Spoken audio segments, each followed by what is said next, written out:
Good morning, ladies and gentlemen. As is the case, there is a slight delay, and we are just waiting for the consortium of education director to make his way.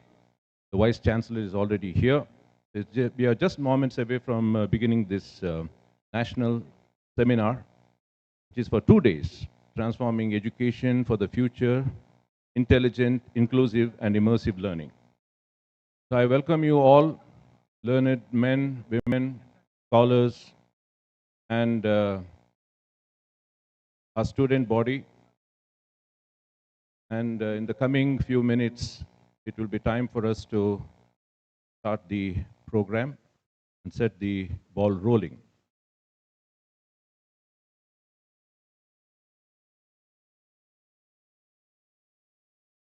This program has been hosted by Educational Multimedia Research Center, otherwise known as EMRC, which is on one wing of this university.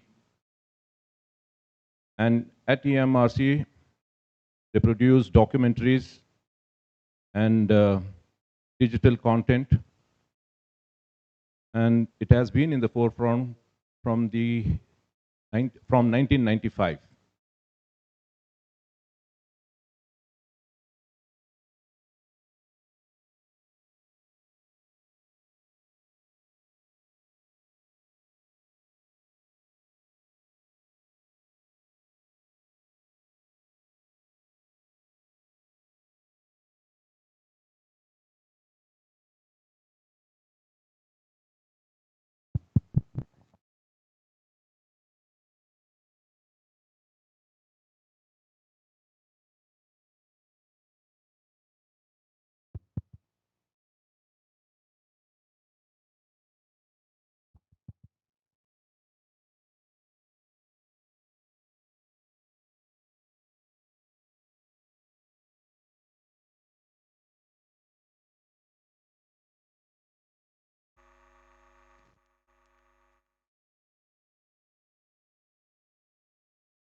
Hello.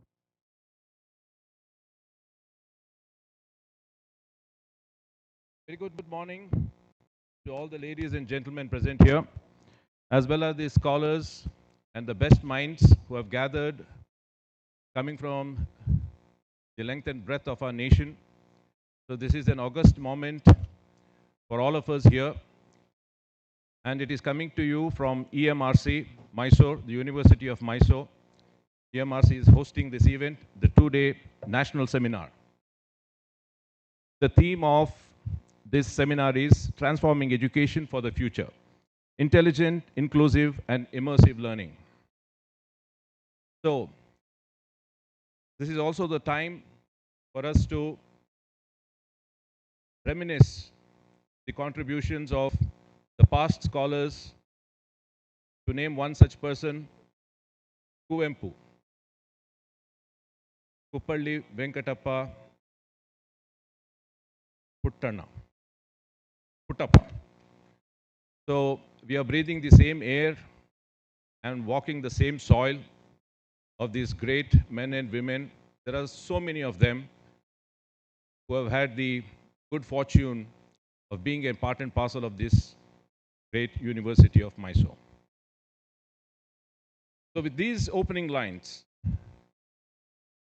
I am your MC for today's proceedings. I am Shiv Shankar Beliappa. So I've been in the trade of communication and training from the last 3 decades. I once again welcome all the dignitaries on the dais as well as all present here. And without any further ado, I would now request the 3 young ladies who are seated here from the Fine Arts College to come and start the proceedings through the invocation. Please give them a round of applause.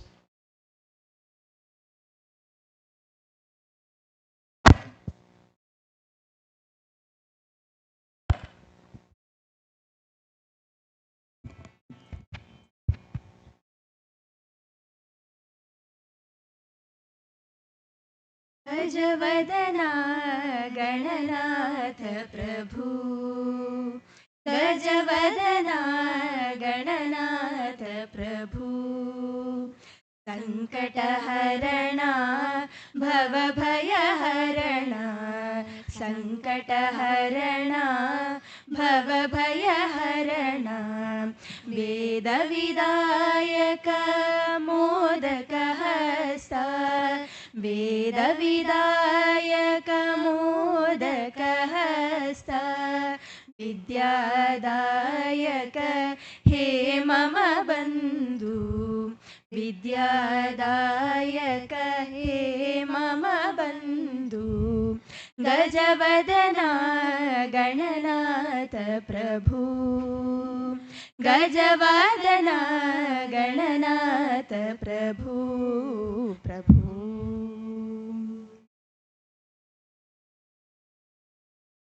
चिन्मय रूप विश्वधार पंकजलोचन हे गणनाथ पंकजलोचन हे गणनाथ शंभुकुमार गौरी तनया शंभुकुमार गौरी तनया गुणगणनिलया पालय मां गुणगणनिलया पालय मां गजवदना गणनाथ प्रभु गजवदना गणनाथ प्रभु प्रभु प्रभु प्रभु Thank you.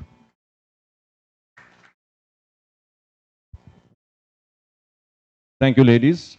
That was a fantastic invocation to set the tone for today's proceedings. As is the protocol, we need to sing another couple of songs. The national song will be rendered now by the same 3 young ladies, and which will be followed by the state anthem. Thank you.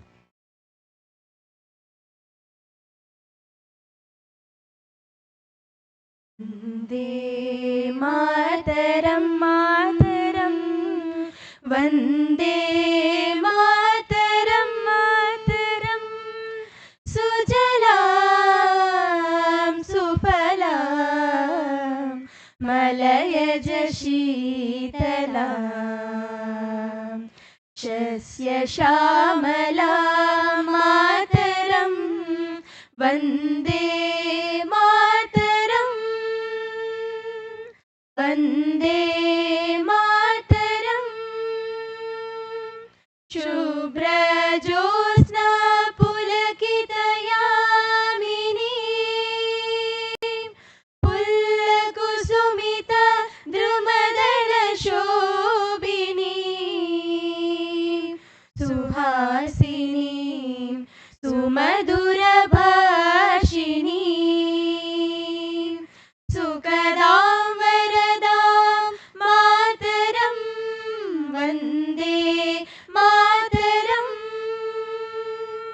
Vande Mataram कोटि कोटि कंठ कल कल निनाद कराले कोटि कोटि भुजै धृत कर करवाले अबला के इति बले बहुबलधारिणी नमामि तारिणी रिपुदलवारिणी मातरं वन्दे मातरं वन्दे मातरं तुमि विद्या तुमि धर्म तुमि हृदि तुमि मर्मा त्वं हि प्राणाः शरीरे बहुते तुमि मा शक्ति हृदये तुमि मा भक्ति तुम्हारी प्रतिमा गढ़ी मंदिरे मंदिरे मातरं वन्दे मातरं वन्दे मातरम् त्वं हि दुर्गा दश प्रहरणधारिणी कमला कमलदल विहारिणी वाणी विद्या दायिनी नमामि त्वां नमामि त्वां नमामि त्वां नमामि कमलाम् अमलाम् अतुलाम् सुजलां सुफलां मातरम् श्यामल सरलां सुष्मितां भूषितां धरणीं भरणीं मातरं वन्दे मातरं वन्दे मातरं Vande Mataram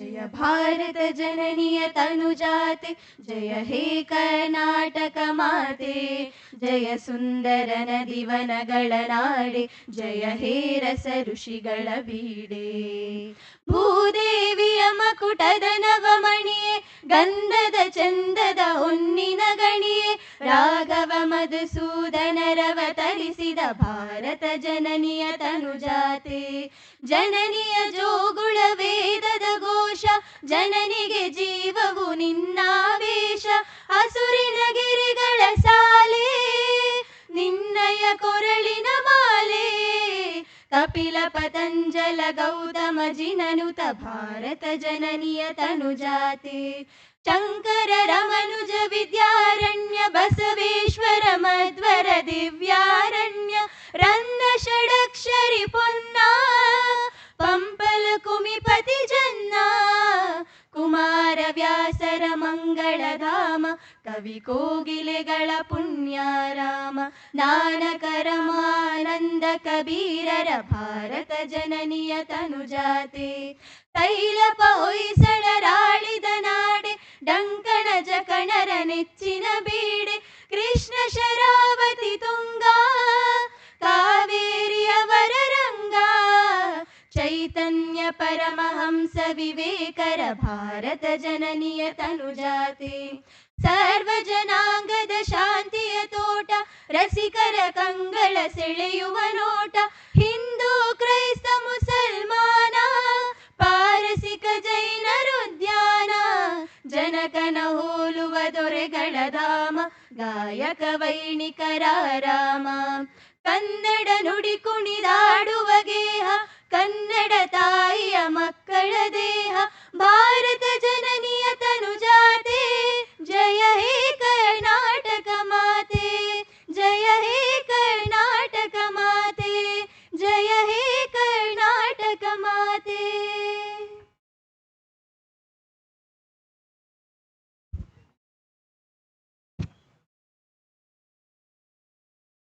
Many thanks to the three young ladies from Fine Arts College.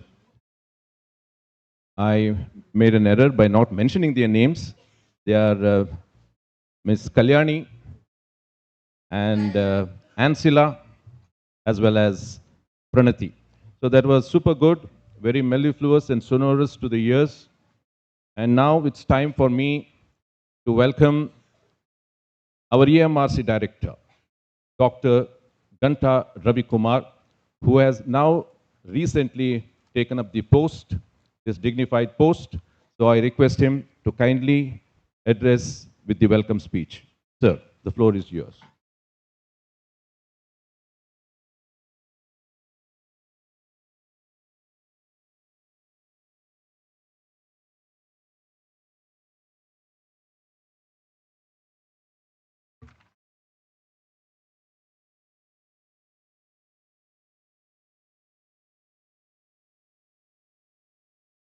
Guests, dignitaries, faculty members, and dear students. It is my pleasure to welcome the chief guest, Professor N.K. Lokanath, Honorable Vice Chancellor, University of Mysore.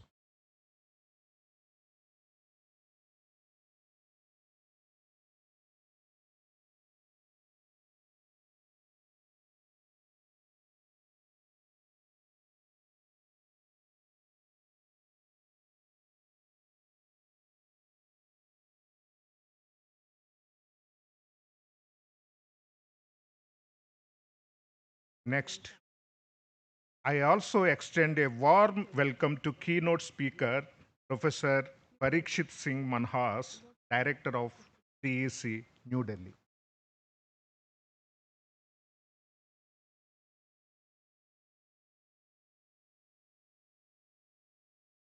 I am pleased to welcome Professor Manjunath, SJ, Finance Officer, University of Mysore.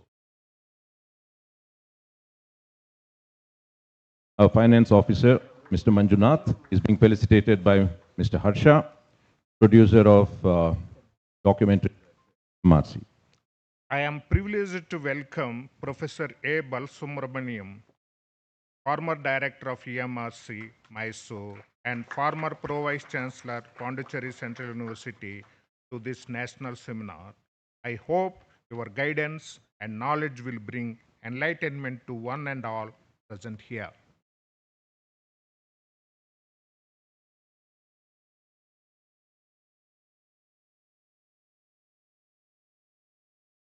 As the director of the Educational Multimedia Research Center at the University of Mysore, I am pleased to provide you with brief overview of our journey and our role in the national educational landscape.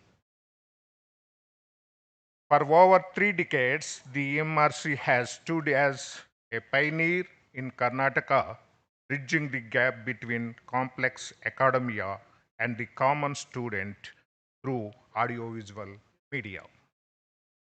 Now we are entering the era of artificial intelligence. Our mission has always been access, equity, and quality.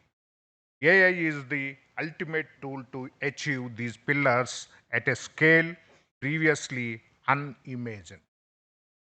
In the past, EMRC produced one-size-fits-all video lectures. With AI, we can now envision adaptive learning environments where content adjusts its pace and complexity based on students' individual performance. As a center based in the heritage of city Mysore, we understand the importance of linguistic diversity.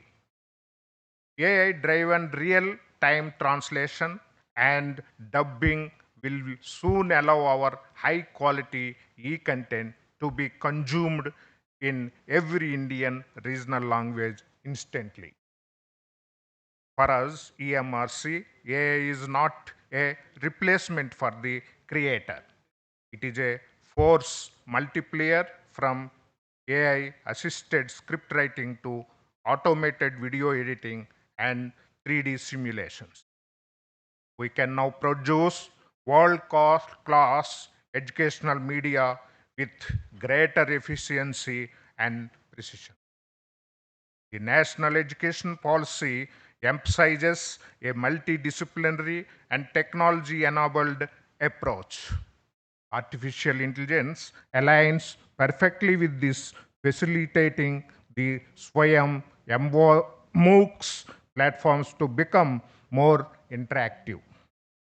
We are moving away from passive viewership toward an era of intelligent tutoring system that provide 24/7 support to learners in semi-urban and rural areas.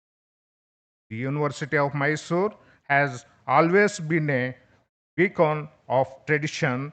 By integrating artificial intelligence into our multimedia research, we ensure that our tradition remains relevant in a future that is being written in code. Let us not just be spectators of this revolution, let us be its architects. Technology is the vehicle, but knowledge is the destination. Let AI be the engine that carries Indian education to the global forefront. Thank you, one and all.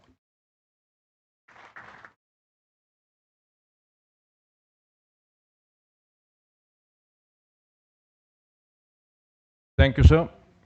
That was our director from EMRC.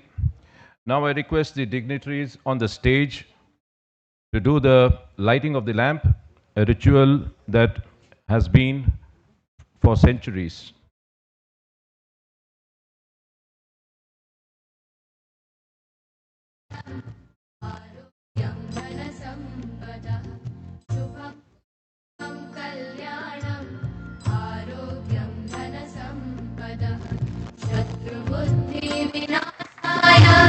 दीपज्योतिर्नमोऽस्तुते दीपज्योतिर्नमोऽस्तुते दीपज्योतिर्परब्रह्म दीपज्योतिर्जनार्दनः दीपज्योतिर्परब्रह्म दीपज्योतिर्जनार्दनः दीपो हरतु मे पापं सन्ध्यादीपनमोऽस्तुते ओ दीपब्रह्मरूपस्त्वं ज्योतिषां प्रभुरव्ययः ओ दीपब्रह्मरूपस्त्वं ज्योतिषां प्रभुरव्ययः आरोग्यं देहि पुत्रांश्च मतिं स्वच्छां हि मे सदा रवेरस्तं समारभ्य यावत् सूर्योदयो भवेत् रवेरस्तं समारभ्य यावत् सूर्योदयो भवेत् यस्य तिष्ठे गृहे दीपः तस्य नास्ति दरिद्रता शुभं कुरु त्वं कल्याणम् आरोग्यं धनसम्पदः शुभं कुरु त्वं कल्याणम् आरोग्यं धनसम्पदः शत्रुबुद्धिविनाशाय दीपज्योतिर्नमोऽस्तुते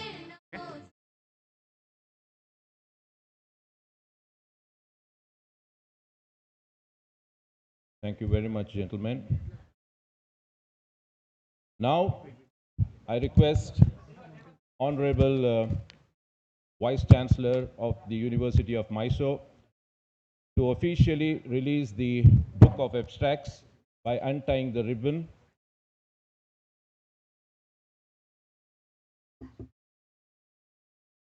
Yes, sir.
officially the book of extracts has been released.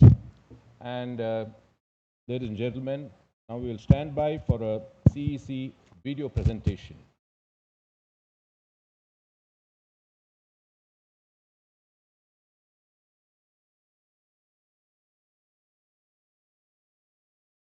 Video presentation.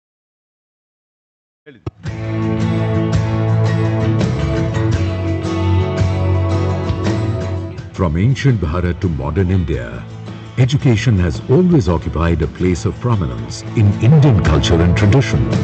Nalanda, Taxila, and Vikramshila, the world-famous centers for learning, were the epitome of such education and attracted students from the remotest corners of the planet. Ancient India has given the world wisdom, yoga, Ayurveda, and classical art forms. Today, the CEC, Consortium for Educational Communication, has stepped forth to build a digital learning environment to emulate the Indian education system, to provide quality-enriched educational resources integrated with human values and culture on digital platforms to the remotest learners. CEC was established in the year 1993 as a pioneer of digital education in the country to address the issues related to higher education. CEC is the national coordinator for Swayam MOOCs and 7 Swayam Prabha DTH channels to address higher education needs through digital media to take education to the remotest learner. CEC and its 20 educational multimedia research centers, EMRCs, are spread across the length and breadth of the country with more than 500 trained workforce, state-of-the-art equipment and infrastructure. Besides owning the largest digital educational content repository in Asia, CEC has more than 14,000 enrichment videos spread across 74 subjects, approximately 24,000 e-courseware modules, over 19,000 short learning objects, over 8,000 live and recorded lectures, over 650 massive open online courses, and over 2,000 courses have been delivered on the Swayam platform for UG and PG courses. Moving towards the National Education Policy 2020, CEC has created e-courseware modules based on the UGC model curriculum, which are CBCS compliant, developed by Pan-India subject experts, and validated and certified through a 2-stage peer review process. It is a complete learning package containing question banks with MCQs and assignments, providing instant assessment of learning outcome. It can be accessed free of cost. CEC has developed approximately 24,000 e-content courseware in 87 undergraduate subjects, covering 4 knowledge streams: art, language and literature, social sciences, natural and applied sciences, and management and other professional courses. CEC's YouTube channel has recorded a footfall of over 5.75 lakh subscribers with more than 4.9 crore video views, equivalent to 555 years of watch time, with top 5 viewing countries across the globe being India, Pakistan, USA, Nepal, and UK. CEC's digital content can be integrated within traditional pedagogy through blended and flipped learning, short learning objects to teach concepts, portable e-content, video on demand through CEC web portal, subject-based content provided locally through LAM, MOOCs, massive open online courses providing knowledge and course credits, DTH channels, free to air across the country.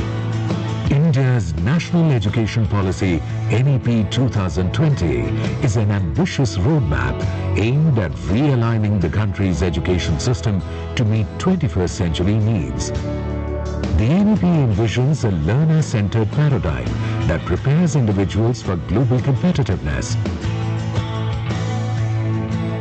CEC serves as a key enabler of NEP 2020 by democratizing access to quality education, empowering learners with flexible, affordable and skill-oriented learning pathways, taking a holistic approach to learning, offering content in other Indian languages, and internationalization of education that align with the NEP's focus on lifelong learning and multidisciplinary education based on Indian knowledge systems.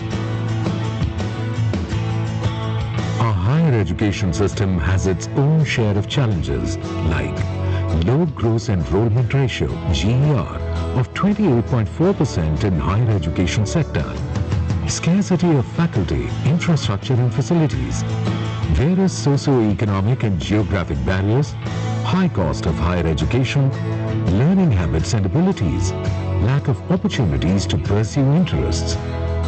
Here, CEC has the capacity to address these challenges by carrying out online content activities which include designing, development and dissemination of digital educational content, running of e-courses and conducting proctored online examinations through National Testing Agency (NTA). Further, CEC has translated educational content in Hindi and 8 other Indian languages. Various courses have been translated by CEC to increase the accessibility and reach of its online learning resources to the rural populace of India. Moreover, to create ICT-based learning environment in the country, CEC engages its learners through documentaries and educational videos, simplifying complex subjects. They are based on UGC prescribed syllabus, bridge language and cultural barriers, cater to diverse learning styles, foster curiosity and critical thinking, create an interactive educational experience. CEC's Prakriti Documentary and Film Festival has gone international, taking education beyond books through holistic education. The festival creates awareness, sensitizing people about issues like environment, development, human rights, and Swachh Bharat. CEC's Educational Film Festival converges students, filmmakers, and experts. It awards directors and academicians for excellence in educational videos in 12 different categories. CEC regularly organizes capacity building workshops, national and international seminars, faculty development programs that create opportunities for faculty members to develop and adopt digital pedagogies across a range of subjects, keeping up to date with latest digital tools. CEC also organizes EduTune and EduWrite competitions on the theme of digital education. CEC's Educational Multimedia Research Centers, IMMERSIVE, have garnered prestigious national and international awards for their innovative and high-quality educational content. Their impactful work in enhancing digital education reflects excellence and dedication to advancing knowledge through media. At CEC, we empower people with the power of knowledge.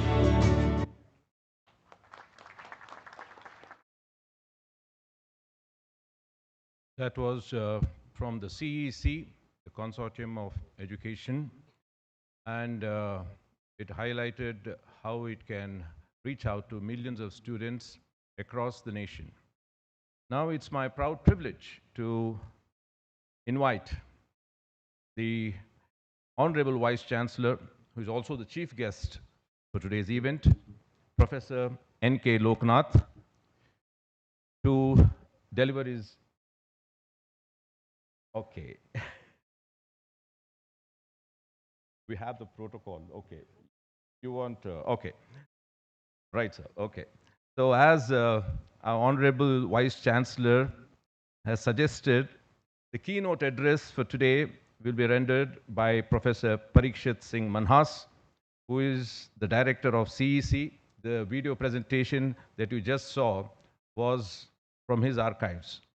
So I request him to kindly address this august gathering and deliver the keynote address. Please welcome Professor Parikshit Singh Manhas, Director, CEC, New Delhi.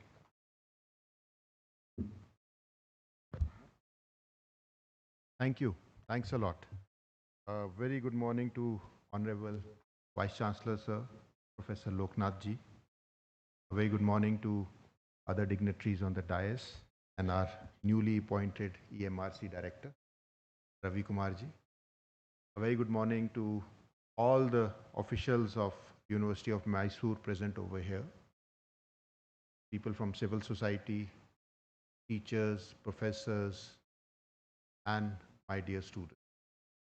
It gives me immense pleasure to be part of this particular seminar at University of Mysore and to be present over here and talking to you vis-a-vis what should be the future of education, what should be the various aspects that we should know about or practice to overcome or to build up an educational ecosystem which leads up to the dreams or the vision of Honorable Prime Minister of our country, that's Viksit Bharat for 2047.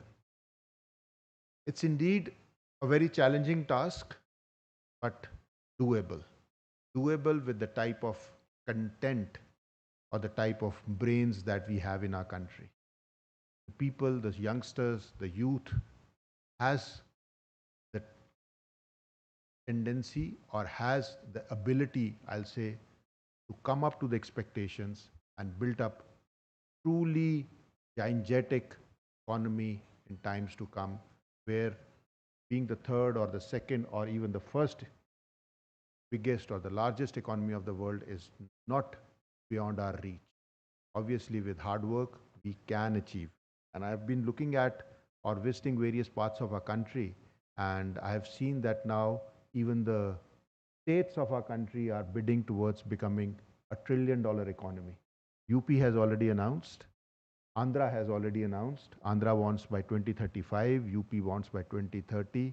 And mind it, if all our states move towards a $1 trillion economy, obviously, US is in danger to be the largest economy of the world. We are going to overcome. And it's the educational system that is going to help us build up. A very, very apt title that was chosen for this particular seminar, Inclusivity, Intelligence and Immersive Learning. You all are aware of the fact that we recently signed two very important deals. Obviously, one we call as mother of all deals and another is the father of all deals. But mother of all deals, that is the foreign trade agreement that we signed with the European Union, has lot to offer for educational system. When I was studying or when Sir was studying, education was vis-a-vis India and EU are concerned, an exchange program. And we always were working towards building up or being part of these exchange programs. But from being an exchange program, education has now moved to an economic program. And this deal talks about the fact that how economies could be benefited both within the EU ecosystem as well as Indian ecosystem and how they could grow in times to come. That's an important aspect. And that is where all you can see your opportunities, can see the growth that is going to be. Prime Minister constantly talks about, Niti Aayog constantly talks about three very important T's: technology, tourism, and trade. And technology is the one which is shaping the future for our. Now, a lot of you must be wary of the fact. I'll give you one small little peek in the history. Some of you or most of you may not be, the youngsters may not be aware of. We had two very important issues. One, when 80s or 70s, late 70s and 80s, when computers were getting into the system, everybody was thinking that human beings are going to be left redundant. And I was in school at that time and we were thinking of, rather I didn't have any thought process in a school, but still there and computers are going to take away. Then I'll talk about, which was when I was in college, the Y2K issue. I don't know whether you people know of Y2K or not. Y2K was when we were going to go from 1999 to 2000. And I was in college, I was in university at that time. And we were thinking, see the impact. आप सब छोटे होंगे या पैदा भी नहीं हुए होंगे. You may not have been born by then, but the impact was that even the aeroplanes that would be flying will fall down because the computers were only programmed to have dates till 1999. They will never go to 2000. It will be 000, and suddenly all satellites and everything is going to crash down. Nothing happened. It was so seamless. Everything went. It's all human brains. Today also, we talk about AI. There was a very big AI summit on 16th, 17th, and 18th of February, which Government of India hosted, and we had more than 78 top-notch CEOs and world leaders present over there, and everybody was pitching for India. Now, the key aspect vis-a-vis AI is concerned is the prompt. Chat GPT, if I give you an example, you must be using garbage in, garbage out. If you are not able to prompt the right words, you will never get the right answers. AI kuch nahi karega. AI will not be able to do anything until and unless the brain behind it. So it's not the machine that counts, it's the man behind the machine that counts. So be prepared to be that man. That is what is important, and that is what we are going to try to teach. A very important aspect which I talk about is, which you as youngsters should be aware of. There are 5 vowels of A, E, I, O, U. For me, A stands for adaptability. All have to be adaptable. Agar aap mein wo flexibility nahi hai, if you are not able to build up that flexibility, if you are not adaptable to the changing scenarios, you will never be able. And you can keep blaming AI or computers or your teachers or your parents for everything. That is not going to happen. E for me stands for empathy. Nobody needs your sympathies these days. We should be empathetic toward other people's needs, wants, and desires. I understand we are sitting in a management school, so everybody understands about needs, wants, and desires. Fact is, be empathetic. Don't even think, don't just think about me, myself. No, we should think about us and ourselves. I stands for, which we are using over here, inclusivity. माननीय प्रधानमंत्री कहते हैं ना, सबका साथ, सबका विकास. Take everybody along with you. Collaborations are going to be the key for future. आप अकेले कोई भी, you will not be able to fight any battle. By battle, I mean to say whether it is mental, whether it is physical, whether it is professional, whether it is growth related, you have to take everybody along with you. U stands for universalism, where I talk about the fact that whatever strategies that you make, whatever thought process you make it for the universal audience. In management, we talk about world is one big market, and we can access that market from our palm.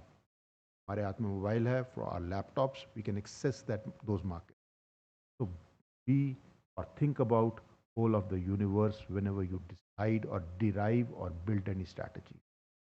And O stands for opportunities. There are ample amount of opportunities available in this world. The only thing is we are not able to get right people for the right job. You must be thinking about, or you must be hearing about the fact that we have engineering graduates or other graduates who are educated but not employable. Now that is the fact that we are not looking at appropriate opportunities because we are not qualified enough to grab those opportunities. The other day I was trying to read about the startups and various startups, and many of the CEOs or many of the founders, somebody was 10th dropout, somebody was 12th dropout. The only thing is he had that aptitude. We at CEC are working towards building that aptitude. हमारी सोच इसी प्रकार है. We are working towards the fact that how we could create opportunities for the youngsters.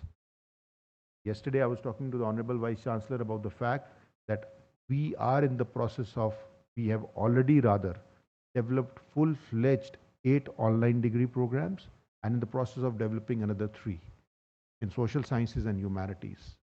And we would want and we would appreciate if University of Mysore comes forward and gives these programs to or offers these programs to university students as well as other stakeholders within their ambit, within the region of Karnataka or within the region of Mysore, or for that matter, anybody within our country who falls in this domain. And we on our part, sir, as I already told you, are willing to give that free of cost to you. We have spent crores and crores of rupees, but we will give it at free of cost to University of Mysore. The only fact is we have to come out with the legitimized ways of offering that programs so that the students' degrees and diplomas are honored and respected. These are some of the things that we keep thinking about, we keep talking about, but the keywords that I already referred towards was your collaboration, how you think about growing, how you think about building yourselves, and how you work hard towards. That is an important step. Keep learning, keep growing, keep challenging your thought processes. And always, one important aspect, multitasking is the order of the day. You have to be equipped in one or two more essential categories.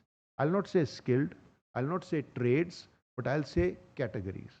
That could be, you could be a very good musician, you could be a very good sportsman, you could be doing education as well as sports.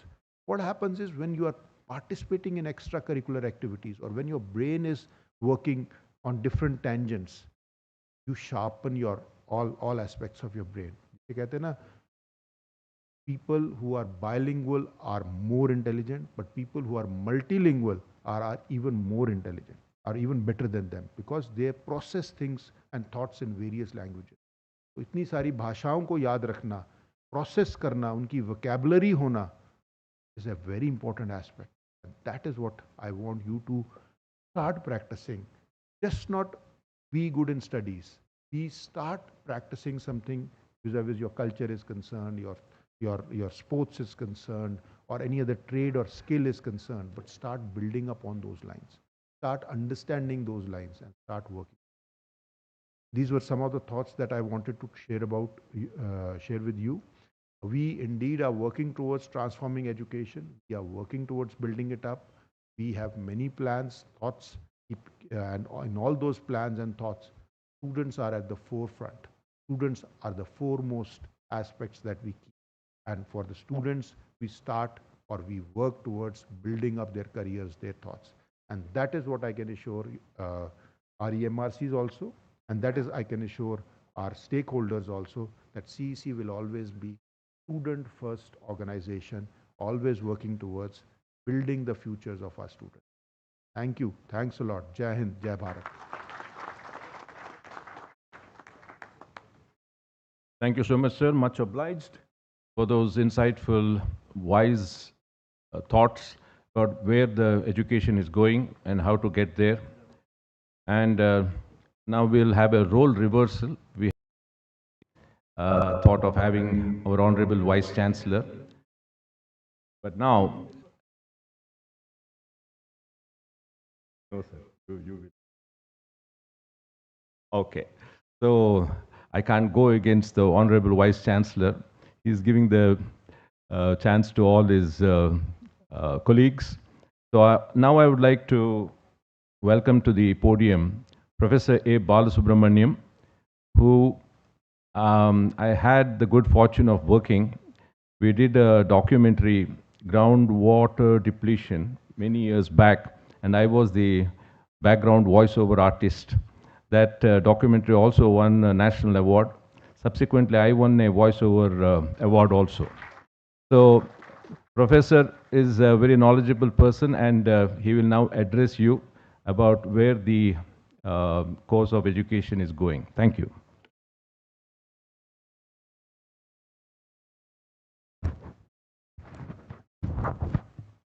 Honorable Vice Chancellor, Professor N.K. Loknath, Professor Parikshit Singh Manaj sir, the Director of CUC, which is one of the inter-university centers of UGC. Professor Manjunath just has gone away, Professor Finance Officer of the University of Mysore. In absentia, our respectful Registrar, Srimati Savita KS, Dr. Kanta Ravikumar, the present director of EMMRC, our research scientist from CEC, and other colleagues who have come from CEC, distinguished authorities of the University of Mysore, officers of the University of Mysore, faculty members of the University of Mysore and the affiliated colleges, research scholars, students and delegates from other institutions, members from the professional media of Karnataka. First of all, it is my duty to thank the organizers for having invited me to be with you today. I was just informed, on the way to Chitradurga, I was called by the EMMRC staff members to come and be with you today. And then suddenly I came to know that there is a change of guard of EMRC, because it is a 4 into 400 meter relay race. One director will go and that director will give the stick to the next runner and that person has to run. Some runners will be going faster and some runners may be slow, dead slow also. I also had the same opportunity of working 2 terms of EMRC director. First it was AVRC, then later on it was renamed as EMMRC. I was the task force committee member for e-content.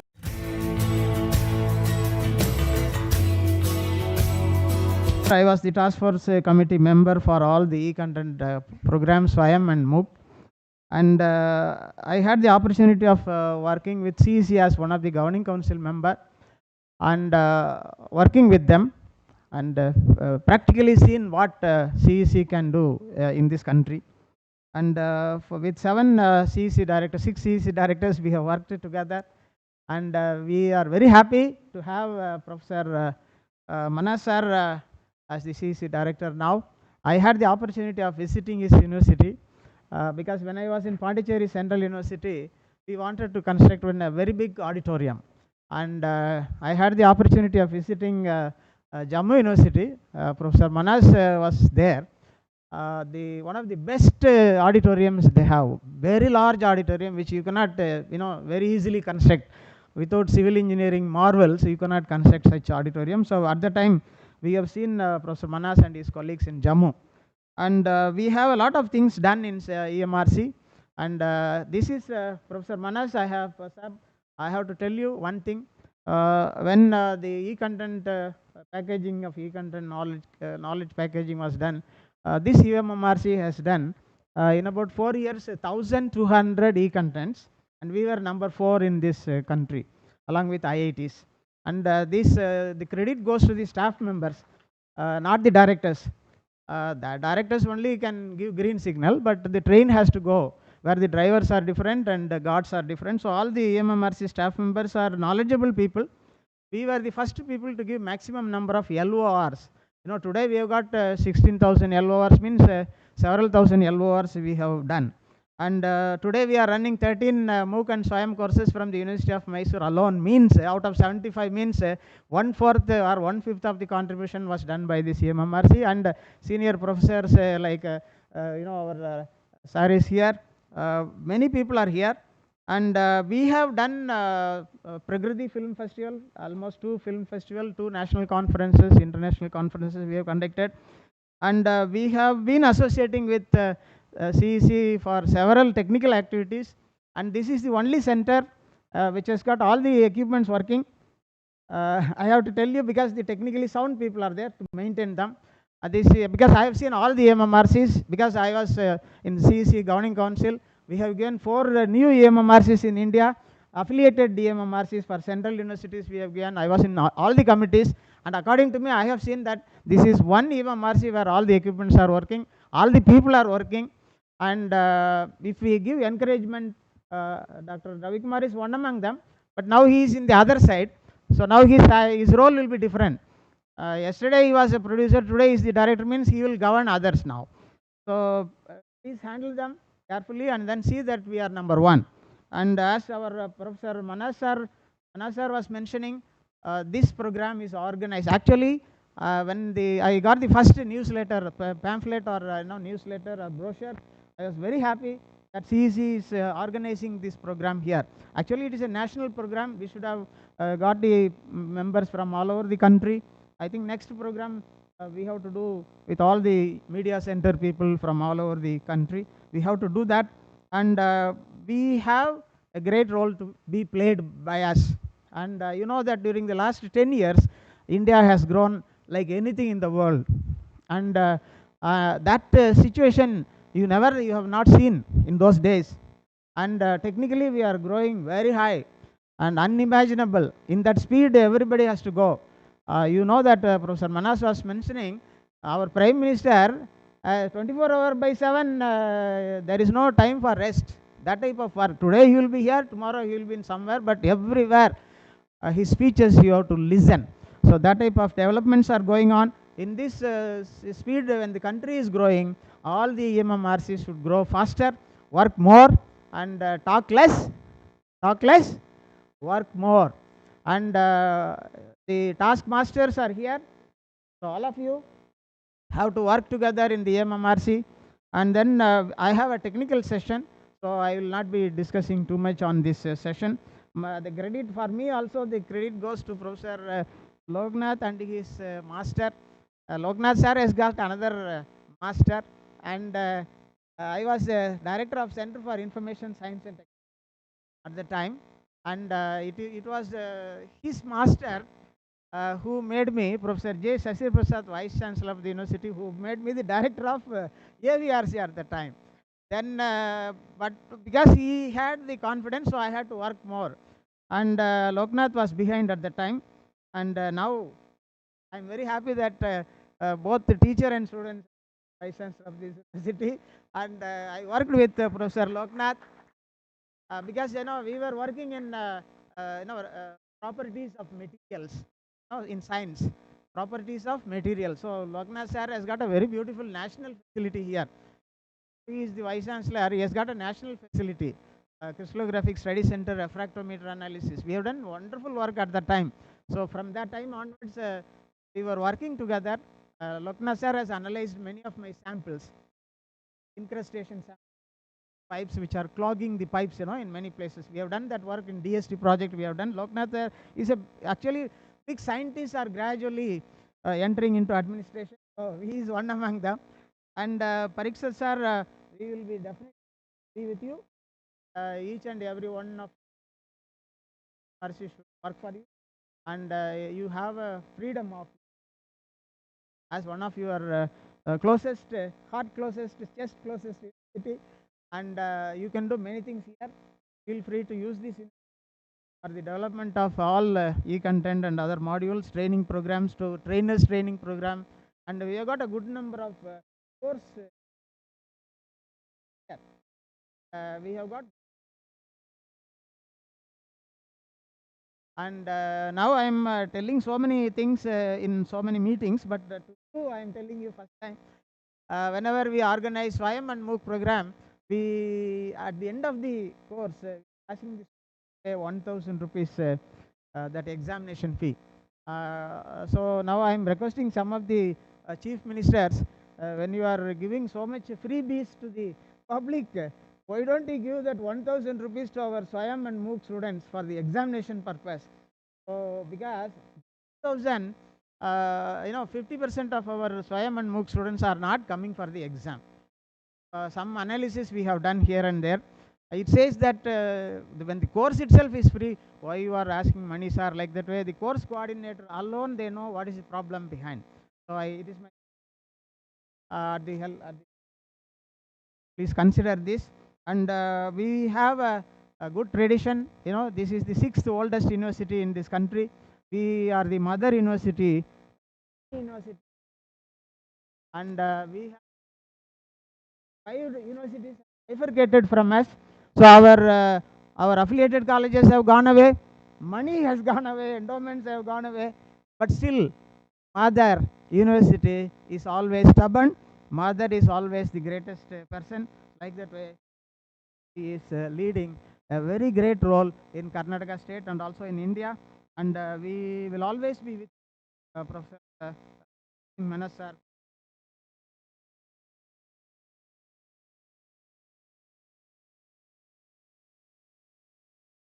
Very much, Professor Balasubramaniam, sir. So I had the honor of being seated alongside the dignitaries. Though my job is to be an MC, the CEC director himself asked me to come and sit. So for a moment, I was under some trepidation whether I should sit or not. The way he welcomed me made me be quite happy. Thank you very much, sir. And now we have the Honorable Vice Chancellor of the prestigious Mysore University to come and address the gathering.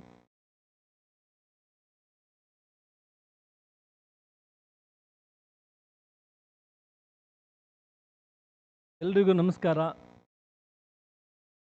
Morning to one and all. Everybody look. Why you are serious? Dignitaries on the dais. Professor Parakshit Singh Manas, Director, newly appointed Director of CEC New Delhi,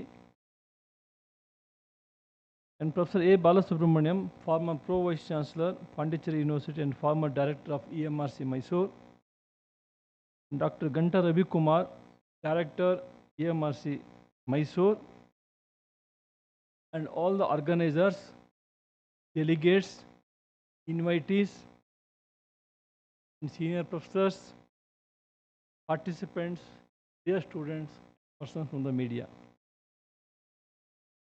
I'm very happy today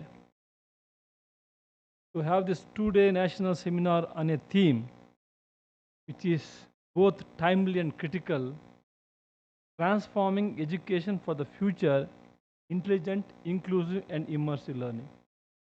We all know that education is the only way we can transform ourselves.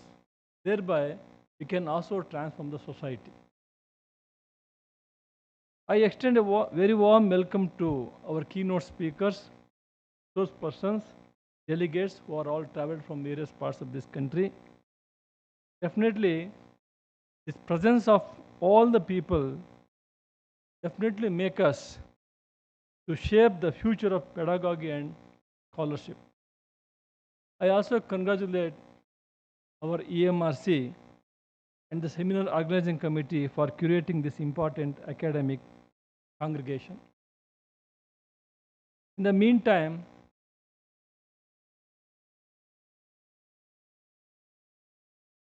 the last CEC director, J.P. Nadda ji, has made a lot of support to the University of Mysore.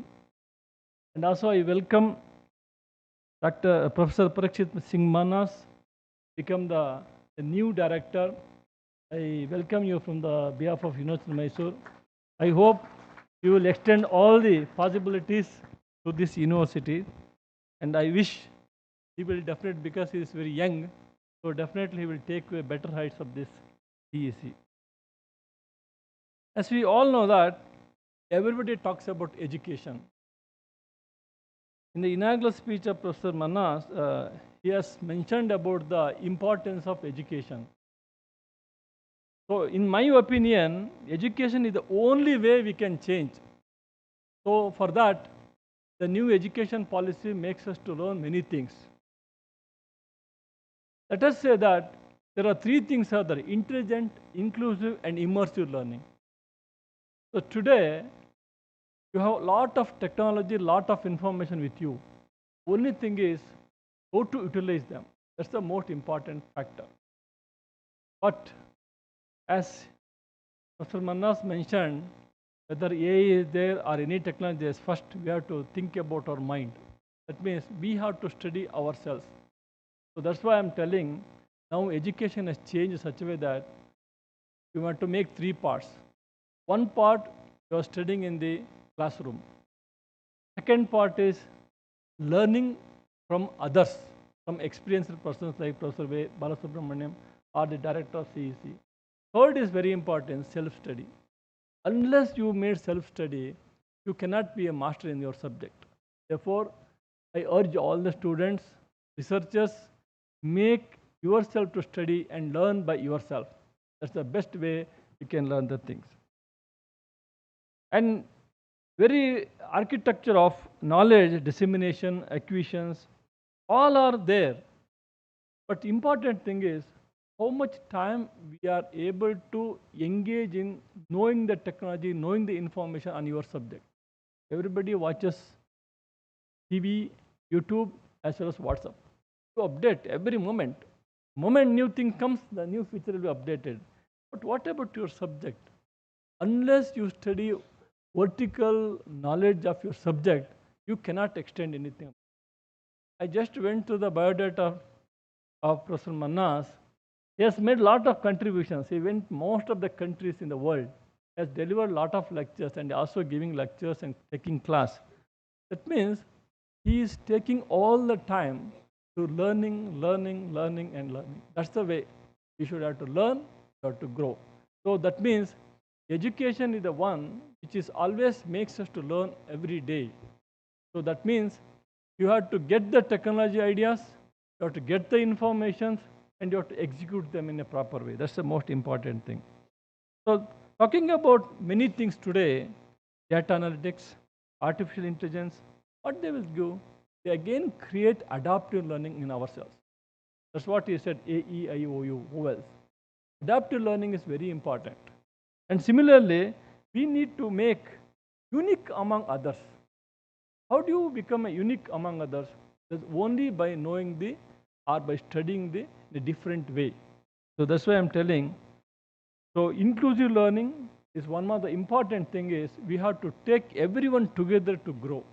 He mentioned that UP and Andhra Pradesh going to be $1 trillion. So then we should also follow that one, right? That means we have to work together, we have to think together, we have to join together, and then we will move together. So that way the forward of this. Therefore, inclusivity is very important.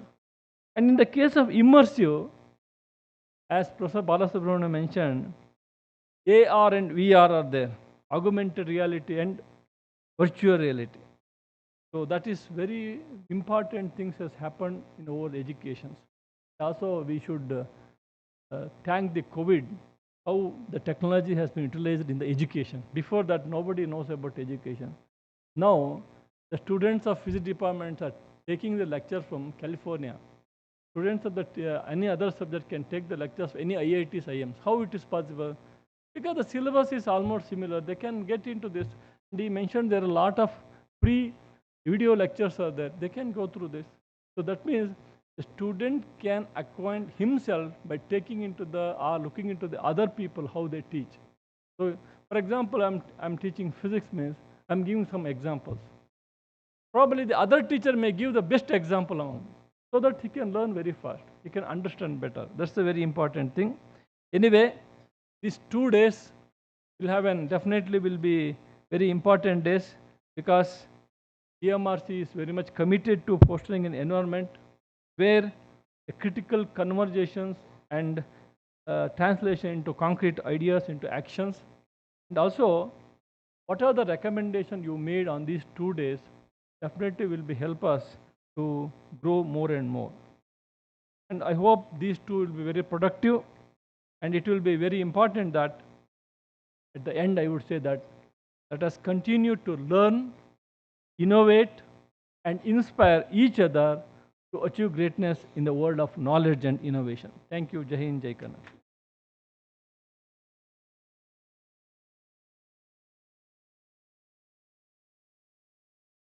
Thank you, Honorable Vice Chancellor N.K. Loknath, sir. So we had Professor Manjunath, who was the finance officer of the University of Mysore, but he had some urgent work. He was on the dais, so he had to leave. So we'll go on to the next event now, which is the felicitation of the dignitaries. And I request our own director of EMRC to do the honors. And I request Ganta Ravi Kumar, sir, to felicitate CEC Director by the Honorable Vice Chancellor.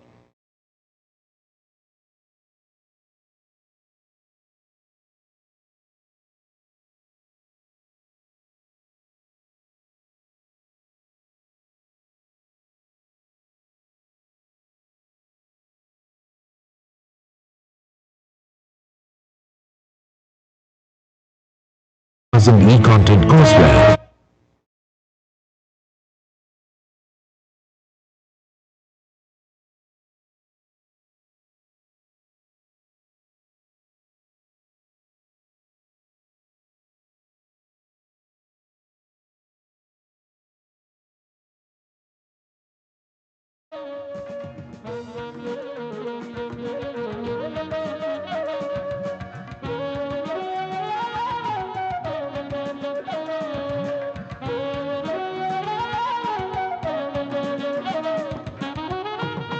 Thank you, Director, for felicitating the CEC Director. Now I request the Vice Chancellor to be felicitated.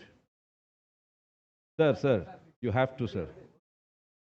This just cannot happen. So I request Balasubramaniam, sir, Professor, to honor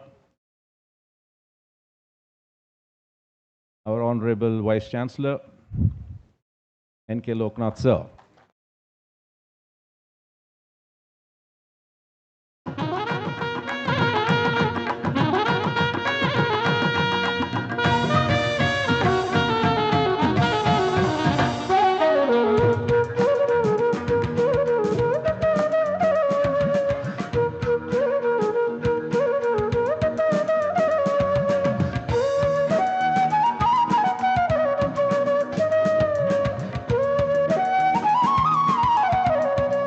Thank you, sir.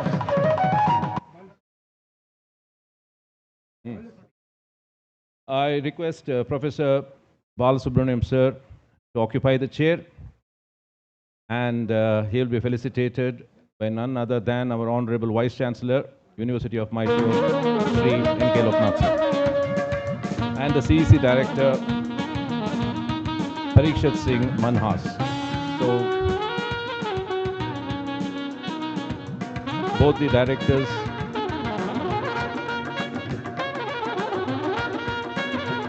are honoring Professor Balasubramaniam.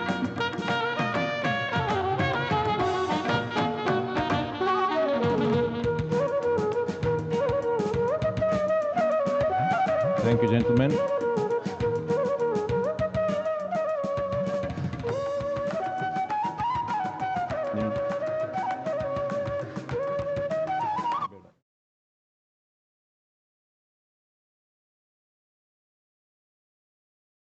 So with this, we have finished the felicitation. Now we move on to the vote of thanks to be proposed by Dr. Mahesh, who is the program producer of EMRC. Mr. Mahesh. Good morning, everyone. Respected dignitaries on the dais, distinguished faculty members, professors from various disciplines, retired professors we have with us today, and participants from various disciplines.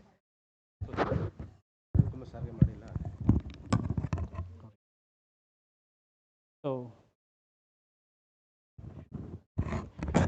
there is slight changes. Sorry, we have forgotten to honor our present director, MRC, Dr. Ganta Ravi Kumar, please.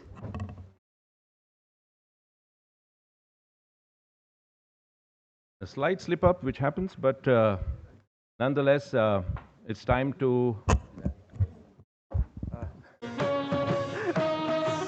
It's a befitting moment.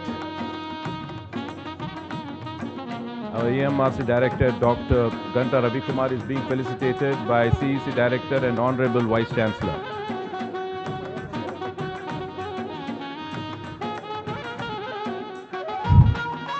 Thank you.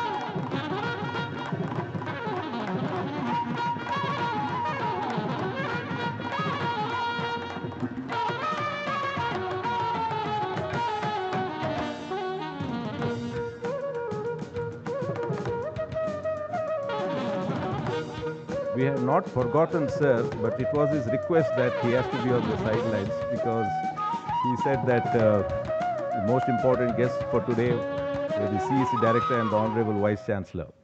Anyhow, thank you all. And I now ask Mr. Mahesh, the program producer of EMRC, to present the vote of thanks.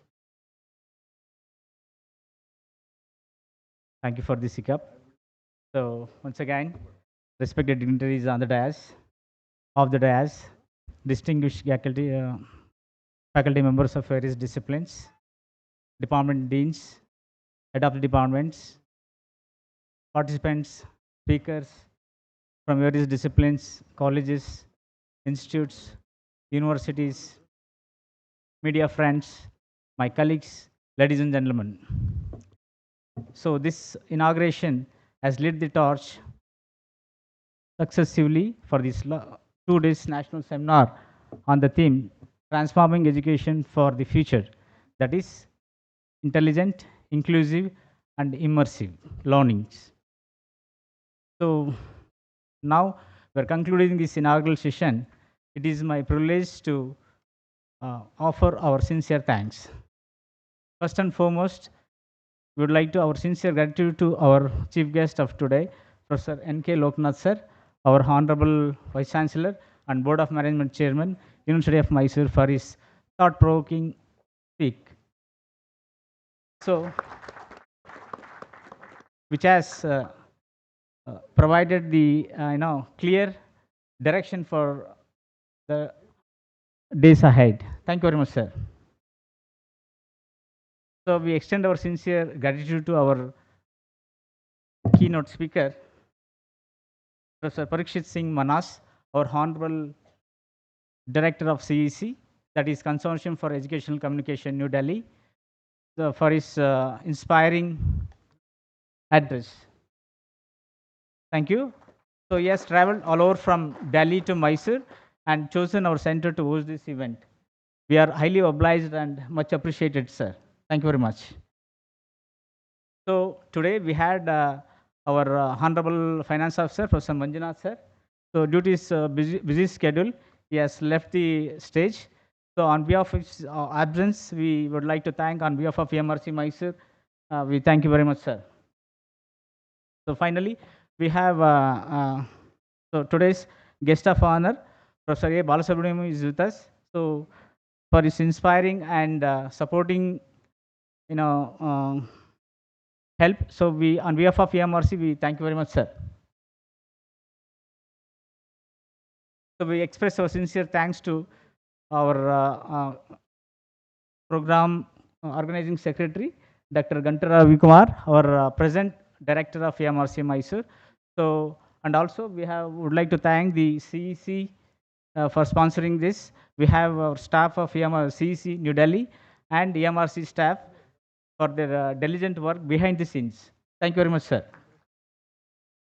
So finally, we would like to thank all the participants, audience, and media for being here. So on behalf of EMRC Mysore, CEC New Delhi, and University of Mysore, and everyone present here, thank you for making this inauguration session a grand success.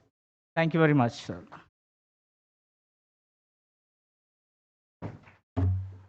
Thank you, Dr. Mahesh, for the vote of thanks. And now I request everybody to kindly stand up and for the national anthem.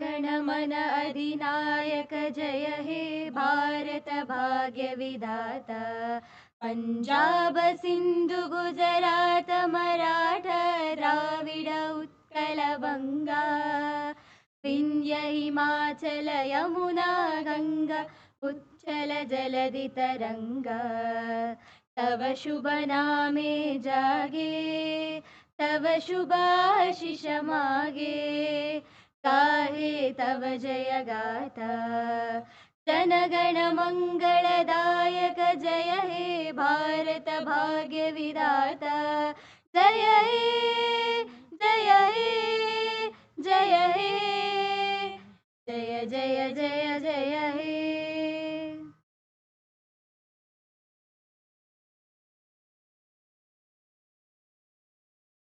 All right, everyone, please be seated. But it is also time for a tea break. So I think you can all proceed to the nearby foyer to have the tea. And I want all of you to reassemble after 15 minutes. So the technical session will begin then. Thank you for being here. Please have your tea and come back in 15 minutes.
artificial intelligence, and its impact on the society as well as the student community, how we need to get ahead in this digital age.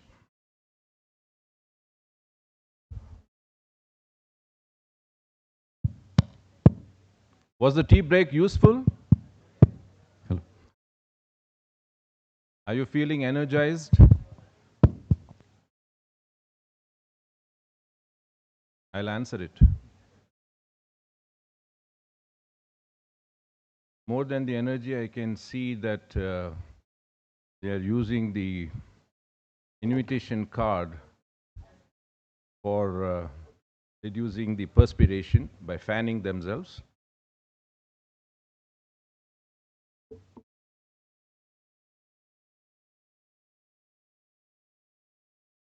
I'll try some other trick. How many students are here? Please raise your hands. Wonderful. Please put your hands down. Yes, we are all students. Even I am learning. Age is just a number. Do you all agree, students? Yes. Just to keep you in good humor, I am speaking until the glitches, whatever, is sorted out.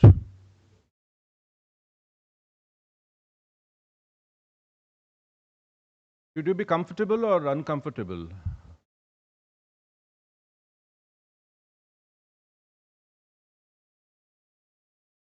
I'm a soft skills trainer. They say that you have to be uncomfortable to be comfortable. So undergo some perspiration, which will serve as inspiration.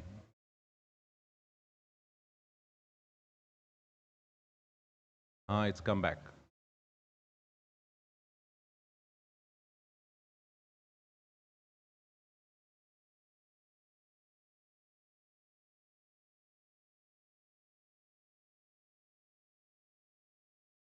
All set, sir? Okay. So I welcome once again Professor A. Balasubramaniam, who was the ex-director of EMRC, and you're all the beneficiaries of his talk. He's very savvy with his subject. So, sir.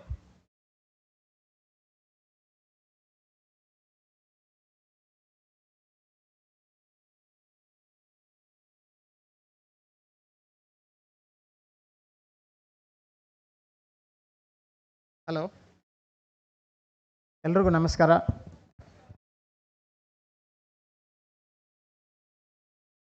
First of all, it's my duty once again to thank the organizers for having given an opportunity. I'm one among the course coordinators of EMRC Mysore. My other colleagues are all sitting here, senior professors. We have been asked by Aaron, Mr. Aaron, to speak during this occasion. He has sent a lot of messages to us. And this particular session, I am not going to deliver any lecture, no, because you are bored with lectures. So we don't want to give you all varieties of lectures, but something which I am learning, I am sharing with you. Some of you may be very good experts in these activities. So I will be showing you some of the recent works which I have been working in the YouTube channels and other places. So some of them will be entertaining you in order to motivate you to enter into this world of media. And some of the examples which I am going to show you will be useful for developing the content. So that's why we have chosen the topic current trends in educational video content making, the use of various AI tools today. And I have been working in this field for a few years, and I have decided to share some of my activities with you. Students can also understand how it is done, and then you can work in this field for future job purpose.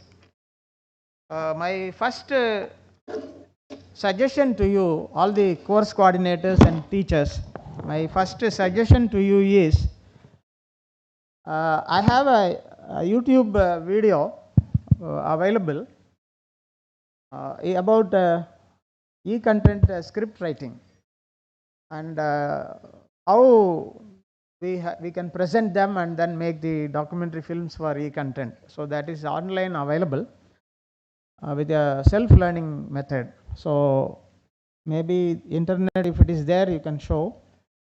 ಇದೆಯಾ internet ಇದೆಯಾ ಅದರಲ್ಲಿ internet ಇದೆಯಾ ಆ ಮೇಲೆ ಇರುವ ಆ YouTube button link click ಮಾಡೋಕ್ಕಾಗುತ್ತಾ ನೋಡಿ, ಇಲ್ಲಾಂದರೆ ನೆಕ್ಸ್ಟ್ಗೆ ಹೋಗೋಣ. All of you can type this e-content script writing in the YouTube, you will get it. So there is no need to worry about it, but sometimes technology will be more helpful, sometimes technology will never be helpful. So we have seen all that. So if it is not possible, we will go to the next. ಆಗುತ್ತಾ? ಇಲ್ಲಾಂದರೆ ನೆಕ್ಸ್ಟ್ಗೆ ಹೋಗೋಣ. Internet ಇದೆಯಾ ಅದರಲ್ಲಿ? Okay, leave it. We will go to the next.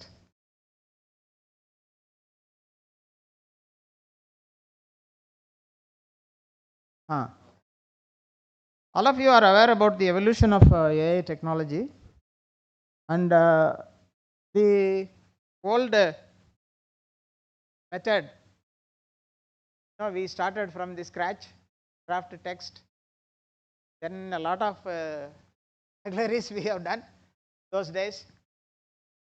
When I was the director of IMRC, I used to keep some quotes for the subject experts. 5, 7, 6 quotes I purchased and kept it ready.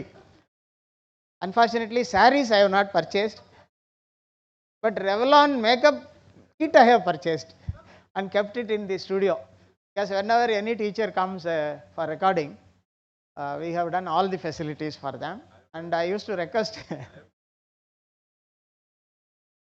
Yeah, still there. So, but for women subject experts, we have requested them to bring 2-3 extra dress material, so that every lecture will not have the same costume. So that we have done. So that was the old method we have broken, and everything was good. The cameraman will say, "Sir, we have not recorded it." You repeat again.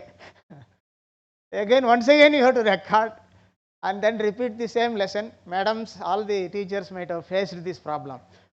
We have sometimes, this happens. Audio has not come, video was good, lighting was not good. All those old stories we have seen enough.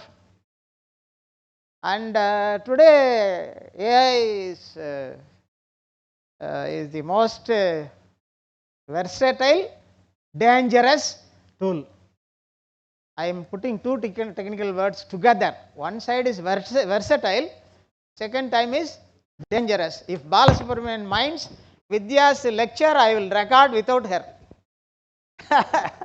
Vidya and Ramachandran's lecture, I will record without them.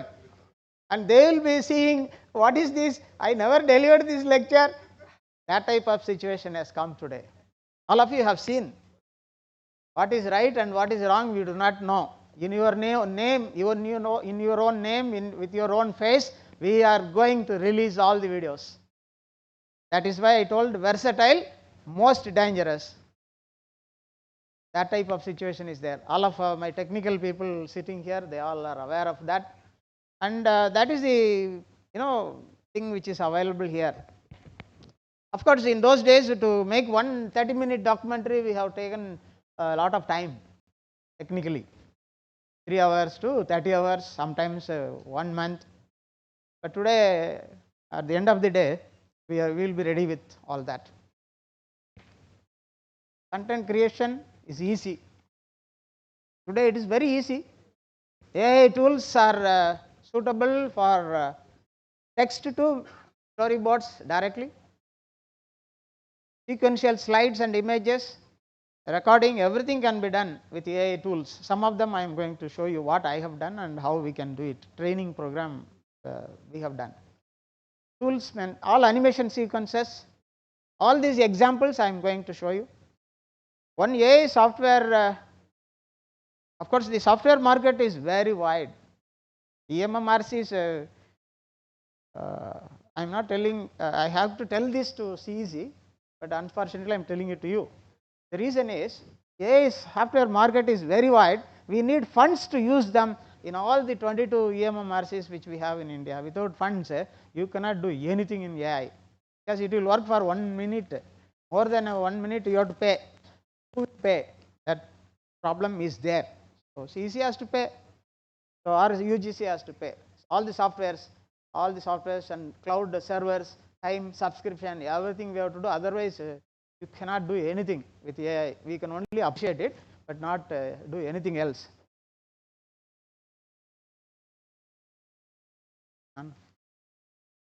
I am coming to the themes which you have selected for your seminar, national seminar. This is in your brochure, AI driven, all AR, VR and all that, artificial intelligence. I am playing one augmented reality video here, and this is what is expected in the academic system. Please play that. Yes, with audio. Audio out kodiyadu. It is with audio. Actually, we are seeing a magazine. In that magazine, that image is just scanned by the iPad or mobile phone. It explains what it is. So augmented reality is the talk of the day. Adu play ಮಾಡಬೇಕಾಗಿತ್ತು.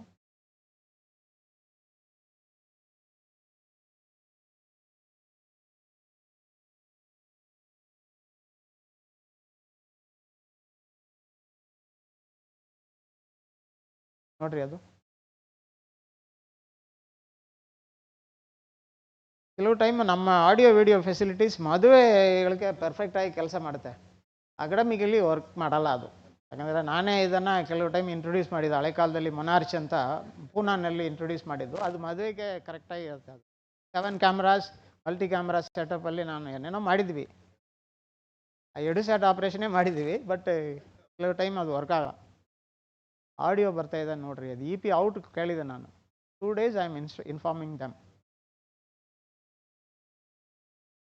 MMRC staff ಎಲ್ಲ disappear ಆಗಿರ್ತಾರೆ ಈಗ. Okay,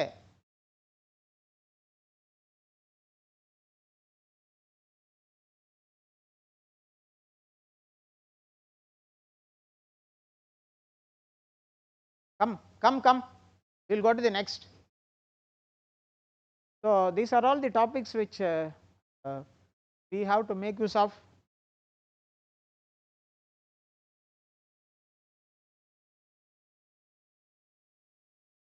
Audio alva. Okay, my point is, although AI can be helpful, a helpful hand, but it cannot supplement the human. You and me alone can do this. AI cannot do this. Certain things AI cannot do that. Supposing if when Professor Ramachandra wanted to speak something about something, some topic content, suddenly he may be remembering, we will give this example. At the time AI will not give it, we have to give it. So, but it can supplement, it cannot supplement the human attention and all that. So the global market is very big. That's why youngsters can enter into this global market of artificial intelligence based content development. It's a very huge market, from 26 to 35, several billion US dollars market it is there. And throughout the world, personalized learning will be increasing. 90% of college students are interested to use this AI only. So that type of situation is there. So all of you think about this world market. And of course, these are all your ideas. Digital content creation is one among the topics which you have selected as the thrust area. That's why I have taken this. And I will be coming to the topic of my session.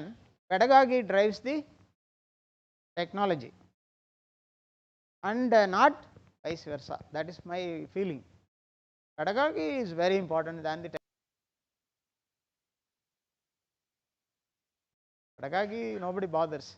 Those days when we were all young students, with the duster, chalkpiece and blackboard, people have taught the subjects very effectively than technology. I'm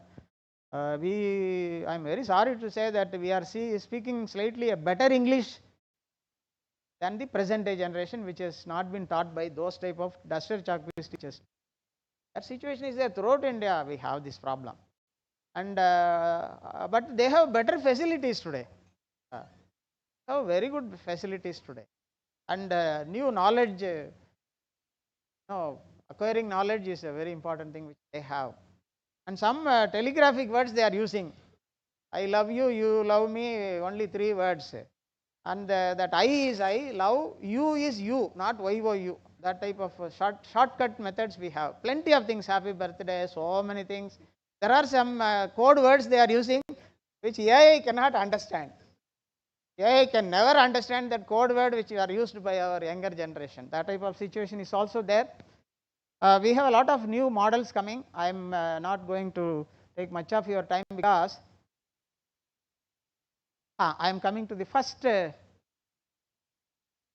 part of that. A set of AI tools suitable for educators I am going to show you. Few example applications I am going to share with you. Of course, some mistakes are there. I don't want to show them, though I wanted to include that, but later on I have not.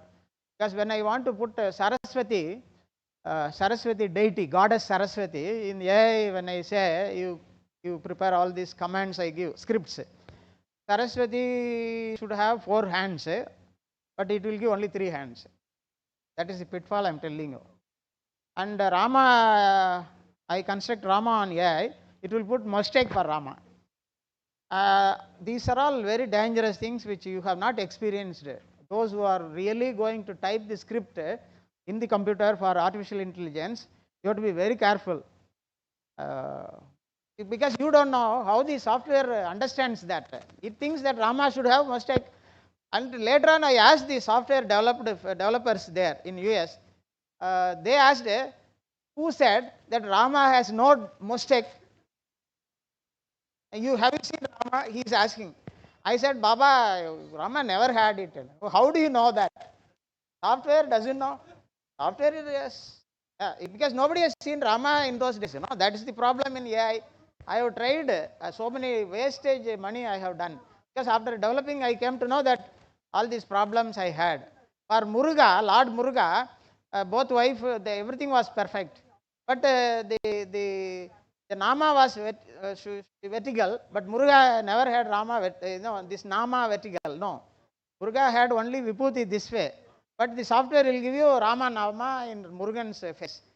They're all, you do not know. I have wasted my time, because after rendering, if the output comes like that. So that is the pitfall I am telling you. Please be very careful, because any public face you do it, but for Rama, Muruga and Saraswati and all that, you cannot do that. So it should be perfect as per the rules and norms and rituals. Everything should be perfect. Artificial intelligence cannot do that unless you describe them properly. I will show you. I will not show the pitfalls, because that will be embarrassing you, because you have some faith in God and Lord, but I don't want to spoil that. First software, you please note down, all the young students. First software, please note down, HeyGen artificial intelligence tools. HeyGen. Initially, you can do many good productions using this. Up to 2-3 minutes, you can do it freely, and then later on, you have to purchase the subscription. You have to pay. Generating professional videos. We call them as avatars. So tomorrow, all teachers will become avatars of artificial intelligence software. So that's why I told Professor Vidya Madam will have her own avatar. I can create in 5 minutes and then show you. Sometimes Vidya Madam will not have that much clarity in her skin. I will put a beautiful face here, and Raju sir will get angry on me. So all teachers become avatar. All heroes are all avatars only. Fortunately, my own student has worked for Avatar 1 in UK. Animation, at that time we had animation teaching in India. First time in India we have started animation classes in Mysore in 99. So my first student went for Avatar productions, okay, and now Avatar 2 also she has worked. Now the next one has also come. Lord of the Rings film she has worked. She is from Mysore actually. There, Lord of the Rings. So all of them are avatars now, without needing cameras or editing. Now we are making them, and for marketing, training, and multilingual content creation. So one video can be done in many languages. 4 avatar features have. Video generation tools we have in artificial intelligence. Voice and translation capabilities are very simple. Advanced integrations are also possible. At the end of the session, I will ask them to organizers to send you the PDF file of this. Now, creating a custom avatar is very simple in HeyGen. Today evening, you please open an account in your mobile phone. If you have Android operating system in your mobile phone, open HeyGen, then prepare a short form video with your own photograph. It will give a beautiful output. Then later on, you will know importance of this. A photo avatar, all these things are possible. You can upload it, one photograph, and then it will do wonders. So that type of situation we have. You can record and upload your footage and customize them according to your necessity. And you can also test with scripts. Lip synchronization is very easy. HeyGen AI tool will be doing it. Hey, Maita. Okay. This is the, I have my own license, HeyGen license. You please see the avatars for animation. If you want to put children's animation, children, one small story, we want to convert it into children animation film and put it in YouTube. And if it goes more than 3,000 viewers and subscribers, you will get $200 per year per session. At the end of the year, you will get the total amount. So you can use any of these avatars. I have put my one and my son's photograph also, so that I can create an avatar of him. A good photograph will give you good output. Yeah, supposing if you use some selfie dull image, I am using both. One dull image also I have used, and one image also I have used, and that trivial thing which I will explain you now, I have used two. Here, supposing you select one avatar here, you select one of the pictures here, and then put your script here, your typed script, what you want to say this side, and then generate it in 2 seconds. You will get the video. So that is the idea. So now I did a small mistake, and I am going to show you how that mistake is going to educate you. That is the purpose of this video. This is my son was doing his PhD Viva in JSSA. Somebody has sent this photograph. I wanted, at the time I was preparing some documentary films, so I used my own son's photograph. I was not aware that software will give perfectly, but my mistake also I understood. I have selected this photograph instead of that photograph. Okay, I should have selected that photograph, but I selected this photograph. In this photograph, the speaker is always smiling and opening his mouth, and all his teeth is seen. Okay, keep it in mind. Now, play. Join me as I challenge myself to use lemons as my only natural remedy for a week and see how it impacts my health. Lemons have been used for centuries in various cultures for their medicinal properties. From ancient Greece to traditional Chinese medicine, lemons have been prized for their ability to boost health and wellness. We're living in a world where chronic diseases, digestive issues, and mental health problems are on the rise. Join me as I challenge myself to use lemons as my only ಇಲ್ಲಿ ಒಂದು button ಸಿಗುತ್ತೆ ನಿಮಗೆ ಪಾಸ್ಗೆ. So since I have used a photograph in which he was smiling, and that photograph was taken, throughout this lecture it will be like that. So the selection of the primary photograph, choose it for avatar, that has become a very important crucial photograph. So I have used that photograph. So throughout, normally he will not be like this. That is the problem. He will be very angry. So luckily I have not used that angry face photograph here. Otherwise, the whole lecture you will not listen. So my problem is in AI, This is when you create the avatars of all academic content or any other content, when you are selecting some human being to deliver those talks and all that, you have to be very careful in selecting the. Now, all of you are very familiar with Shirdi Baba, and I have done a lot of work on that, and I have selected Baba's face as avatar. Baba itself himself is an avatar, so I thought, why not Baba speaks to the audience? So I have selected Baba's face in Heijan and then uploaded his face for creating the avatar, and then put the text part of Baba's speech here, and then this is the audio narration of Baba's speech I have recorded in 11 labs. All the students, please note down the software which can create you audio file. Narration file is 11 labs or Music Creator AI. ಈ ಎರಡು software, these two software AI tools, you use it for narration recording. ಯಾಕೆಂದರೆ ಇಲ್ಲಿ ನಾನು ಆ narration ರೆಕಾರ್ಡಿಂಗ್ನ ಈ ಅವತಾರ್ಗೆ ನಾನು Merz ಮಾಡಿ ಸಿನ್ಕ್ರೊನೈಸ್ ಮಾಡೋಕ್ಕೆ ಹೋಗ್ತಾ ಇರೋದು. Small text, Baba's speech I have taken from the literature, and Baba what he wants to say, I am using it here. Now, first you see the eyes, play ಮಾಡಿ, ಇಲ್ಲಿ ಒಂದು ಆರೋ button ಇದೆ. Baba eyes na physical appearance ಗೆ ತೋರಿಸ್ತಾ ಇದ್ದೀನಿ. Without my grace, Audio not play. even a leaf can move. Look to me and I will look to you. Stay by the side of me and keep quiet. I will do the rest. All that is seen is my form, ant, fly, prince and pauper. Always think of God and you will see what he does. Anyone gets angry with another, they wound me to the quick. Be contented and cheerful with what comes.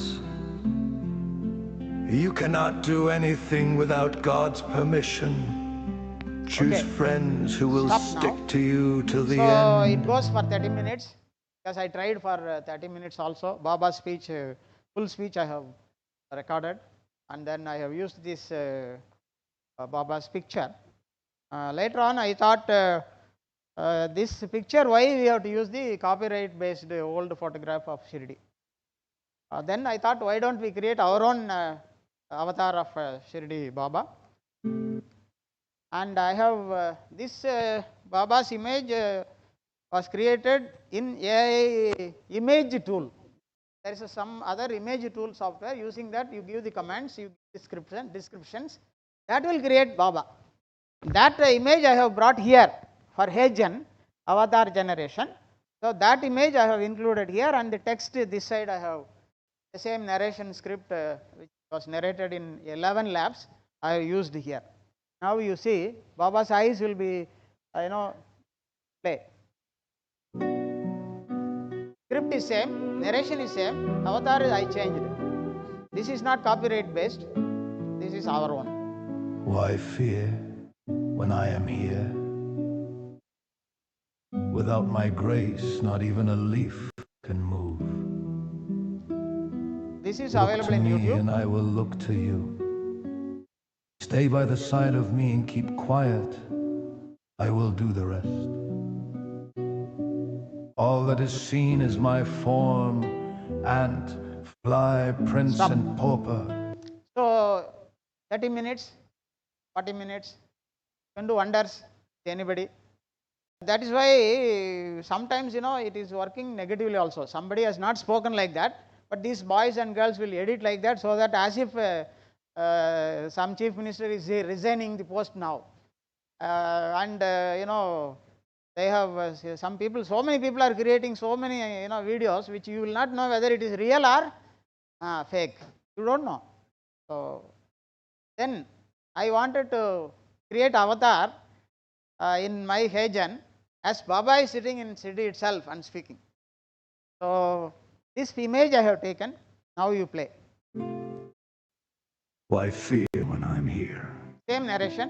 Without my grace, not even a leaf can move. Look to me and I will look to you. Many Baba's Stay by devotees the have side of appreciated this me and because keep they never saw quiet. these type of I will avatars do the earlier. rest. All that is seen is my form and Same text. fly, 11 laps prince recording and audio. pauper. Always think of God and you will see what he does.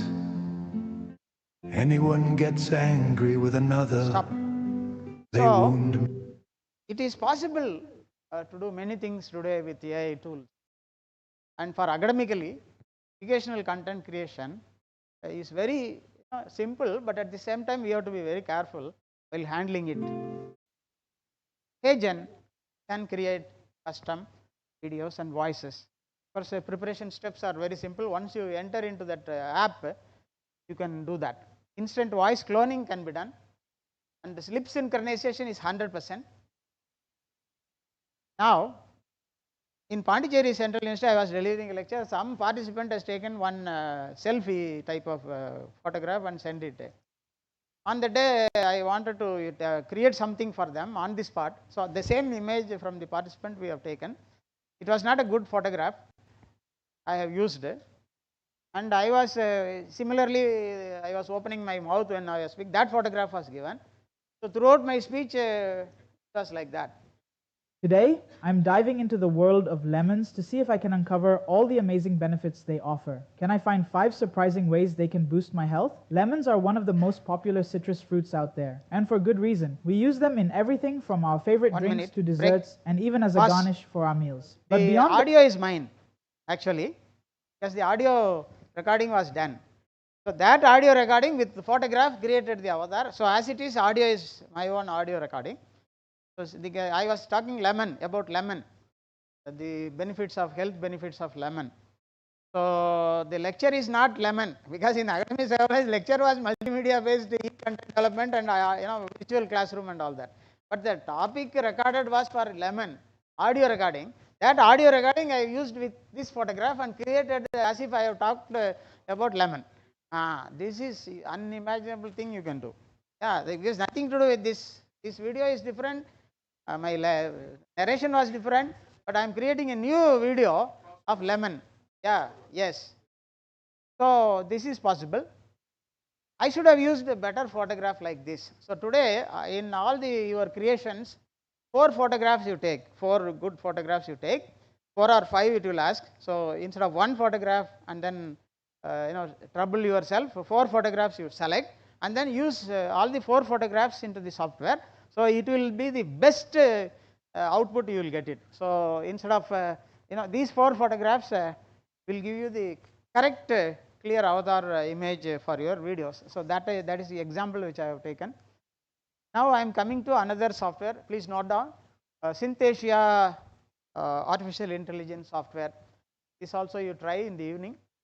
What all I have explained to you, Hagen, you can also do it in Synthesia artificial intelligence tool. Here also avatar, same methodology. You put your photograph, 4 photograph, put your text there, automatically it will create the video. Within lip synchronization, perfectly it will be done. So, you can do it today. Evening you test your own photograph with 1 sentence, but please unwanted sentence you don't record, because ನೀವು ಏನೋ ಮಾಡ್ಬಿಡ್ತೀರಿ ಆಮೇಲೆ ಫ್ರೆಂಡ್ಗೆ ಕಳಿಸ್ಬಿಡೋದು, ಅವನು ತಲೆ ಬಿಸಿ ಮಾಡ್ಕೊಳ್ಳೋದು, ಯಾಕ್ರಿ ಇವನು ಈ ಥರ ಮಾತಾಡಿದಾನಂತ. ಅದು ಸಾಫ್ಟ್ವೇರ್ ಮಾತಾಡಿದಾನೆ ಅವನಿಗೆ ಗೊತ್ತಿಲ್ಲ ಅಲ್ವಾ. ಸೊ ಅದೆಲ್ಲ ಬೇಡ, ಸ್ವಲ್ಪ ಕೇರ್ಫುಲ್ಲಾಗಿ ಹ್ಯಾಂಡಲ್ ಮಾಡಿ. Synthesia for few seconds, more than 1 minute means 2 minutes you have to subscribe. Sometimes you may have to, when you are doing it as a pakka required production, you have to do it. EMRC cannot do it very freely, we have to subscribe. Yeah. Now, Synthesia is also video generation software. It's a very good software, and whenever you select a photograph like this, everything will be wonderful because the distance is there. So, lip synchronization, everything will be perfect. Even if the photograph is dull also, the output will be very clear. So, you can use like that. Synthesia can do it. Now, I am coming to the next, you upload 5 of your photographs and background you can change. Software you can change the background. That's why in many places, many people, cine actors and cine heroes and heroines never went to Norway or Switzerland or anywhere. They never went there. Everything is in studio only. So that type of work we are doing it in industry. So these things are possible in Synthesia and all that. Now 11 Labs you have already noted down. 11 Lab is the software AI tool used to record your narration, and you can use your own cloning voice and then your own voice and record it. It will automatically convert any text into your own voice, and then it will give you the output. So if our flavored sir is not available on that day, IMMRC should not misuse that cloned voice of our friend. This is my own software. Of course, I have a license to use it. 11 Labs. So in 11 Lab, what is the advantage? World over, we have got a library of voice recorded by different artists in the world, voice artists. So throughout the world, we have got about 400, 500 people. Voice library is available. You can select them and subscribe them. Yes, we pay to the software. They will get the copyright license to use their voice modulation and modules and all that. So I have. You can also record your own voice, instant speech, and then use it also. Directly you record it and use it. That is also possible in 11 Labs. So I have put some text here, text to speech. About pyramids of Egypt, I have written a small narration script, and that script I have dumped, and that was created using, I have used the Bradford British narrator first, then Radiant, that girl's voice I have used later. So you can select any of them, or you can put your own voice and then it will automatically record in your own voice. So that is also possible. I am giving you that same text here. Then play Madri. Explore the fascinating world of ancient Egypt, where pharaohs built grand pyramids as tombs for the afterlife. The Great Pyramid of Giza, constructed for Pharaoh Khufu, stands as a testament to the ingenuity of ancient builders who used simple tools to create monumental structures. These pyramids explore the fascinating radio. This is the type of voice required for Doordarshan, because we have worked in Doordarshan. That's why I am telling you. In All India Radio, I have started FM radio channels in 3 universities. So there we have to use these types of modulated voices in the radio. So this a Bradford voice is suitable for that. So I have used that. And the next thing which I have to show you is, all of you note down, Magic Light artificial intelligence tool. Magic Light. Magic Light is one of the best artificial intelligence tools to create all varieties of animations, films, documentary films and telefilms, and also varieties of short films, shorts also. So Magic Light AI, you can use it for 2 minutes freely per video. Like that way you club all the video and make a full documentary also later. So all of you try to use this. Here, story to video, kids stories in video form, religious stories. I have also created Jesus, like Baba, Saraswati and all that. I have used Jesus also. Music video you can create it, and you have got a lot of models available which you can select that I want this type of output. So you select the models and then it will create. But the advantage of artificial intelligence tools today is, anything you create, it is 100% your own copyright product. No other person can claim it. It is your own copyright product, and that is the advantage of AI tools available today. So I have created a montage.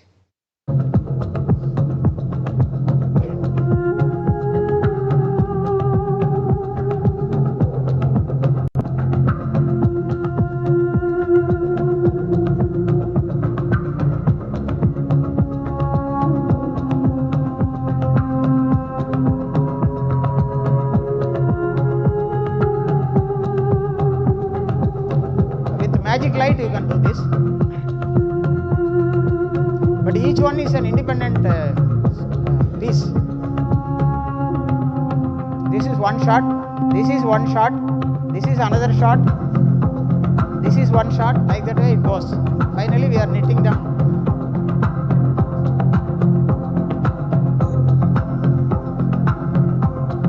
Actually, 1 minute, there is no C there. There is no C in pyramid, near pyramid, no?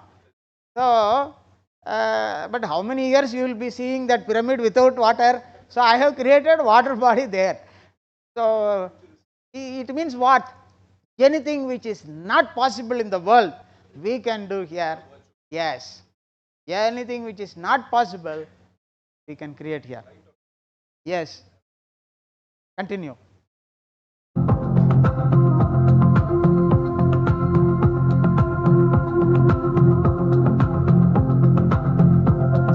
Stop. We will go to the next. So, I have used the same script.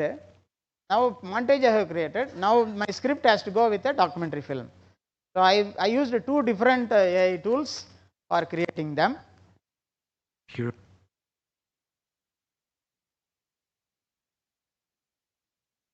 Now, you play this. Banta? Pyramids of Egypt. Yes, this is the script. Egyptian pyramids. Voice. Royal Volume tombs. Giza's Khufu, Khafre, Menkaure. This is Constructed during the 4th dynasty. National C. Geographic type of documentary I have done. 2575. C. 2465 BCE. 100% copyright product. 5. Yeah. Location and builders. The largest and best known pyramids are located on the Giza Plateau, Very slow and steady west narration. of the Nile, near Cairo. Not 1, faster, 3, rapid narration, 5. recording we have not Pyramids. done. Khufu, Khafre, Stop 1 Menkaure. minute. What I Each have built done was similar to your Asianet or this, what is that, Wild National Geographic. Two people will be speaking about it. So, I have made two people to speak about the pyramid.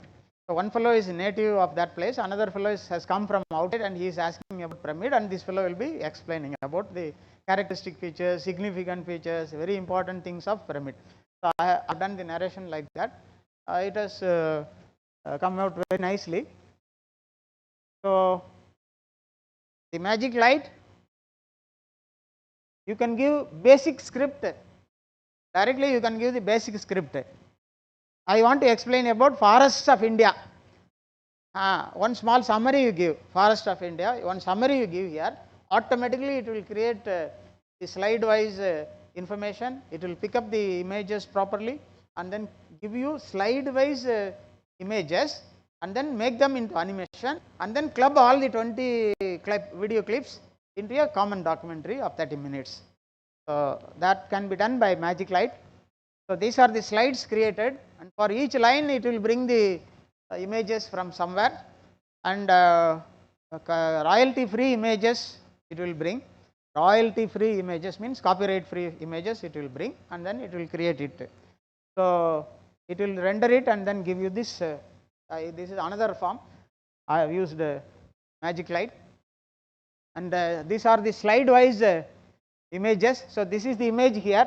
So, when I press the button animate, zoom in, zoom out, pan, tilt, all that video camera movements, everything will be done automatically if you give the command like that.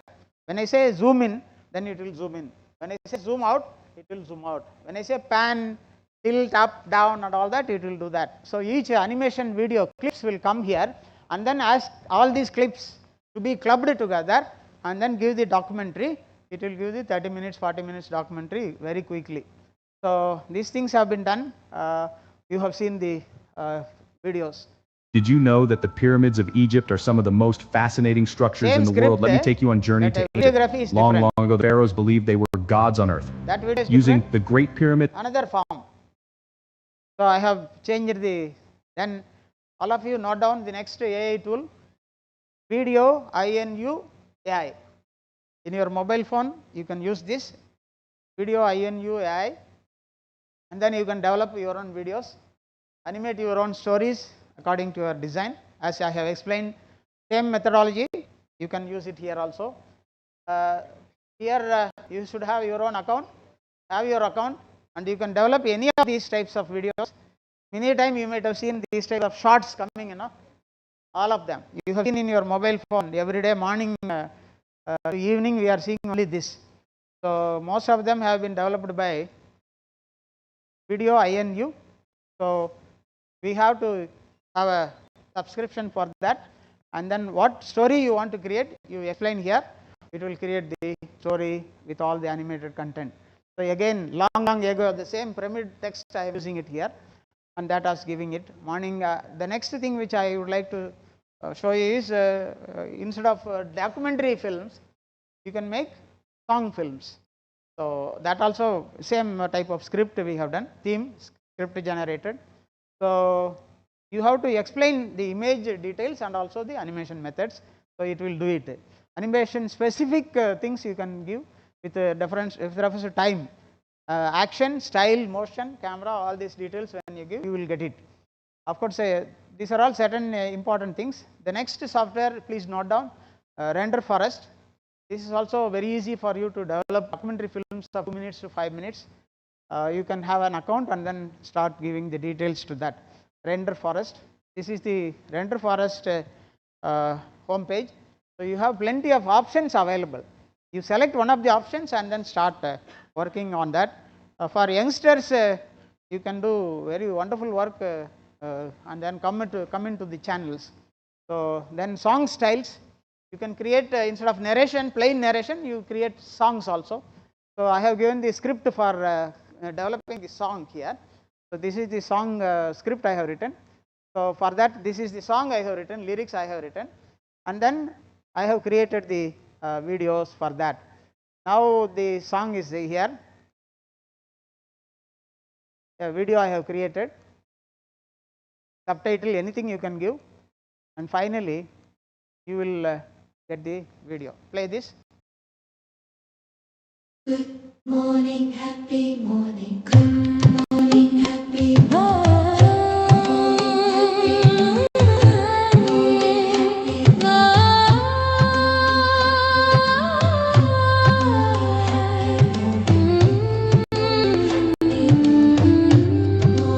This is available in YouTube.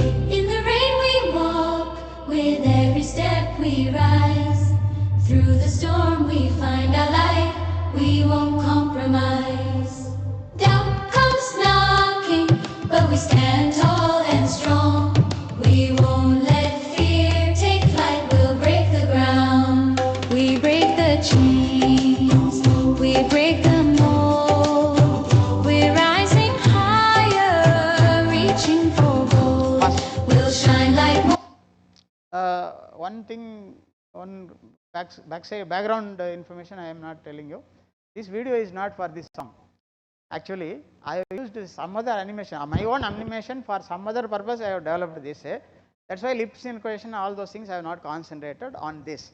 Just I have used the video clips and then my own song, my own lyrics, my own composition of music in AI music, and then I have clubbed both. That's why lip synchronization I have not included. The students, please note down, the software which I have used is Weed. Animation video, Weed. Children animation you can create with stories, and you can use the software Weed AI.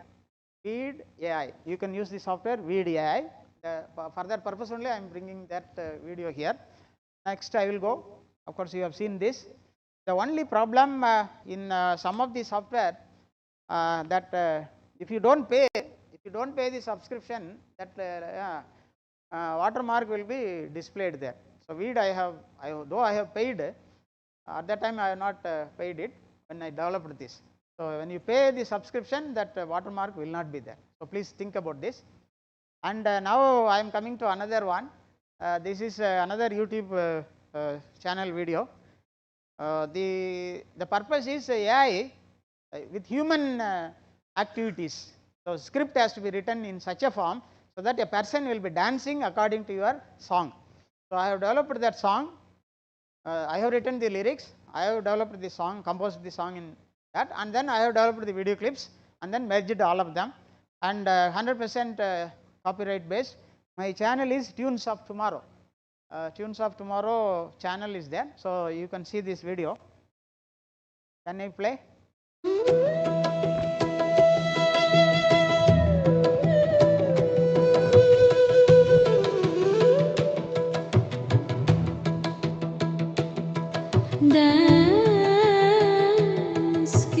All are my own avatar creations. They are not replicating anybody. Peace of mind.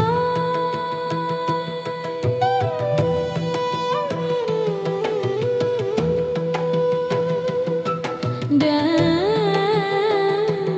gives peace of mind. Dance will give peace of mind is my song. This is available. Dance gives peace of mind, English song, tune 2. It means I have another song, same animation with tune 1 is also available. It is available in Tunes of Tomorrow. If you say dance gives you peace of mind in YouTube, you will get it. And students, today media students have got plenty of opportunities to do it. By sitting in the house, if your creativity is there, you can do many things. That is the idea today. So you can think about this. Play this. Now Everybody is living with invisible invaders, microplastics, as if it's normal. You need to watch this if you eat. You need to watch this if you breathe. You need to watch this if you care about future generations. They're already inside us. Microplastics, pieces under 5 millimeters, are pouring into our world by the billions of tons. Oceans alone hold an estimated 24 trillion pieces. By 2040, plastic could outweigh fish. My problem was watermarks, because I have not subscribed at the time. When I was learning, I have not subscribed. This is a wonderful documentary which I have made on microplastics, and in radio we have done, in video also we have done, and about microplastics, a very beautiful explanation. But unfortunately, then at the time I have not paid the money for that. So from two sources it has taken the clips.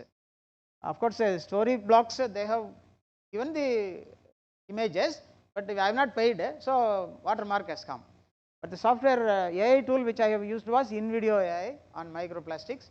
So please, you can also use the InVideo AI. Everybody is living with invisible invaders. Now, InVideo AI, another example. Play this. Types of educational technology based on learning. Synchronous learning, asynchronous learning, collaborative learning, linear learning, computer-based learning. Benefits of education technology for teachers, classroom management tools, teacher professional development, data-driven decisions, easy insights into student. Here, InVideo Balasubramanian, my own license, but unfortunately, the story blocks was helping me, fortunately or unfortunately, so we have to recognize them. So though it is my own creation, my copyright material, but one or two images have come from story blocks. Shutterstock, Shutterstock images you might have seen. So similar to that, this is also available online.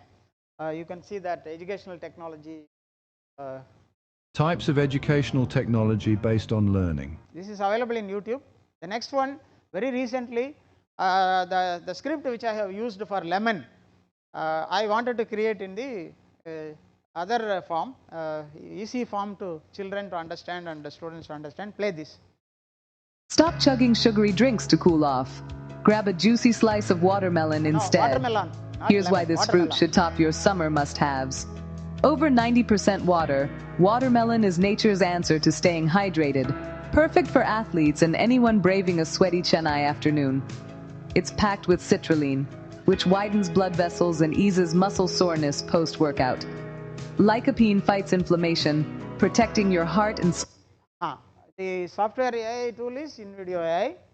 I have given the script, then we have developed the sequences of video clips, and we have done that. And similarly, some of you may be aware of the tablets have got excipients. Tablet is this much. ಅದರಲ್ಲಿ 75% tablet ಮೆಟೀರಿಯಲೇ ಇರಲ್ಲ, ಬರೀ ಎಕ್ಸಿಪಿಯೆಂಟೇ ಇರೋದು. ಸುಮ್ಮನೆ dilute ಆಗುತ್ತೆ, ಅದು ಏನು 2 ದಿವಸ ಆಗಿದ ಮೇಲೆ ನಮ್ಗೆ ಗೊತ್ತಾಗೋದು ಯೂಸ್ಲೆಸ್ ಅಂತ. ಆ ಥರ ಎಕ್ಸಿಪಿಯೆಂಟ್ಸ್ ಅಂತ ಒಂದಿದೆ ಟ್ಯಾಬ್ಲೆಟಲ್ಲಿ, ತಿಕ್ಕಾಗಿ ಕಾಣ್ತಾ ಇರೋದೆಲ್ಲ ಟ್ಯಾಬ್ಲೆಟ್ ಇಲ್ಲ, ಅದು ಮೆಟೀರಿಯಲ್ ಕೆಮಿಕಲ್ಸ್ ಇಲ್ಲ, ಅದು ಬರೀ ಎಕ್ಸಿಪಿಯೆಂಟ್ಸೇ ಅದು. ಆ ಎಕ್ಸಿಪಿಯೆಂಟ್ಸ್ ರೋಲ್ ಏನು ಅಂತ ಒಂದು ಡಾಕ್ಯುಮೆಂಟ್ರಿ ಮಾಡಿದೆ. This is that one. Play this. Role of excipients in drugs.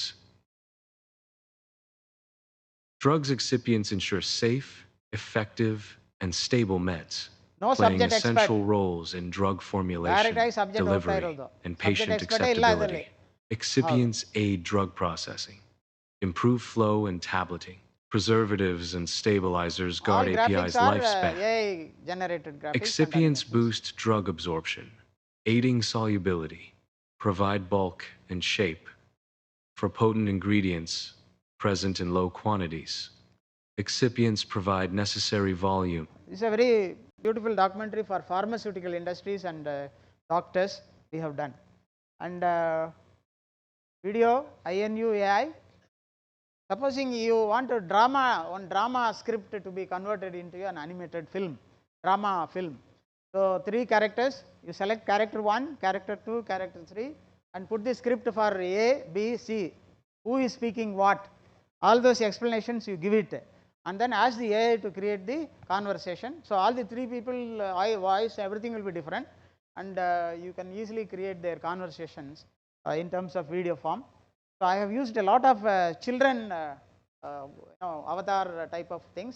I have generated nursery rhymes, so many things in animation form. So these are all the things which you might have seen. Now a hermit is explaining the pyramid. I made this. Hermit is explaining. So play. This monument shall be my path to the star. ಅವರು ಹೇಗೆ explain ಮಾಡ್ತಾರೆ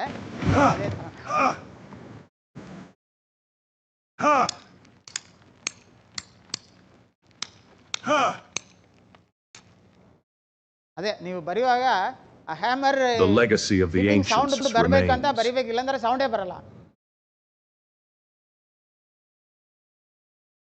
actually ಇದು ನೋಡೋದಕ್ಕೆ lens ಬೇಕಾಗಿಲ್ಲ, but ನಾನು ಏನು ಮಾಡಿದೆ, ಬೇಕಂತ ಒಂದು ಲೆನ್ಸ್ ಹಾಕ್ಬಿಟ್ಟು ನೋಡೋ ಥರ. Actually it is not required for these types of objects. ಮೈಕ್ರೋಸ್ಕೋಪಲ್ಲಿ ಯೂಸ್ ಮಾಡೋ ಥರ ನಾವು ಇಲ್ಲೊಂದು ಲೆನ್ಸ್ ಎಲ್ಲ ಕ್ರಿಯೇಟ್ ಮಾಡಿದ್ವಿ. ಅದು ಆ ಥರ ಹೋಗ್ತಾ ಇದೆ. ಅದು ನಾವು PAN 2.6 text to video, this is also useful for you. ಯಾತಕ್ಕೆ ನಾನು ಎಲ್ಲ ವೆರೈಟೀಸನ್ನು ಹೇಳ್ತಾ ಇದ್ದೀನಿ ಅಂದರೆ, ಎಲ್ಲ ಸಾಫ್ಟ್ವೇರ್ನು ಲೈಕ್ ಮಾಡಲ್ಲ. only few people will like few software. All people will not like all of them. So you may select one which is suitable for you. So I am giving you all the gallery of AI tools. Some of them will be suitable for you, very easy for you. Some of them will be tough, complicated. So you can use any of them available in the market. Now next audio AI tool for you is Helio AI. Helio AI is a very beautiful software AI tool which can be used for video developments, and I will be showing you some examples. Video script, you put it. What I have done was I have explained that in a school for the morning prayer song, all the children are in the assembly, and then they were all attending the prayer song, morning prayer song. Like that way I have written the script, I have written the song, and then clubbed the video with that song. So you will get a lot of things. This is the script, prompt script which you have to write. How many people will be there, what type of things should be there, backside one flag should be there, front teacher should stand. All these prompt explanation should be given here.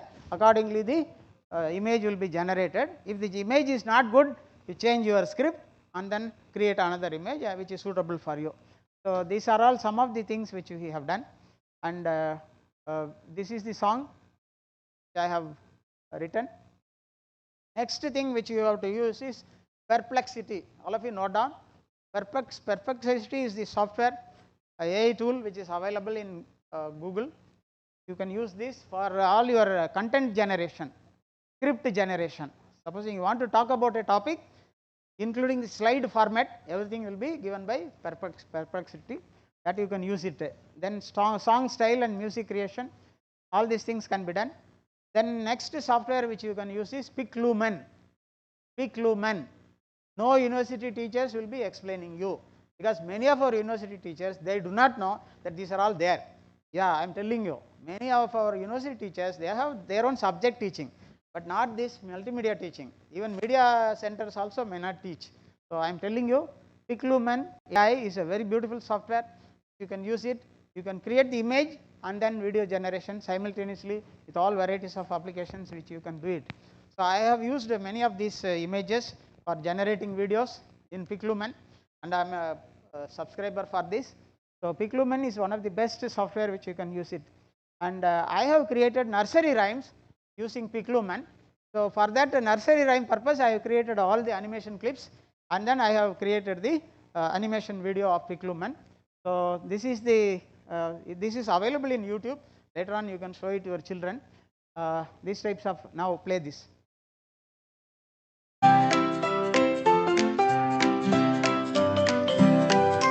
Jump, jump, jump so high.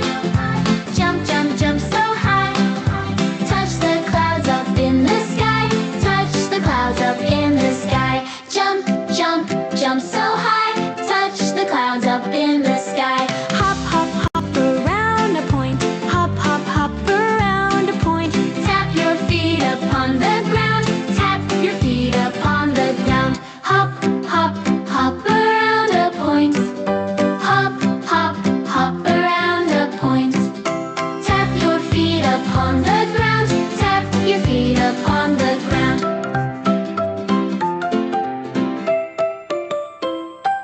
Stretch, stretch arms out wide together. Stretch, stretch arms. So sometimes one matter is we should not tell that the South African and South American people should not be in the film. If you say that, it will avoid it. I have not done that. You see these faces? So we have mixed the whole world population together. So we have not discriminated anybody from any country. So we have merged them together in the song. So many people appreciated this because sometimes people will avoid some group. So that we have not done. So it is available on online. What I have done was, you see this, all these videos I have developed first and then merged with my, but each video is related to one lyrics sentence. Because jumping means jumping, hopping around a circle means hopping around a circle, like that way we have done. So the software is a very useful software, Piclumen, wonderful software. We have done that. Now the next same type of animation in a different style for a different nursery rhyme I have used. Please play this.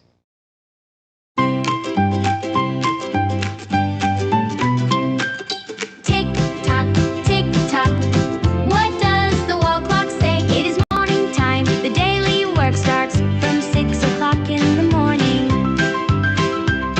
It's 6 o'clock. Wake up time. Let's start our brand new day. It's 7 o'clock. Breakfast time. Full sunshine on our way. It's 8 o'clock. The school begins. Learn and laugh and play along. It's 9. Some of the schools have adopted this.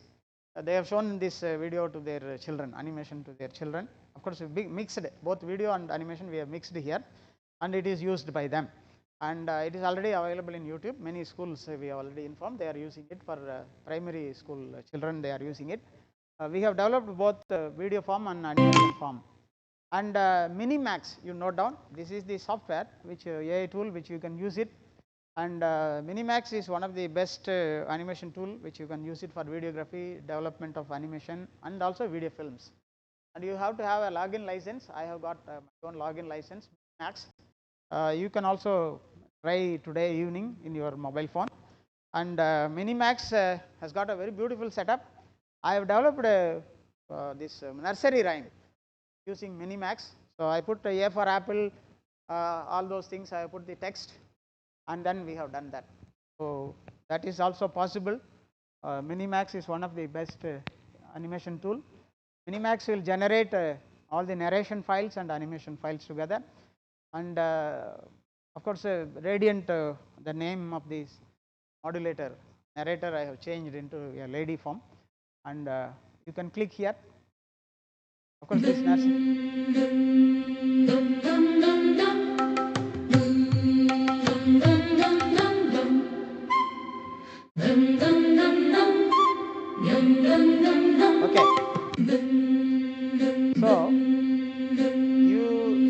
song or the script, this side or that side, you can use it for narration.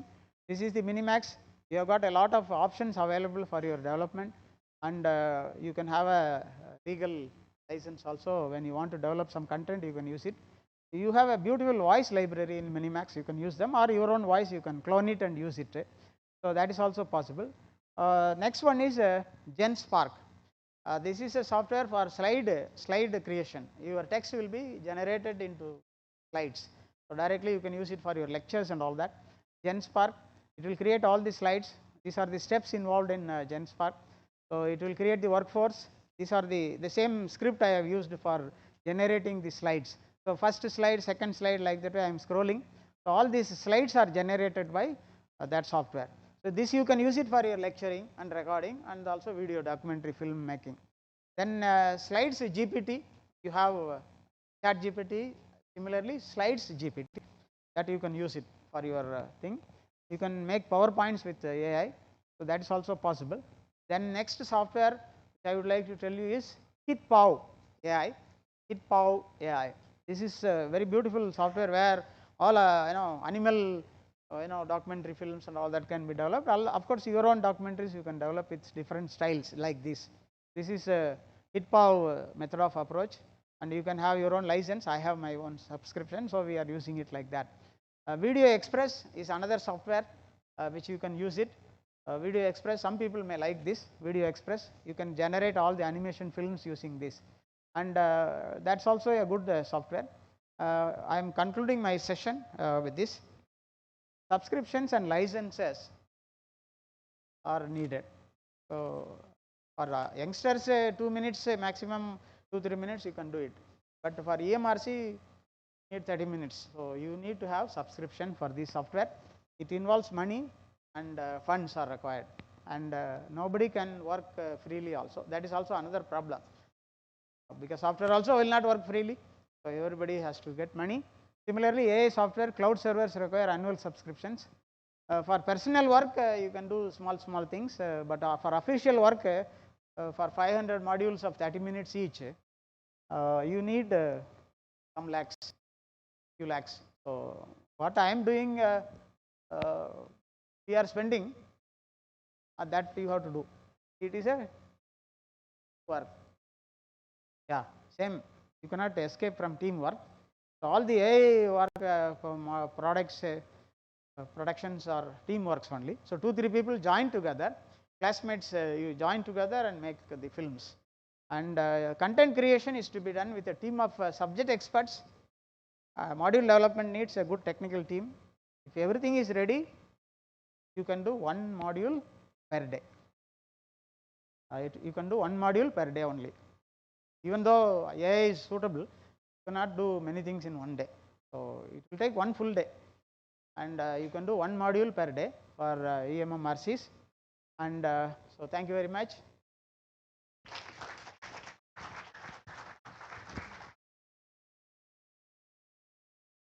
If any, students, if they have any.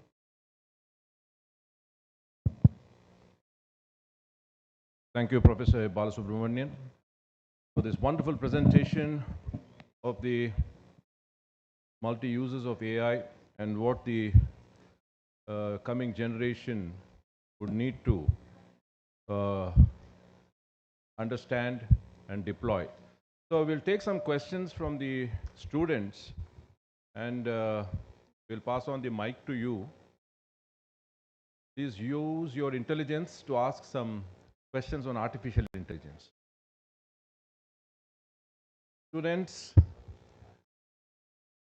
are you awake? Good.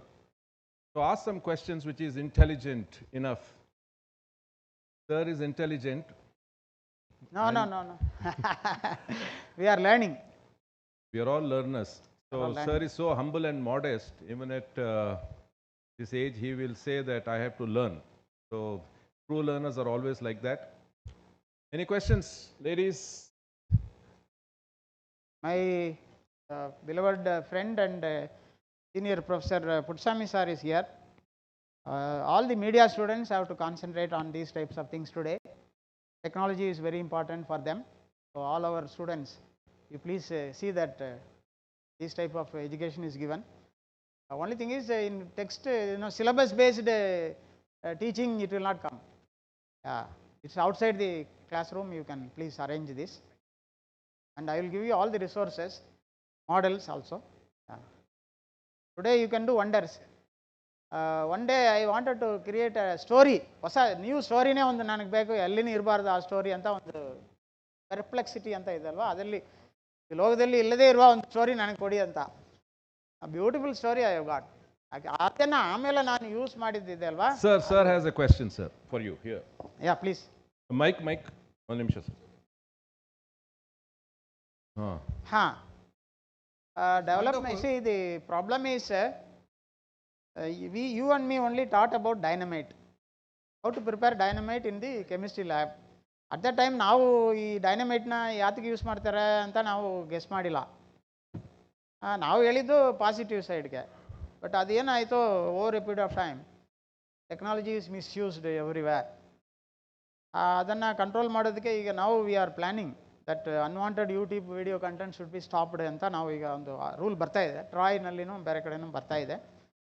But ಏನಾಗಿದೆ, somebody has to be there. ಹೌದು, ಯಾಕಂದರೆ machine will sometimes pass it. Machine pass ಆಗಿಬಿಡುತ್ತೆ ಅದು. ಆಮೇಲೆ ಮೆಷಿನ್ಗೆ ಗೊತ್ತಾಗಿಲ್ಲ ಇದು ರಿಯಲ್ಲ fake ಅಂತ. ಯಾಕಂದರೆ ಅದನ್ನು ನೀವು ಮೆಷಿನ್ಗೆ ಹಾಕ್ತಿರಲ್ಲ, ಅದು ನಾನು ಬೇಡ ಅಂತ ಹೇಳೋದು. ಈಗ ನಾವೇನು ಮಾಡ್ತೀವಿ, ಎಲ್ಲ ಮೆಷಿನ್ಗೆ ಬಿಟ್ಬಿಡ್ತೀವಿ. ಈ ಚೆಕಿಂಗ್ ಮೆಕ್ಯಾನಿಸಮ್ನು ಮೆಷಿನ್ಗೆ ಬಿಟ್ಬಿಟ್ರೆ ಕಷ್ಟ ಆಗುತ್ತೆ. ಅದಕ್ಕೆ ನಾನು human being should immediately verify. Licensing possibilities ಕೊಡಬೇಕು. ಲೈಸೆನ್ಸಿಂಗ್ ಪಾಸಿಬಿಲಿಟಿ ISBN ಕೊಟ್ಟಿದ್ವಿ, ISSN ಕೊಟ್ಟಿದ್ದೀವಿ ಅಲ್ವಾ. ಸೊ ISBN ಥರ ಇದಕ್ಕೊಂದು ನಂಬರ್ ಕೊಟ್ಬಿಡಿ ಅಂತ. ಯಾವ ವಿಡಿಯೋ ಹಾಕಬೇಕೋ 5 minutes 2 minutes 1 minute ಅದಕ್ಕೆ ಒಂದು ಕ್ಯಾಟಗರಿ ಮಾಡಿ, ಈ ವಿಡಿಯೋ ಹಾಕಬೇಕಂದ್ರೆ ಲೈಸೆನ್ಸಿಂಗ್ ತಗೊಳ್ಳಿ ನಮ್ಮ ಹತ್ರ ಅಂತ. Apply to us. ನೀವು ಒಂದು ಟೆಕ್ಸ್ಟ್ ಬುಕ್ಕನ್ನು ISBNನಲ್ಲಿ ನೀವು ರಿಲೀಸ್ ಮಾಡಬೇಕಂದ್ರೆ ISBNಗೆ ನಾವು hard copy submit soft copy submit ಮಾಡಿ ISBN ನಂಬರ್ ತೊಗೊಳ್ತೀವಿ, ಕಂಟೆಂಟ್ ಏನಿದೆ ಅಂತ ಎಲ್ಲ ಎಕ್ಸ್ಪ್ಲೈನ್ ಮಾಡಿ ತೊಗೊಳ್ತೀವಿ. After that only we are getting ISBN number. So ಅದಾಯಿತು. ಆ ಥರ ಒಂದು verification mechanism should be done with human interference. ಅದಕ್ಕೂ ಮೆಷಿನ್ನ ಡಿಪೆಂಡ್ ಮಾಡಿಬಿಟ್ರೆ ದೆನ್ ಆ ಮೆಷಿನನ್ನು ಚೆಕ್ ಮಾಡೋದಕ್ಕೆ ಇನ್ನೊಂದು ಸಾಫ್ಟ್ವೇರ್ ತಗೊಳ್ಬೇಕು, ಅದು ಕಷ್ಟ ಆಗ್ಬೋದು. It's better to start these guidelines or yes checkpoints now only, even before you lost it. Correct. Chinese have done something. Actually Chinese are doing both. Good ಥಿಂಗ್ಸ್ನು ಮಾಡ್ತಾರೆ, ಬ್ಯಾಡನ್ನು ಮಾಡ್ತಾರೆ. ಯಾಕಂದರೆ ನಾನು 15 ಚೈನೀಸ್ ಯೂನಿವರ್ಸಿಟಿ ವಿಸಿಟ್ ಮಾಡಿ, ಇಲ್ಲಿ ನಮಗೆ 5 MOU ಚೈನೀಸ್ ಯೂನಿವರ್ಸಿಟಿ MOU ಮಾಡಿ ಇಲ್ಲಿ ಬಿಲ್ಡಿಂಗ್ ಎಲ್ಲ ಕಟ್ಟಿದ್ದೀವಿ ಅವ್ರ ದುಡ್ಡಲ್ಲಿ. ವುಹಾನ್ ಯೂನಿವರ್ಸಿಟಿಗೆ ನಾನು ಫಸ್ಟ್ ಹೋಗಿದ್ದು, ನಾನು ನಮ್ಮ ಟೀಮ್ ಎಲ್ಲ. Chinese are doing so many things. ಅವ್ರ ಕಂಟ್ರಿನಲ್ಲಿ ಸೇಫ್ ಆಗಿರೋದಕ್ಕೆ ಏನೇನು ಮಾಡಬೇಕೋ ಅದನ್ನು ಅವ್ರು ಮಾಡ್ಕೊಳ್ತಾರೆ. ಬೇರೆ ಕಂಟ್ರಿನಲ್ಲಿ ನಾಶ ಮಾಡೋದಕ್ಕೆ ಅವ್ರು ಏನು ಮಾಡಲ್ಲ, ಕಂಟ್ರೋಲ್ ಮಾಡಲ್ಲ. ನಾವು ಏನು ಮಾಡಬೇಕು, ಈಗ YouTube is not under our control. That is the problem. Okay, YouTube is not under our control, but we have to bring certain things under our control. ಹೌದು, ಈಗ ಯಾವಾಗ ನಾವು I was there in Murali Manohar Joshi sir ಪೀರಿಯಡಲ್ಲಿ ನಾವು ನಮ್ಮ channel Gyan Darshan channel, DD9 ದೂರು ಎಲ್ಲ ಮಾಡಿದ್ದೀವಲ್ವ. We did a lot of work. ಆವಾಗ ಕಂಟೆಂಟ್ ಎಲ್ಲ ರೆಗ್ಯುಲರೈಸ್ ಆಯಿತು. ಈಗ ಯಾವುದೂ ಇಲ್ಲ, ಒಪಿನಿಯನ್ ಅಂತ ಹೆಸರಲ್ಲಿ ಕೆಟ್ಟದಾಗಿ ಬೈತಾನೆ. ನೀವು ಏನು ಮಾಡೋಕ್ಕಾಗುತ್ತೆ, ಅವ್ನು ಕೇಳಿದ್ರೆ ರೆಕಾರ್ಡ್ ಮಾಡಿದ್ವಿ, ಕೋರ್ಟ್ಗೆ ಹೋಗ್ಬೇಕಂದ್ರೆ ಹೋಗಿ ಅಂತಾನೆ. ಸೊ ಆ ಥರ ಎಲ್ಲ ಬಂದ್ಬಿಟ್ಟಿದೆ ಈಗ ನೀವೇ ನೋಡಿದ್ದೀರಿ, ಒಪಿನಿಯನ್ ಅಂತ ಹೇಳಿ ಕೆಟ್ಟದಾಗಿ ಬೈತಾರೆ ಸರ್ ಅವ್ರನ್ನ. ಅದನ್ನು ನಾವು ಯಾರನ್ನೂ ಕಂಟ್ರೋಲ್ ಮಾಡೋಕ್ಕಾಗಲ್ಲ. ಎಲ್ಲ ಚಾನಲಲ್ಲೂ ಇದು ಈಗ ಆಗ್ಬಿಟ್ಟಿದೆ ಆ ಥರ. ನಮ್ಮ ಚಾನಲ್ಲೇ ನಾವು ಕಂಟ್ರೋಲ್ ಮಾಡೋಕ್ಕಾಗಲಿಲ್ಲ, ಯೂಟ್ಯೂಬ್ನ ಕಂಟ್ರೋಲ್ ಮಾಡೋದು ತುಂಬ ಕಷ್ಟ ಆಗುತ್ತೆ. But YouTube is verifying one important thing. ನಾವೆಲ್ಲರೂ ಯೂಟ್ಯೂಬಲ್ಲಿ ನೀವು ಪರ್ಸನಲಾಗಿ ಒಂದು online channel, YouTube channel run ಮಾಡಬೇಕಂದ್ರೆ ನಿಮ್ಮ video is checked by the YouTube software.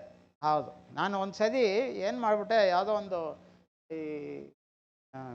ಒಂದು ಟ್ರೇಡ್ ಮಾರ್ಕ್ ಇಮೇಜನ್ನ ನಾನು ಬೇಕಂತ ಒಳಗಡೆ ಹಾಕಿ ಚೆಕ್ ಮಾಡೋಕ್ಕೆ ಹೋಗಿದ್ದೆ, YouTube whether it is really doing the job properly ಅಂತ.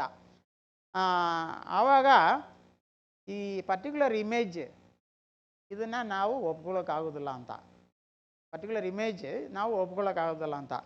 ಈ ಮೀನಾಕ್ಷಿ ಕಲ್ಯಾಣಂ ಗೊತ್ತಲ್ಲ ಮೇಡಮ್, ಮೀನಾಕ್ಷಿ ಕಲ್ಯಾಣಂ ಅಂದರೆ ಮಧುರೆ ಮೀನಾಕ್ಷಿ ಮ್ಯಾರೇಜ್ ಆಗೋದು, ಆ ಒಂದು ಪಿಕ್ಚರ್ ಇದೆ, ಅದು ಕಾಪಿರೈಟ್ ಪಿಕ್ಚರ್. ಅದು ನಾನು ಮೀನಾಕ್ಷಿ ಕಲ್ಯಾಣಂ ಪಕ್ಕನೇ ಒಂದು ವಿಡಿಯೋ ಇದೆ ನಂದು, ಇದರಲ್ಲಿದೆ, ಯೂಟ್ಯೂಬಲ್ಲಿದೆ. ಅದಕ್ಕೆ Meenakshi Kalyana original picture use ಮಾಡೋಣ ಅಂತ ನಾನು ಅದನ್ನು ತಗೊಳಕ್ಕೆ ಹೋದರೆ YouTube never allowed me to upload that video.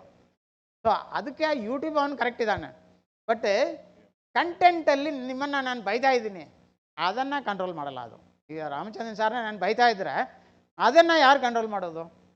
ಅದಕ್ಕೆ ಇಲ್ಲಿ ಮ್ಯಾನುವಲ್ ಇರಬೇಕಂತ ನಂದು. Somebody has to regularise this. ಅದು ಲೈಸೆನ್ಸಿಂಗ್ ಪಾಸಿಬಿಲಿಟಿ, ಅದಕ್ಕೊಂದು 100 ರೂಪೀಸ್ ತಗೊಳ್ಳಿ, 50 ರೂಪಾಯಿನೋ 100 ರೂಪೀಸೋ ತಗೊಳ್ಳಿ, ಲೈಸೆನ್ಸ್ ಕೊಡುವಾಗ ಕೊಟ್ಬಿಡಿ. ಆ ಲೈಸೆನ್ಸ್ಡ್ ಔಟ್ಪುಟ್ ಶುಡ್ ಗೋ. ಅದು ಬರುತ್ತೆ ಸರ್. ಅದು So, writing research article, and nowadays they ಇಲ್ಲ, ನೀವು ಒಳ್ಳೆ ಟಾಪಿಕ್ ಸಾರ್ ಪ್ರಾಂಪ್ಟ್ ಮಾಡಿಬಿಟ್ಟಿದ್ದಾರೆ. ಈಗ ಒಂದು ಮೆಡಿಕಲ್ ಡಾಕ್ಟರ್ ರಿಸರ್ಚಲ್ಲಿ 2 ಥರ ಇದೆ. ಈ ಮೆಡಿಸಿನ್ಸ್ ಎಲ್ಲ ತೊಗೊಂಡ್ರೆ ಈ ನೋವು ಕ್ಲಿಯರ್ ಆಗುತ್ತೆ ಅಂತ ಒಂದು ಕಡೆ, ಈ ಮೆಡಿಸಿನ್ಸ್ ಬೇಡ ಇದು ತೊಗೊಂಡ್ರೆ ಕ್ಲಿಯರ್ ಆಗುತ್ತೆ ಅಂತ. ನಾನು ಇದು ಪ್ಲ್ಯಾನ್ ಎ, ಇದು ಪ್ಲ್ಯಾನ್ ಬಿ. ನಾನು ಒಂದು ಪೇಪರ್ ಪಬ್ಲಿಷ್ ಮಾಡಬೇಕು. ನಾನು ಪ್ಲ್ಯಾನ್ ಎ ಪ್ರಕಾರ ನನಗೆ ಡೇಟಾ ಎಲ್ಲ ತೊಗೊಂಡು ಬಂದು ನನಗೆ ಪೇಪರೇ ರೆಡಿ ಮಾಡಿ ಕೊಡಿ ಅಂದರೆ 15 ಮಿನಿಟ್ಸಲ್ಲಿ ಹೈ ಇಂಪ್ಯಾಕ್ಟ್ ಫ್ಯಾಕ್ಟ್ರಿ ಜರ್ನಲಲ್ಲಿ I can publish a paper with all the positive points related to my prescription of plan A. 15 minutes international ಪಬ್ಲಿಕೇಷನೇ ಬಂತು.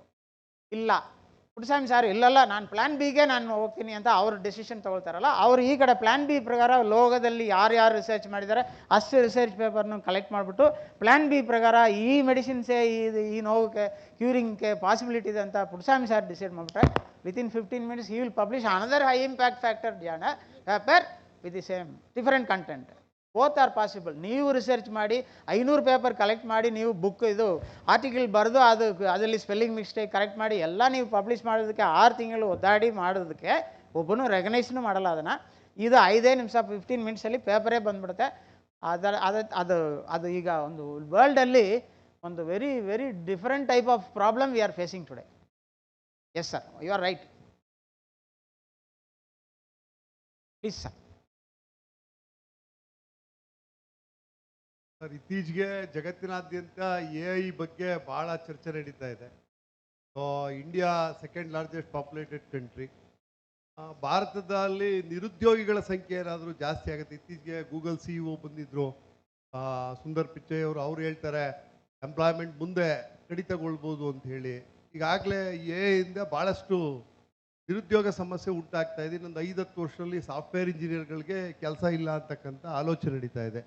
ಇದ್ರ ಬಗ್ಗೆ ಸರ್ ತಮ್ಮ? ಹೌದು, ಹಳೆ ಕಾಲದಲ್ಲಿ ಸರ್, ತಾವು ಯಂಗ್ ಸ್ಟೇಜಲ್ಲಿ, ನನ್ನ ಏಜಲ್ಲಿ ಹಳೆ ಕಾಲದಲ್ಲಿ ರೈಲ್ವೇನಲ್ಲಿ ರಿಸರ್ವೇಷನ್, ಆನ್ಲೈನ್ ರಿಸರ್ವೇಷನ್ ಬರುವಾಗ, ರೈಲ್ವೇನಲ್ಲಿನೂ ಬ್ಯಾಂಕಲ್ಲಿನೂ ಆನ್ಲೈನ್ ಅಪ್ಲಿಕೇಶನ್ಸ್ ಎಲ್ಲ ಬರುವಾಗ ನಮಗೆ ಕೆಲಸ ಸಿಕ್ಕಲ್ಲ ಅಂತ ಒಂದು ದೊಡ್ಡ ಪ್ರಾಬ್ಲಮ್ ಇತ್ತು. VP ಸಿಂಗ್ ಪೀರಿಯಡೆಲ್ಲ ಸ್ಟ್ರೈಕೆಲ್ಲ ಇತ್ತು. ಆವಾಗ ಏನು ಹೇಳಿದ್ವಿ, ಹ್ಯೂಮನ್ ಬೀಯಿಂಗ್ಸ್ನ ರೀಪ್ಲೇಸ್ ಮಾಡಲ್ಲ, ಸಾಫ್ಟ್ವೇರ್ ಇರುತ್ತೆ, ಜನ ಬೇಕಂತ ನಾವು ಆವಾಗ ಮಾತಾಡಿದ್ದು. ಆಮೇಲೆ ನಾವು ಆ ಥರ ಮೇಂಟೈನ್ ಮಾಡ್ಕೊಂಡು ಬಂದಿದ್ವಿ. ಆವಾಗಿಂದನೇ ಮೇಂಟೈನ್ ಮಾಡ್ಕೊಂಡು, ಯಾಕಂದರೆ ಬ್ಯಾಂಕಲ್ಲಿ ಜನ ಇಲ್ಲ ಅಂದರೆ ಕೆಲಸ ಆಗೋದಿಲ್ಲ. ದುಡ್ಡು ತುಂಬಿದ್ರೆ ತಾನೇ ATM ವರ್ಕ್ ಆಗೋದು. So everything we require people. These industries ಏನು ಮಾಡ್ತಾ ಇದ್ದಾರೆ, ಬ್ಯಾಕ್ ಆಫೀಸಲ್ಲಿ ಹುಡುಗರನ್ನೇ ಇರೋದು ಅಲ್ಲಿ. ಹೌದು, ಈ ಬ್ಯಾಕ್ ಆಫೀಸಲ್ಲಿ ಎಲ್ಲ ಹುಡುಗರೇ ಕೂತಿದ್ದಾರೆ, ಅಲ್ಲಿ ಕೆಲಸ ಮಾಡ್ತಾ ಇದ್ದಾರೆ. ಫ್ರಂಟಲ್ಲಿ ಏನು ಕಾಣಲ್ಲ ನಮಗೆ. ಅಲ್ಲಿ ಎಂಪ್ಲಾಯ್ಮೆಂಟ್ ಇದೆ ಸರ್. ಈ ಆಟೋಮೆಟಿಕ್ ಇದೆ ಅಲ್ವಾ ಸರ್, ಆಟೋಮೆಟಿಕ್ ಎಲ್ಲ ಆಟೋಮೆಟಿಕ್ಕಾಗಿ ಆಟೋಮೇಷನಲ್ಲಿ ಇರುವಾದಲ್ಲಿ ಜನನೇ ಇರೋದಿಲ್ಲ. ಅಲ್ಲಿ ಆನ್ಸರ್ ಕೊಡೋದಕ್ಕೆ ಜನ ಇರಲ್ಲ.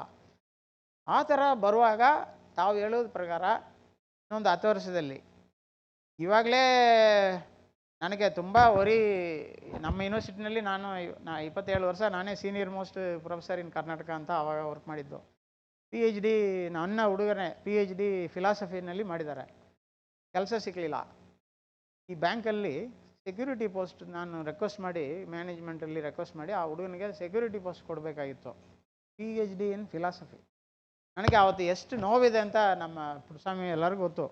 ಎಷ್ಟು ನೋವಿತ್ತು ಅಂದರೆ, PhD ಮಾಡಿ ಸೆಕ್ಯೂರಿಟಿ ಆಗಿ ನಿಂತಿರ್ಬೇಕಾ ನಮ್ಮ ಸ್ಟೂಡೆಂಟ್ಸ್ ಅಂತ. ಕಾರಣ ಏನು? Over a period of time ಎಲ್ಲ ಪ್ರೈವೇಟೈಸೇಷನ್, ಗ್ಲೋಬಲೈಸೇಷನ್, ಲಿಬರಲೈಸೇಷನ್ ಅಂತ ನಾವು ಮಾತಾಡಿ ಇದೆಲ್ಲ ಯಾರು ಹೇಳ್ಕೊಟ್ಟಿದ್ದು? ಮೇಸ್ಟ್ರಿಗಳೇ. ಹೌದು, ಇದೆಲ್ಲ ಮೇಸ್ಟ್ರಿಗಳೇ ಮಾಡಿದ್ದು. ನೀವು ಬೇರೆ ಯಾರನ್ನೂ ಬ್ಲೇಮ್ ಮಾಡೋಕ್ಕಾಗೋದಿಲ್ಲ. ನಾವೇ ಹೇಳ್ಕೊಟ್ಟಿದ್ದು ಲಿಬರಲೈಸೇಷನ್ ಅಂದರೆ ಏನು, ಗ್ಲೋಬಲೈಸೇಷನ್ ಅಂದರೆ ಏನು. ನಾವೇ ಹೇಳ್ಕೊಟ್ಟಿದ್ದು, ನಮಗೆ ಏಟ್ ಬೀಳ್ತಾ ಇದೆ ಈಗ. ಬಟ್ ಫ್ಯೂಚರಲ್ಲಿ ಈ ಹುಡುಗರು ಸ್ಟೂಡೆಂಟ್ಸ್ ಎಲ್ಲ ಶುರೂಡ್ ಆಗಿಲ್ಲ ಅಂದರೆ ಕಷ್ಟ ಆಗುತ್ತೆ. ನಮ್ಮ ಕರ್ನಾಟಕದಲ್ಲಿ southern part of Karnataka northern part of ಇದು ಮಲ್ಲಪ್ರಭಾ, ಘಟಪ್ರಭಾ, ಈ ಎಲ್ಲೆಲ್ಲಿ ಡ್ಯಾಮ್ಸ್ ಸುತ್ತಗಡೆ ಜನ ಇದ್ದಾರೆ ಹುಡುಗರೇ ಬದುಕ್ತಾರೆ. ಯಾಕಂದರೆ ಅವ್ರಿಗೆ ಅಟ್ಲೀಸ್ಟ್ ವ್ಯವಸಾಯ ನಡೀತಾ ಇದೆ ಅಲ್ಲಿ. ಕೆಲವ್ರಿಗೆ ವ್ಯವಸಾಯನಿಲ್ಲ, ಲ್ಯಾಂಡ್ ಇಲ್ಲ, ಇನ್ಕಮ್ ಇಲ್ಲ, ಯಾವ ಹುಡುಗರು ವೇರ್ ದೇ ವಿಲ್ ಗೋ? ಆ ಥರ ಸಿಚುವೇಶನ್ಸ್ ಎಲ್ಲ ಆಗ್ತಾ ಇದೆ. ನಾನೇನು ಹೇಳಿದೆ ಅಂದರೆ employment generation should be given. ಹೌದು, ಎಂಪ್ಲಾಯ್ಮೆಂಟ್ ಜನರೇಷನ್ ಕೊಡಲೇಬೇಕು. ಅವ್ನಿಗೆ 1 hour ಜಾಬ್ ಇದ್ರೂ ಸರಿ ಜಾಬ್ ಕೊಟ್ಬಿಡಿ ಅಂತ. 1 hour ಕೆಲಸ ಇದ್ರೂ ಸರಿ ಜಾಬ್ ಕೊಟ್ಬಿಡಿ ಅಂತ ನಾನು ಹೇಳೋದು. 1 hour ಎನಫ್. ಆ 1 hour ಈಗ ಫಾರಿನ್ ಕಂಟ್ರೀಸಲ್ಲಿ 2 hours ಕೆಲಸ ಇರೋದು. ಆ 2 hours ಮಂತ್ಲಿ ಬದುಕ್ತಾರಲ್ಲ ಸರ್, ನಾವು ನೋಡಿದ್ದೀವಿ. ಆ 1 hour ಕೆಲಸ ಕೊಡಿ ಅಂತ ನಾನು ಹೇಳ್ತಾ ಇರೋದು. 1 hour ಬದುಕ್ಬೋದು ಅವ್ರು. 30,000 ರೂಪಾಯಿ 2 hour ಪರ್ ಡೇ 30,000 or 25,000 ಕೊಡಿ ಅಂತ ನಂದು. ಅಟ್ಲೀಸ್ಟ್ ಬದುಕೋದಕ್ಕೆ 20,000 ಬೇಕಲ್ಲ. ಬಟ್ ತಾವೆಲ್ಲ ಮಾತಾಡ್ತೀರಿ, ನನಗೆ ತುಂಬ ನಾವೆಲ್ಲ ಇದೆಲ್ಲ ನಾನು AICTU ಗೊತ್ತಲ್ಲ, all India trade union Congress.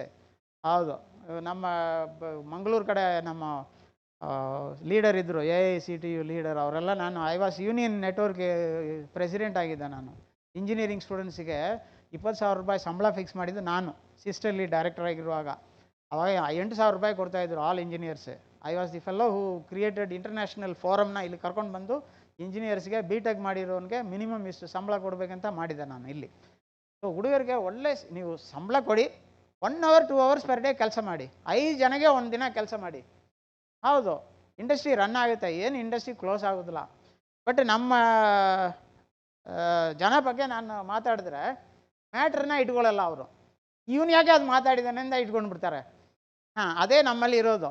ನಾನು ಏನೋ ಒಂದು ಮಾತಾಡ್ಬಿಟ್ರೆ ಆ ಮ್ಯಾಟ್ರ್ ಕರೆಕ್ಟ್. ಎಷ್ಟು ಮಿನಿಸ್ಟರ್ಸ್ ಫಾರಿನ್ ಹೋಗಿದ್ದಾರೆ, ಎಷ್ಟು MLAs MPs ಮಿನಿಸ್ಟರ್ಸ್ ಎಲ್ಲ ಫಾರಿನ್ ಹೋಗಿದ್ದಾರೆ, ಎಲ್ಲ ನೋಡ್ಕೊಂಡು ಬಂದ್ರಲ್ಲ.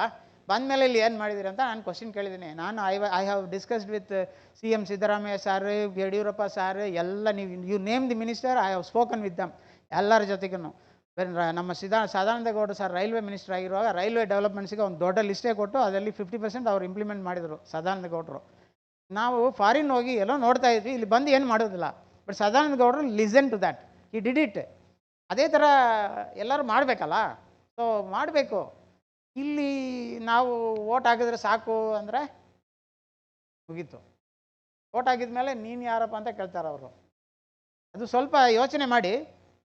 ನಾನು ನಿಮ್ಮ ಜೊತೆಗೆ ಇದ್ದೀನಿ. ಈ ಹುಡುಗರೆಲ್ಲ ತುಂಬ ಕಷ್ಟ ಆಗುತ್ತೆ. ಇವಾಗ ಹಳೆ ಕಾಲದಲ್ಲಿ ನಾವು ಏನೋ ಒಂದು 8,000 ರೂಪಾಯಿ 10,000 ರೂಪಾಯಿನಲ್ಲಿ ಬದುಕಿರೋರು. ಇವತ್ತು ಸ್ವಿಗ್ಗಿ ಝೊಮ್ಯಾಟೋನಲ್ಲಿ ಇವರು ಎಷ್ಟು ಕೊಡ್ತಾ ಇದ್ದಾರೆ ಗೊತ್ತಾ? 2 ಇಡ್ಲಿಗೆ 80 ರೂಪಾಯಿ, ಅದಕ್ಕೆ ತಗೊಂಡು ಬರೋನಿಗೆ 40 ರೂಪಾಯಿ, 120 ರೂಪೀಸ್ ಕೊಡ್ತಾ ಇದ್ದಾರೆ ಇವರು. ಈ 120 ರೂಪೀಸ್ ಒಂದು ಟೈಮ್ ಬ್ರೇಕ್ಫಾಸ್ಟ್ಗೆ 3 ಸತಿ ಇವರು ಊಟ ಮಾಡಬೇಕಂದ್ರೆ 800 ರೂಪೀಸ್ ಬೇಕು. ಯಾರು ಕೊಡ್ತಾರೆ? ಕೆಲಸ ಇಲ್ಲಾಂದರೆ ಯಾರು ಕೊಡ್ತಾರಂತ? ಪೆಟ್ರೋಲ್ ಹಾಕಬೇಕು, ಮೊಬೈಲ್ ಇಲ್ಲದೆ ಇವರು ಇರೋಕ್ಕಾಗಲ್ಲ. ಯಾರು ಕೊಡ್ತಾರೆ? ತಂದೆ ತಾಯಿ ಏನೋ ಹೆಲ್ಪ್ ಮಾಡ್ತಾ ಇದ್ದಾರೆ ಇವಾಗ, ಬಟ್ ಕೆಲಸ ಬೇಕು. We have to give jobs to the youngsters. ಹೌದು, ಇಲ್ಲಾಂದರೆ ಆಗೋದೇ ಅಲ್ಲ. ಅದಕ್ಕೆ ಈಗ ಅಮೆಝಾನಲ್ಲಿ ನಾನು ಫಸ್ಟು ಇರದೆ ನನ್ನದೇ ಸರ್, ನಿಮಗೆ ಗೊತ್ತು, ಸ್ವಿಸ್ಟಲ್ಲಿರುವಾಗ ನಾನು ಆನ್ ಮಾರ್ಕೆಟ್ ಅಂತ ಒಂದು ಇಂಟರ್ನ್ಯಾಷನಲ್ ಮಾರ್ಕೆಟಲ್ಲಿ ನಾವು ಕೆಲಸ ಮಾಡಿದ್ದೆ. ಈಗ ಅಮೆಝಾನ್ ಅಂತ ಬಂದಿದೆ, ಫ್ಲಿಪ್ಕಾರ್ಟ್ ಅಂತ ಬಂದಿದೆ. ಬಟ್ ಆವಾಗ ನಾವು ಸ್ಟಾರ್ಟ್ ಮಾಡಿದ್ದು ಆನ್ ಮಾರ್ಕೆಟ್ ಅಂತ. ಆವಾಗ 2000 ನಾವು ಮಾಡಿದ್ದು. ಈಗ ಅಮೆಝಾನ್ ಬಂದಿದೆ. ಅಮೆಝಾನ್ ಟ್ರೈನಿಂಗ್ ಇದ್ದರೆ ಸಾಕು ಒಂದು ಹುಡುಗನಿಗೆ. ಅದು ಕೊಡಿ ಅಂತ ನಾನು ಅಮೆಝಾನಲ್ಲಿ ಎಷ್ಟೋ ಹುಡುಗರನ್ನ ನಾವು ಸೇರಿಸಿದ್ವಿ, ಫ್ಲಿಪ್ಕಾರ್ಟಲ್ಲಿ ಸೇರಿಸಿದ್ವಿ. ಈಗ ಹುಡುಗರೇ ಸ್ವಿಗ್ಗಿ ಆ್ಯಂಡ್ ಝೊಮ್ಯಾಟೊ, ಓಲಾ ಎಲ್ಲ ಬ್ಯಾಕ್ ಸೈಡ್ ಆಪರೇಷನ್ ಎಲ್ಲ ಮಾಡ್ತಾ ಇದ್ದಾರೆ. ಬಟ್ ಫ್ಯೂಚರಲ್ಲಿ ಹೇಗೆ ಜಾಬ್ ಪೊಟೆನ್ಷಿಯಲ್ ಬರುತ್ತೆ ಅದೆಲ್ಲ ನಾವು you have to give jobs. ಕೊಡಲೇಬೇಕು. ಈ ಟೂಲ್ಸ್ ಯೂಸ್ ಮಾಡಲಿ, ಬಟ್ ಜಾಬ್ ಕೊಡಬೇಕು. I think I am correct for your feeling. Some feeling is correct. Yes yes sir.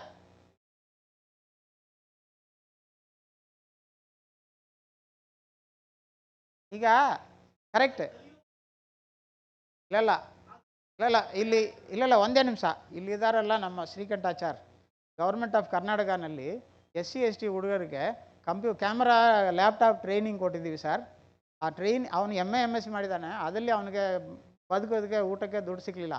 But ನಾವು ಕೊಟ್ಟಿರುವ ಟ್ರೈನಿಂಗ್ನಲ್ಲಿ ಆ ಹುಡುಗರು ಅಲ್ಲಿಂದ ಫೋನ್ ಮಾಡ್ತಾರೆ, ಬಿಜಾಪುರ ಕಡೆಯಿಂದ ಫೋನ್ ಮಾಡ್ತಾರೆ, ಸರ್ ನೀವು ಕೊಟ್ಟಿರುವ 1 month ಟ್ರೈನಿಂಗ್ನಲ್ಲಿ, ಮೀಡಿಯಾ ಟ್ರೈನಿಂಗ್ನಲ್ಲಿ ಕ್ಯಾಮ್ರಾ ಕೊಟ್ಟಿದ್ದೀವಿ, ಲ್ಯಾಪ್ಟಾಪ್ ಕೊಟ್ಟಿದ್ದೀವಿ. ಅವನು ಅಲ್ಲಿ ಮದುವೆ ಬರ್ತ್ಡೇ ಎಲ್ಲದಕ್ಕೂ ವೀಡಿಯೋ ತೊಗೊಂಡು 30,000 ರೂಪಾಯಿ ತಿಂಗಳಿಗೆ ಇನ್ಕಮ್ ಬರ್ತಾಯಿದೆ ಅಂತ ಫೋನ್ ಮಾಡಿದರು. ನಾವು ಏನು ಹೇಳ್ತಾಯಿದ್ವಿ ಅಂದರೆ ಪ್ರೈಮರಿ ಎಜುಕೇಷನ್ ತಾವು ಕೊಡ್ತಾ ಇರೋದು. ಇಲ್ಲ ನೀವು ಅಶ್ಯೂರ್ ಮಾಡಿ ಈ ಎಜುಕೇಷನ್ಗೆ ಕೆಲಸ ಸಿಗುತ್ತೆ ಅಂತ, ಅದು ಅಶ್ಯೂರ್ ಮಾಡೋಕ್ಕೆ ಆಗ್ತಾಯಿಲ್ಲ. ಸೊ ಆಲ್ಟರ್ನೇಟಿವ್ ಎಜುಕೇಷನಲ್ಲಿ ಅವ್ರಿಗೆ ಕೆಲಸ ಸಿಗುತ್ತೆ ಅಂತ ನಾವು ಪ್ರೂವ್ ಮಾಡ್ತಾ ಇರೋದು. ಈಗ ಆಲ್ಟರ್ನೇಟಿವ್ ಎಜುಕೇಷನ್ ಬೇಕಲ್ಲ. ಇದೇ ಕೋರ್ಸನ್ನ ನಾನು ಪಾಂಡಿಚೇರಿ ಯೂನಿವರ್ಸಿಟಿನಲ್ಲಿ ಪ್ರೊ ವೈಸ್ ಚಾನ್ಸಲರ್ ಆಗಿರುವಾಗ 26 ಆ್ಯಡ್ ಆನ್ ಕೋರ್ಸಸ್ ರನ್ ಮಾಡಿದೆ ಆಫ್ಟರ್ 5 o'clock. ಅದರಲ್ಲಿ ಇದೆಲ್ಲ ಎಕ್ಸ್ಪ್ಲೈನ್ ಮಾಡಿ ಎಲ್ಲರಿಗೂ ಡಿಪ್ಲೊಮಾ ಸಿಕ್ಕಿದೆ, ಅದರಲ್ಲಿ ಕೆಲಸ ಸಿಕ್ಕಿದೆ. ರೆಗ್ಯುಲರ್ MA/MSc ಕೆಲಸ ಸಿಕ್ಕಿಲ್ಲ ಅಂದ್ರೂ ಈ ಥರ ಅಡಿಷನಲ್ ಟ್ರೈನಿಂಗಲ್ಲಿ ಕೆಲಸ ಸಿಕ್ಕಿದೆ ಅವ್ರಿಗೆ. ಆ ಥರ ನಾವು ಹೇಳ್ತಾ ಇರೋದು. ನೀವು ಪ್ರೈಮರಿ ಎಜುಕೇಷನ್ ಸ್ಟಾಪ್ ಮಾಡಬೇಕಂತ ನಾವು ಹೇಳಲ್ಲ. ಅದಕ್ಕೆ ಕೆಲಸ ಕೊಡೋದಕ್ಕೆ ನೀವು ಪವರ್ ಇದ್ದರೆ ಇದನ್ನು ಎಲ್ಲರೂ ಡ್ರಾಪೇ ಮಾಡಿಬಿಡ್ತಾರೆ, ಇದೆಲ್ಲ ಬಿಸಾಕಿರಿ ಅಂದ್ಬಿಡ್ತಾರಲ್ಲ, ಅಲ್ಲಿ ಇಲ್ಲ ಅಂತ ಇಲ್ಲಿ ಬರ್ತಾಯಿದ್ದಾರೆ ಅವರು. ನನ್ನ ಪ್ರಾಬ್ಲಮ್ ಅದು ತುಂಬ ಕಷ್ಟ ಇದೆ. ಅದು ಇಮರ್ಸಿವ್ ಲರ್ನಿಂಗ್ ಅನ್ನೋದಿದೆಯಾ? ಇಮರ್ಸಿವ್ ಲರ್ನಿಂಗ್ ಏನು ಬೇಕಾ? ಹಾಂ, ನಾನು ಅದಕ್ಕೆ ಫ್ಯೂಚರ್ ಆಫ್ ದಿ ಕಂಟ್ರಿ ನಾನು ಆ ಇಮರ್ಸಿವ್ ಲರ್ನಿಂಗ್, ಸ್ಕಾಲರ್ಶಿಪ್, ಇಂಟೆಲೆಕ್ಚುಯಲ್ ಇವಾಗ ಸ್ಕಿಲ್ ಅಂದ್ಬಿಟ್ಟು ಈಗ ಬೇಕಿಲ್ಲ ಮಾಸ್. ಈಗ ತಾವು ಹೇಳೋದು ಕರೆಕ್ಟು. ಈಗ ನಾನು ಎಷ್ಟು ವರ್ಷ ಇರ್ತೀವಿ ಸರ್? ಇಲ್ಲ ಎಷ್ಟು ವರ್ಷ ಇನ್ಮೇಲೆ ಇರ್ತೀವಿ ಅಂತ. ನೀವು ಹೋಗಿದ ಮೇಲೆ ಇಲ್ಲಿ ಯೂಟ್ಯೂಬಲ್ಲಿ ಇದೆ ಅಲ್ವಾ ನನ್ನ ವೀಡಿಯೋಸ್, 1200 ವೀಡಿಯೋಸ್, 100 years ಸರ್. ಅದು ನಾನು ಸೆತ್ತೋಗ್ತೀನಿ, ಬಟ್ ನನ್ನ ವೀಡಿಯೋ ವಿಲ್ ಸ್ಪೀಕ್ ಸರ್. ನಾವು ಕ್ಲಾಸ್ ರೂಮಲ್ಲಿ ಪಾಠ ಮಾಡಿರೋದನ್ನ 40 ಗಂಟೆ ಪಾಠ ಮಾಡಿದಿರಿ ತಾವು. ಆ 40 ಗಂಟೆ ಆಗಿದ ಮೇಲೆ ನಾನು ಒಂದು ವೈಟ್ ಪೇಪರ್ ಕೊಟ್ಬಿಟ್ಟು ನಮ್ಮ ಸಾರ್ ಏನು 40 ಗಂಟೆ ಪಾಠ ಮಾಡಿದ್ದಾರೆ ಅಂತ ಎಕ್ಸ್ಪ್ಲೈನ್ ಮಾಡಪ್ಪ ಅಂತ ನಾನು ಸ್ಟೂಡೆಂಟ್ಸ್ ಕೊಟ್ಟರೆ, ಬಟ್ ಇದು ಆ ಥರ ಇಲ್ಲ sir. This is A perpetual access.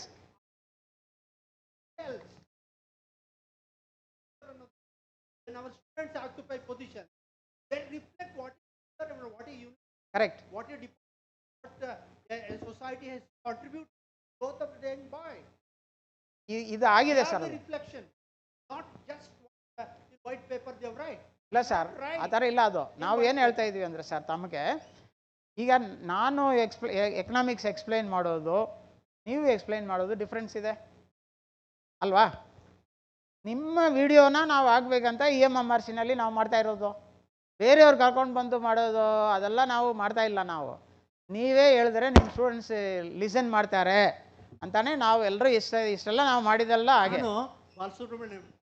Accept the IMMRC ಯಾಕಂದರೆ I always love talking directly, teaching directly. Even today ನನಗೆ CGP when he called me to address through the electronic media, I said no. Call me for a lecture. Hello. I will lecture to the whole Karnataka police. Okay. So that is how the emotion. ಇಲ್ಲ And ಅದು correct. ಅದು ನಾವು ಆ ಥರನೇ ನಾವು ಬಂದಿದ್ದು ಸರ್. ನಮ್ಮ ಕಾಲ Balasubramanian class has got 350 KS officers ಹೇಳ್ತಾನೆ, ಅವನಿಗೆ IAS ಆಫೀಸರ್ಸ್ ಹೇಳ್ತಾನೆ. ಯಾಕಂದರೆ ನನ್ನ ಕ್ಲಾಸೇ ಅವ್ರು ಲೈಕ್ ಮಾಡಿದ್ದು. ಆಮೇಲೆ 100 ಟೀಚರ್ಸ್ ಮಾಡಿದ್ದನ್ನ ಅವ್ರು ಲೈಕ್ ಮಾಡಿರಲ್ಲ ಅಲ್ವಾ, ಎಲ್ಲ IAS ಆಫೀಸರ್ಸ್ ಮಾತಾಡ್ತಾರೆ. ನೀವು ಟೀಚ್ ಮಾಡಿರೋನ ಥೌಸಂಡ್ಸ್ ಆಫ್ ಸ್ಟೂಡೆಂಟ್ಸ್ ರೆಕಗ್ನೈಸ್ ಮಾಡ್ತಾರೆ ಇವತ್ತು. ಬಟ್ ಆ ಕಾಲ ಯಾವಾಗ ಅಂತ ನಿಮ್ಮ ಕ್ಲಾಸಲ್ಲಿನೇ ಇವತ್ತು ಎಷ್ಟು ಜನ ಅಟೆಂಡ್ ಮಾಡ್ತಾರೆ ಅಂತ ನಾವು ವಿಶ್ವಲೈಸ್ ಮಾಡಿದ್ರೆ ಕೆಲವು ಟೈಮು ಸಕ್ಸಸ್ ಇರುತ್ತೆ, ಕೆಲವು ಟೈಮು ಫೇಲ್ಯೂರ್ಸ್ ಆಗುತ್ತೆ. ನಾವು ಆನ್ಲೈನಲ್ಲಿ ಕೆಲವು ಟೈಮು ಹುಡುಗರೇ ಬರ್ತಾಯಿಲ್ಲ, ಆ ಥರನೂ ಸಿಚುವೇಶನ್ಸ್ ಇದೆ. ಬಟ್ ಇವತ್ತಿರುವ ಸ್ಟೂಡೆಂಟ್ಸ್ಗೆ ಏನು ಬೇಕಂತ ನಾವು ಕೇಳ್ತಾ ಇಲ್ಲ, ಅವ್ರಿಗೆ ಯಾವ ಥರ ಬೇಕು ಅಂತಲೂ ನಾವು ಕೇಳ್ತಾ ಇಲ್ಲ. ಅದು ಕೇಳ್ಬಿಟ್ಟು ಮಾಡಿದ್ರೆ ಎಲ್ಲರಿಗೂ ಯೂಸ್ ಆಗ್ಬೋದು ಅಂತ ನನ್ನದು.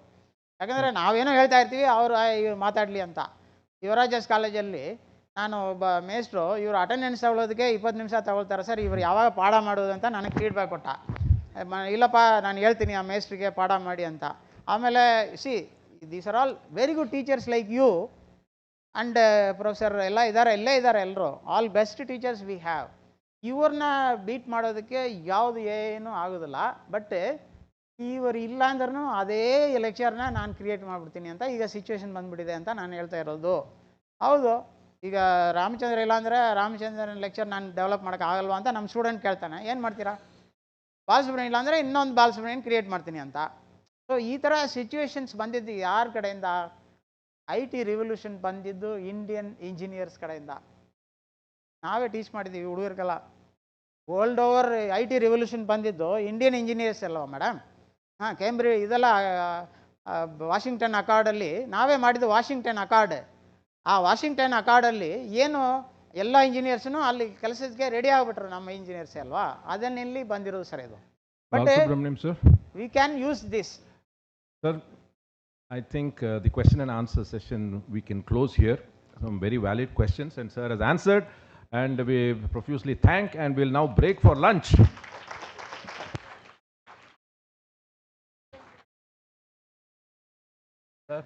Yes, the lunch is only for 30 minutes, so please finish your lunch quickly. You can come back and relax here. It's the same venue. Yeah, sir, please accept a bouquet. Thank you so much, sir, for coming down and educating our students and scholars. It was an exceptional presentation by Professor A. Balasubramanian, our ex-director from EMMRC. He is very down to earth, profound in knowledge. We thank him wholeheartedly on behalf of EMRC. All right, take your break now, have your lunch, and come back soon in 30 minutes.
ಏನೋ English ಮಾತಾಡಿ ಬರುವಂಥ ಕಲೆ ಅದು, ಅದಕ್ಕೆ spoken English ಅಂತ ಹೇಳೋದು. ಎಲ್ಲರೂ ನೋಡಿದ್ದೀರಾ, ರಿಟರ್ನ್ ಇಂಗ್ಲೀಷ್ ಕಲಿಸ್ತೇವೆ ಬನ್ನಿ, ನೀನೇ ಬಾ ನಾನೇ ಕಲಿಸ್ತೇನೆ. ಸೊ ಭಾಷೆ ಮಾತಾಡಿ ಬರೋದು, ಅದು ಅಲ್ಲದೆ ಅದು ಪರಕೀಯ ಭಾಷೆ. ಬ್ರಿಟಿಷರು ನಮ್ಮ ದೇಶನ ಲೂಟಿ ಮಾಡಿದ್ರು, ಅದು ಒಂದೇ ಅವರು ಬಿಟ್ಟು ಹೋಗಿರೋದು ಲೆಗಸಿ ಇಂಗ್ಲೀಷ್. ಅದರಿಂದ ಒಂದು ರೀತಿಯಲ್ಲಿ ಬೈ ಡಿಫಾಲ್ಟ್ ನಮಗೆ ಪ್ರಪಂಚದಲ್ಲಿ ಒಂದು ಒಳ್ಳೆ ಹೆಸರಿದೆ, ಬಿಕಾಸ್ ಇಂಡಿಯನ್ಸ್ ಇಂಗ್ಲೀಷ್ ಚೆನ್ನಾಗಿ ಮಾತಾಡ್ತಾರೆ ಅಂತ.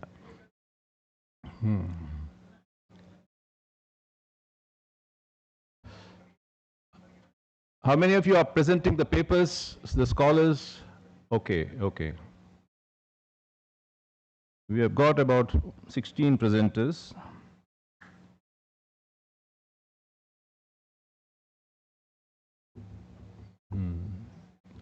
ಪ್ರಶ್ನೆಗಳನ್ನ ಏನಾದ್ರಿದ್ರೆ ಕೇಳ್ಬೋದು,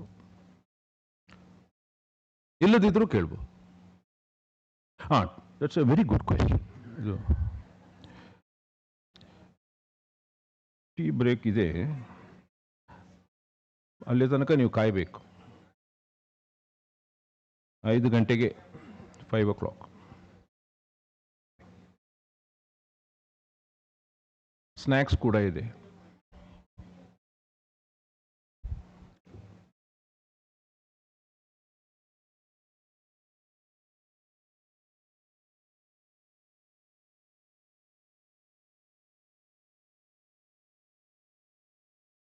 औरतें उल्फतें चाहते इस दुनिया में रहता नहीं. इज्जतें, शौहरतें, उल्फतें, चाहते इस दुनिया में रहता नहीं। जहां आज मैं हूं वहां कल कोई और था। जहां आज मैं हूं वहां कल कोई और था। ये भी एक दौर है, वो भी एक दौर था। ये बात हमारा superstar Rajesh Khanna said. How many of you know Rajesh Khanna? The modern trendy girls and boys will not know. 70ರ ಶತಕದಲ್ಲಿ there was this superstar Rajesh Khanna who gave back to back super hit movies 15 ಒಂದು ಎರಡಲ್ಲ. No other has been able to beat that record.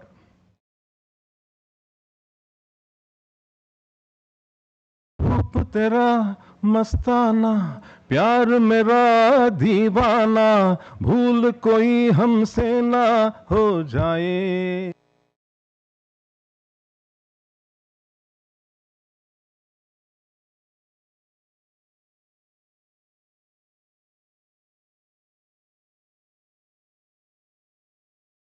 Fell from grace, from high grace. He had reached the pinnacle of success, superstar.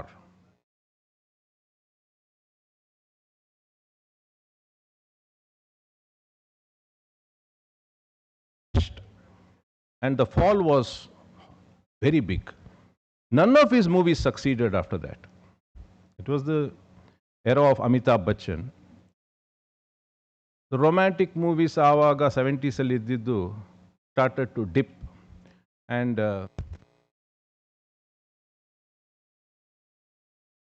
started to like. We don't know what could be potential reason for his downfall. So now ಎಷ್ಟೇ ಎತ್ತರಕ್ಕೆ ಬೆಳೆದ್ರೂ we have to be humble.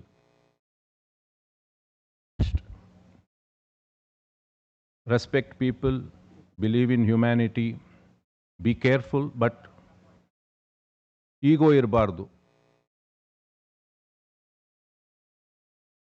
So it's a very important lesson that we have to learn, that you can be a very distinguished person one day and you may hit the rock bottom the next day. People along the way, someone will help you.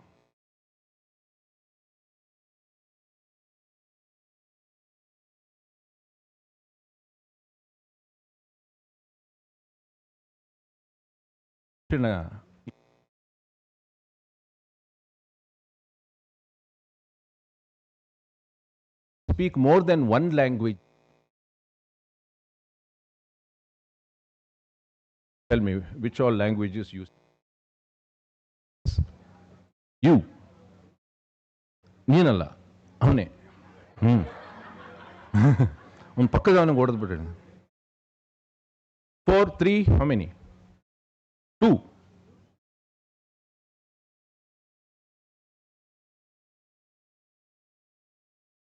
I love Malayalis. I mean, very good.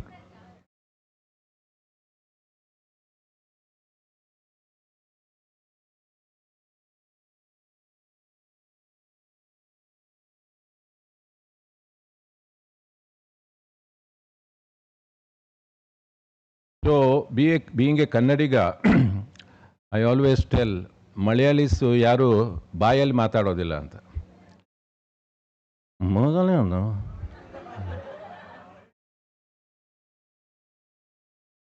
Respect for Mallus. They are wonderful community. The best chai.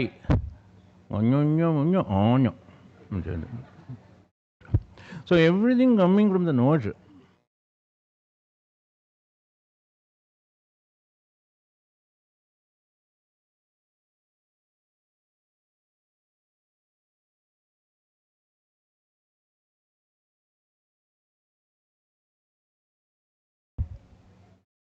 Bengali amiko bolo bolo bolo bhashi.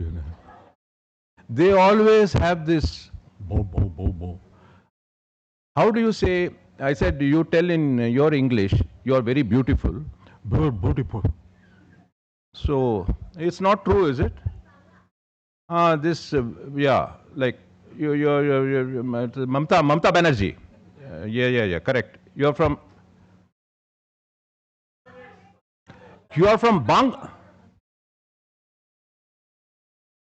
here. Spy. Are you trying to steal some secret from a University of Mysore?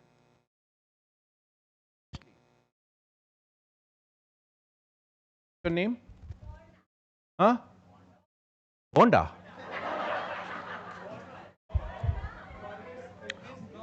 Sir? What does that mean in Bangla? What is the meaning of your name? That is, you are 100% youthful. Thank you very much. Okay, so this is an international community that I see, but there are few scattered. Start the session now, Mr. Harsha. So the first paper will be presented by Dr. Srinivas K.M. Is he here? One second.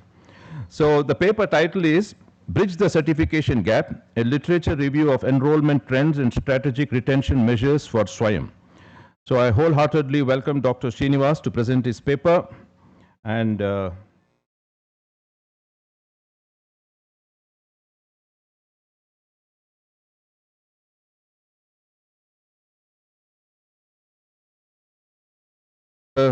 session chair, Dr. S.P. Shiva Prakash. Sir, are you here? Yes. Oh. Just arrived. Dr. Shiva Prakash is here. He is the session chair. He is the professor and head Department of Information Science and Engineering and Computer Science and Business Systems, JSS Science and Technology University, Mysuru. Sir, we on behalf of EMRC wholeheartedly welcome you. Please give him a round of applause. And we have another professor, Madam S.S. Malini, professor and chairperson, Department of Genetics and Genomics, University of Mysore, Mans Gangotri. So that's very interesting. Yes. We have amongst us our senior producer, Mr. Shikantachar. Doctor. To chair this session. So, without any further delay, I would request Dr.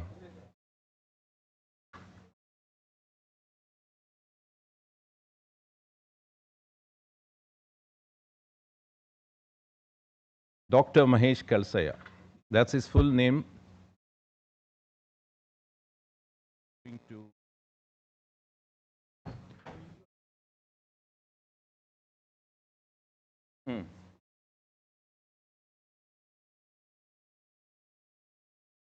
Oh, really? Oh, sir, really? Hello.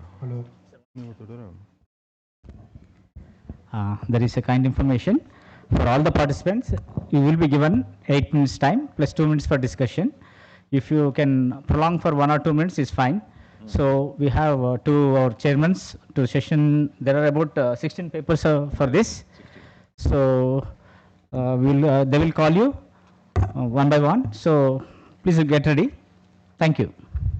Over to you, sir. Mike, please.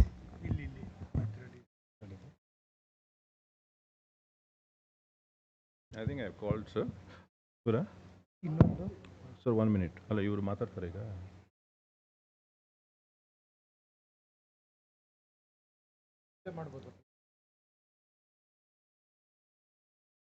So the first. Okay. All right. Okay. Good afternoon, everyone. Now, let me welcome the first speaker, Dr. Srinivasa K.M., to present his paper.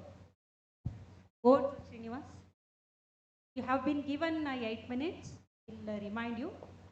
Within 10 minutes, you Sir, have to PPT, please.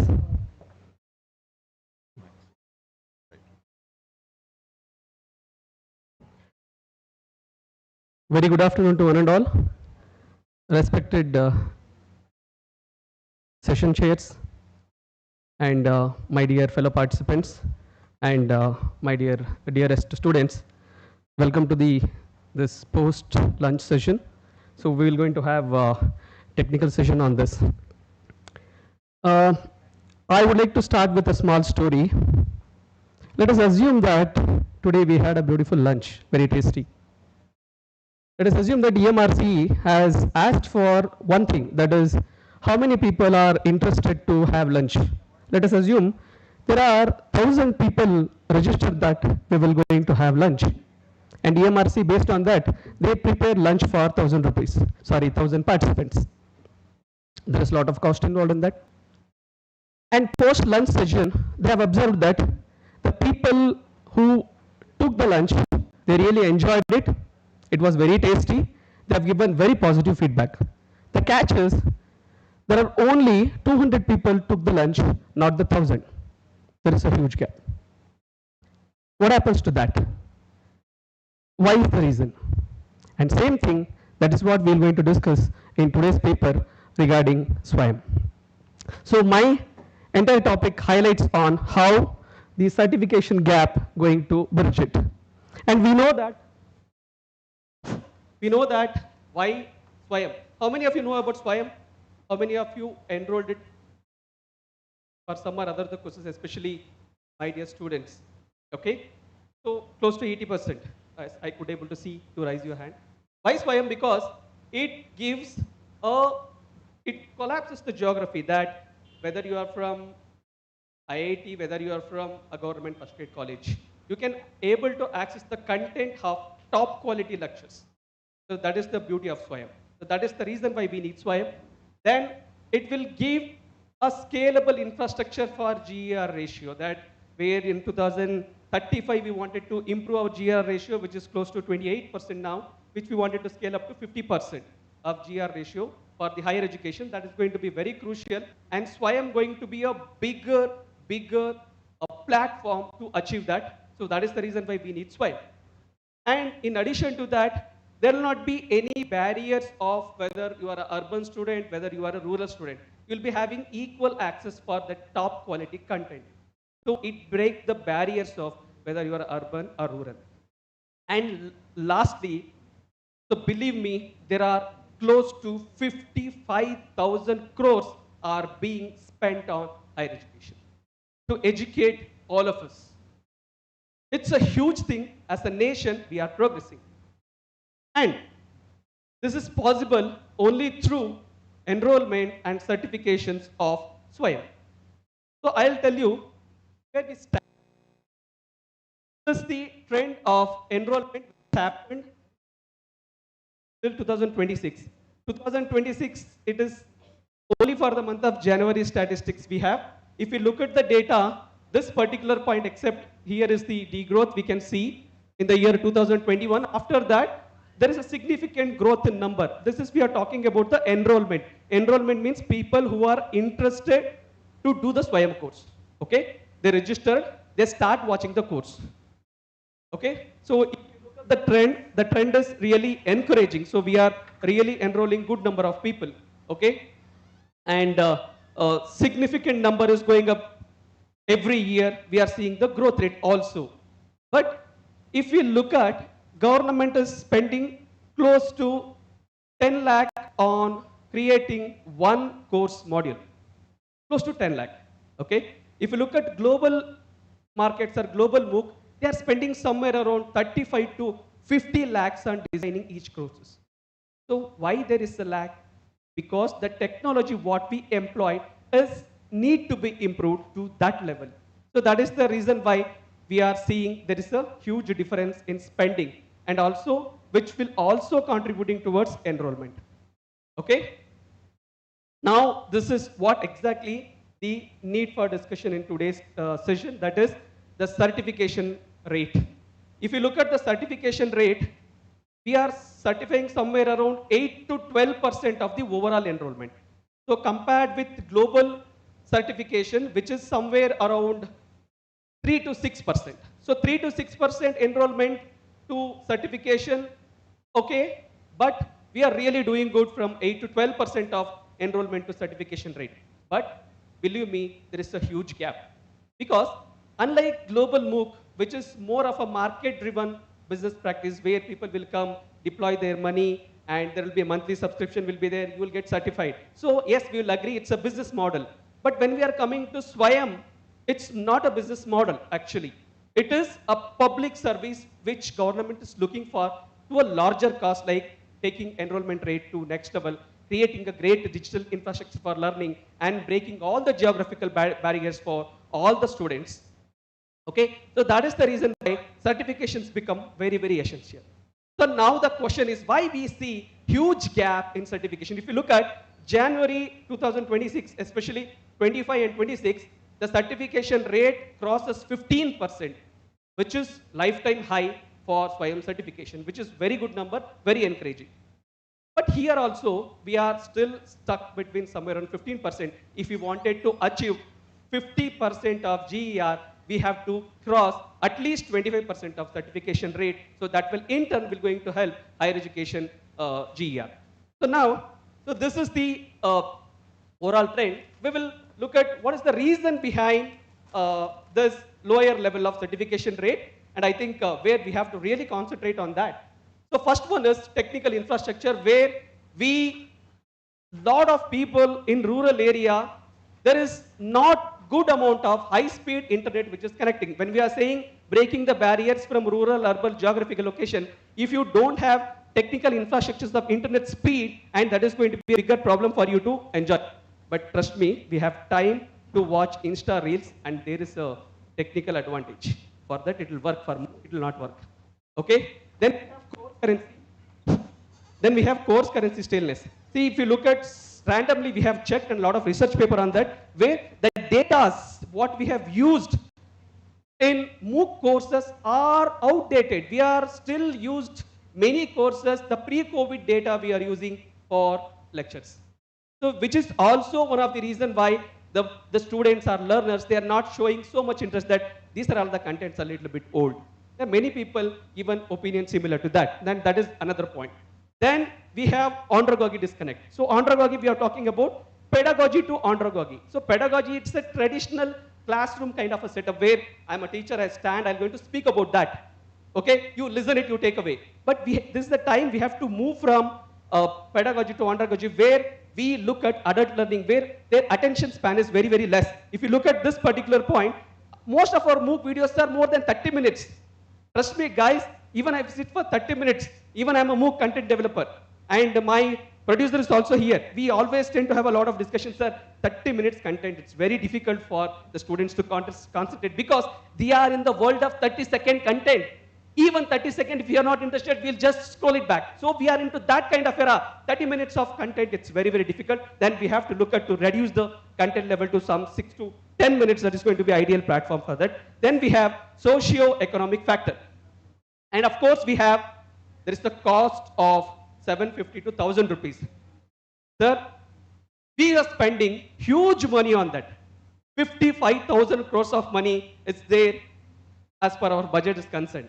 Then why are we asking 750,000 rupees? This question I asked to one of the senior person. They said, sir, if we give it free of cost, that will never be valued. So my humble request here is to at least we can reduce that. So what will be the ideal amount? So further studies, if anything is there, that can be discussed and taken off. Now, the last point here I would like to highlight is how to fix the gap. How many of you know Swayam Plus? Swayam Plus. Okay, so it's a platform to say that Swayam Plus, it is the industry design Swayam course. There you have certification courses on industry design that is not designed by the exclusive teacher. It is designed with the collaboration of the IITs like Microsoft, L&Ts, TCS. They are part of it and they'll design the course to empower you. So it is more technically sound and more recognized by industry. So the Swayam Plus platform will going to definitely help us in bridging this gap. Then in addition to that, there is UGC made a recommendation that 40% of your credits can be taken from MOOC, and if you religiously adopt it, so that will also helps in developing the Swayam course certification rates. Then local chapter and mentorship. So if we adopt local chapter and mentorship, especially when we have created recently one content, weekly we are doing the mentorship, that whoever having the doubts, we're going to clear those doubts in the weekend classes. So that will also going to improve 50%, 15% by certification rate. But trust me, for our course, there are 1,400 members are registered. The highest number which is turned on to the weekend class, that too on Sunday, we schedule the class somewhere between 12 to 2, which is post breakfast and before lunch. And the attendance highest is 120, lowest is 25. And I'm really surprised whether this will also work or not, but data says that this will work, and we try to build that. Then if we take up this mandatory course completion, where we can insist our universities to adopt Swayam as one of the course module as per their syllabuses. If they adapt it to their syllabus, that one student has to compulsorily pick up Swayam model for complete one semester gradation. Put up in any one of the semester, whichever is appropriate. Ideally, first semester is going to be a good one, where they can learn it. If it is technical course, they can use Swayam Plus. If it is non-technical course, they can go for regular Swayam. That is going to be a helpful one. Then this part, the financial inclusion part, I already said that once they enrolled through university, eliminate that certification cost. So that will also help them in getting the certification better. Dr. Srinivas. Yes. Time. Last point. And last one, moving towards pedagogy, ondragogy to hectagogy. Pedagogy, ondragogy to hectagogy means classroom presentation to self-directed learning to self-determined learning. So this is what I want to my future. So if we can deliver the content to this level, definitely we can going to create the bigger impact as far as Swayam certification is concerned. Finally, I have one statement to request to all my fellow participants and my dear students, that please go back to your colleges, go back to your classrooms. My humble request to take 1 hour to educate and orient students for the importance of Swayam. If we do that, at least from here, we can pick up the percentage from here to 1%, from 15% to at least we can go to 16%. I take this opportunity, thank you so much for each and everyone for your patience listening, and now I would like to take up questions from your side. Thank you. Thank you, Dr. Srinivas. It is a wonderful, vibrant presentation. So any questions from audience? One or two, couple of questions.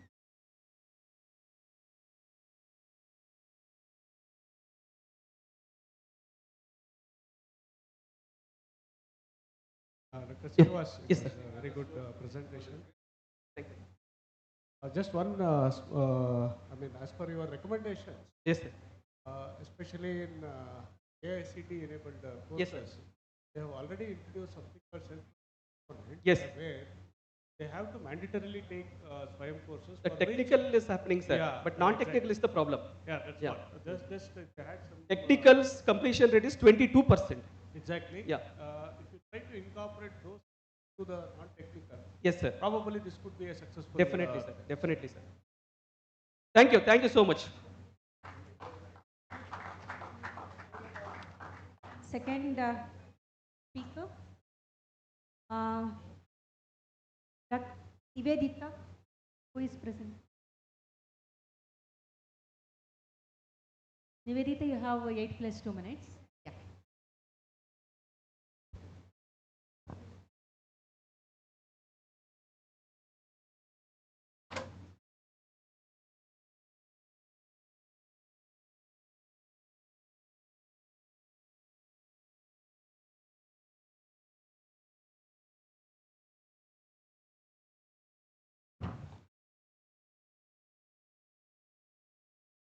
A very good afternoon, everyone. So let me begin with a very small story. So imagine a farmer from a very small remote village named Ramesh.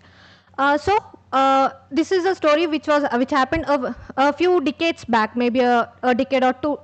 Yeah, let's assume 2 decades back. So his farming, everything was going very well. So one year his crop suddenly started failing. So can you guys just tell me what he would do if this was the situation of 2 decades back? So most probably he would have to go to the nearest agricultural office, right? He had to go to the agricultural office and also had to meet the officer there. Only then he would get a solution. So this might have taken a week time or a month, 2 month. We cannot predict. So by that time he got a solution. His crop might have completely failed and he must have faced a loss. So that year he might not have earned much income.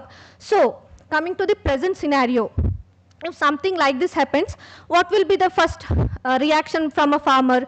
So we have technology. So he can just take a simple picture from his smartphone and he can upload it any agricultural app. Within minutes he can get a solution. So he will come to know about the what is the kind of disease, what are the solution that can be taken. So that is the power of the technology, the power of artificial intelligence.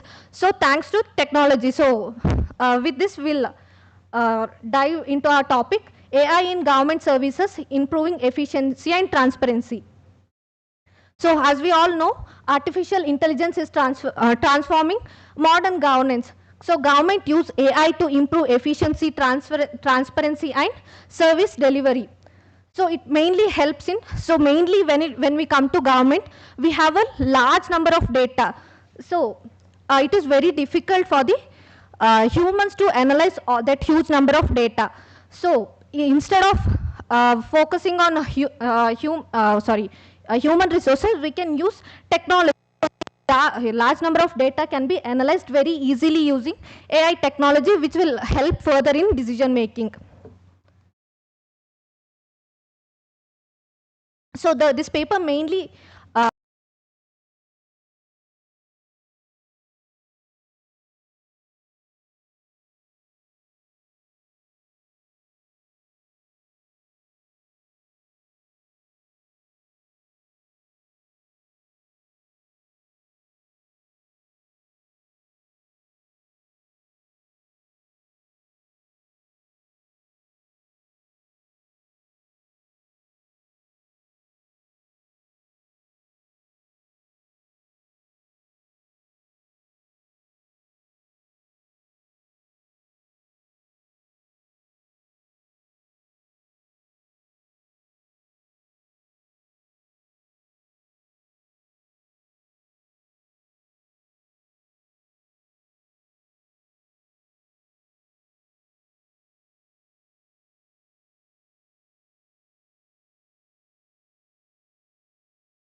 we'll come to the Indian context.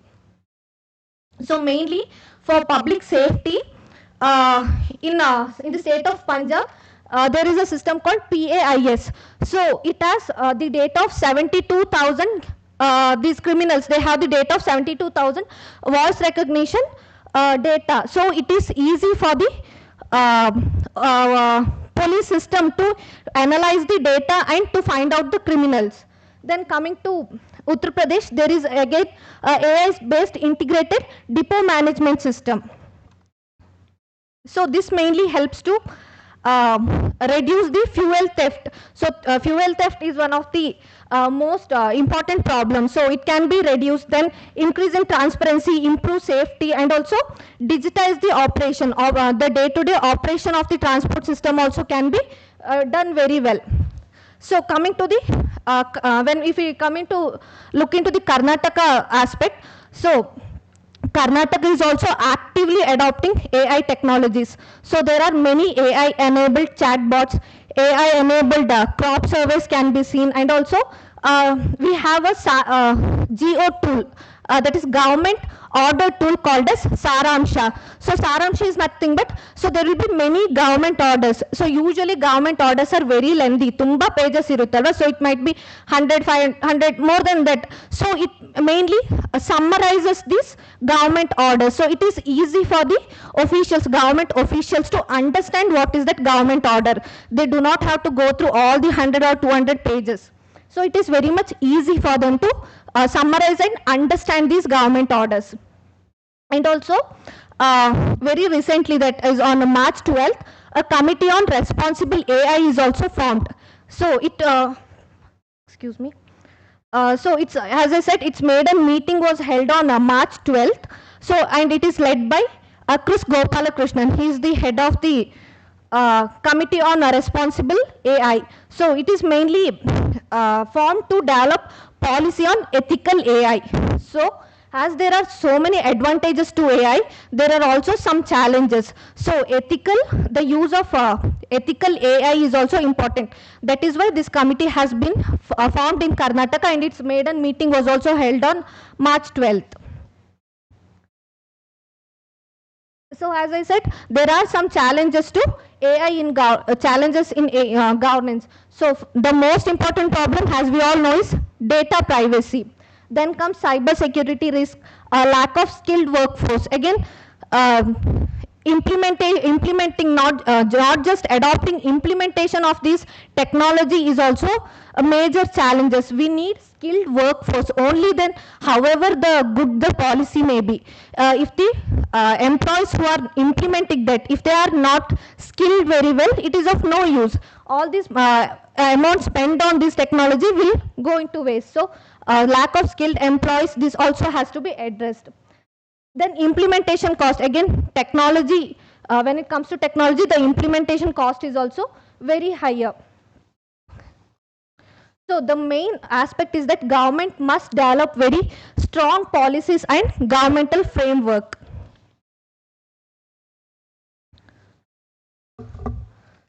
So I would like to conclude that AI is transforming in public administration.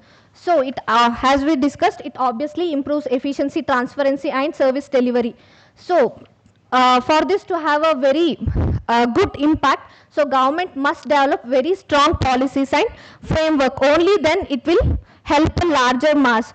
So AI is not replacing government, but it is strengthening governance. I would like to repeat, AI does not replace government, but it strengthens the governance. Thank you.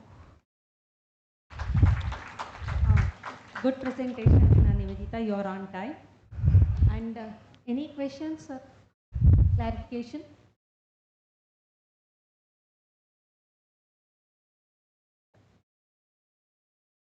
Nivedita, I have a question. Yes, ma'am. Are there any monetary body wherein control AI-based use? Because most of them are very difficult to make. Whether it is AI related or the real thing. Yeah. Especially genuine from the government side. So mainly cyber security related acts are becoming very strong, and also the government is coming with a new framework to regulate. As I said, in Karnataka, to strengthen this, they have formed a committee, that is which they might come out with a report very soon for the ethical use of AI. So the government is coming up with many policies and programs. Okay, thank you, Nivedita. Thank you. Now I call upon the next speaker, Balraj. You have 8 plus 2 minutes.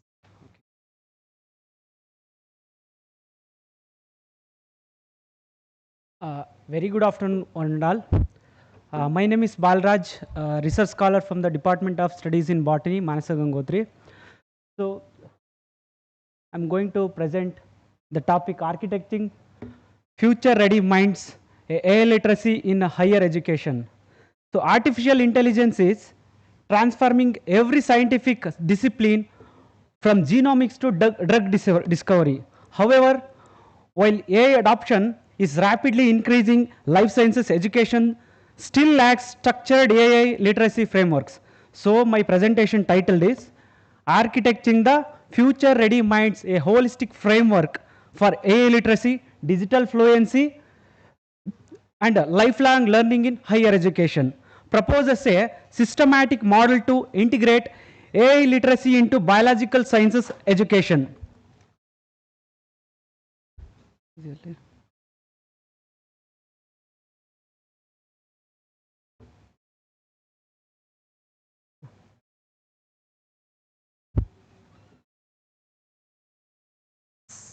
Sir update ಆಗಿತ್ತು ಅದಾಗಬೇಕಿತ್ತು P P T updated ಕೊಟ್ಟಿದ್ದೆ ಒಂದು ಇವಾಗ ಕೊಟ್ಟಿದ್ದೆ sir ಒಂದು 2 minutes back sir ಕೊಟ್ಟಿದೆ